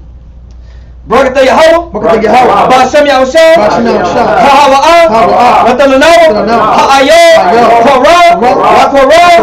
Ha'aim. Bless you, Yahweh, in the name of Yahweh Shai, that gives us the ram's horn to call the people. Barakatah Yahweh. Barakatah Yahweh. Ba'ashem Yahushua. Hahawa'ah. Natalanawa. Shemon. Zayah. Lamashah. Yasha'Allah. Bless you, Yahweh, in the name of Yahweh Shai, that gives us the olive oil to anoint Israel.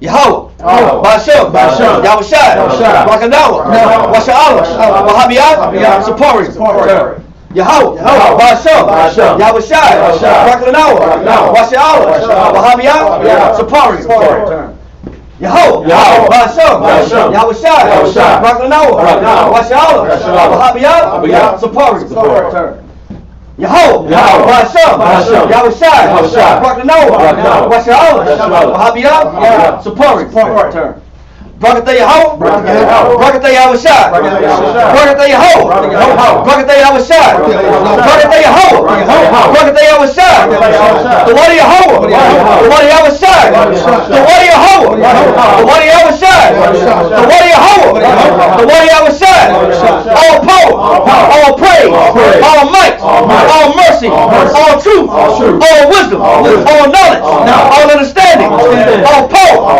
is from Yahweh, all power is from Yahweh. All power is from Yahweh. In Yahweh Shai's name we pray. The water, the miyad, aman. All right, turn, face the brother, circle up. Saluting out in the heavenly order, Yahweh, Yahweh Shai, Yahweh, men of Israel, Amazon, Ra. Yahweh Hashem Yahushua. Come Time. All right, turn face sisters. All right, we're gonna salute the sisters online too. Online. All right, go ahead. Saluting out the daughters of Zion, Just face the E. Go men ahead. of Israel, Muslim, Ra. Yahweh Hashem Yahushua. All right, shalom sisters online. Shalom. Shalom. Yajim dismissed. Fall out. All right. Let's start military stepping up here.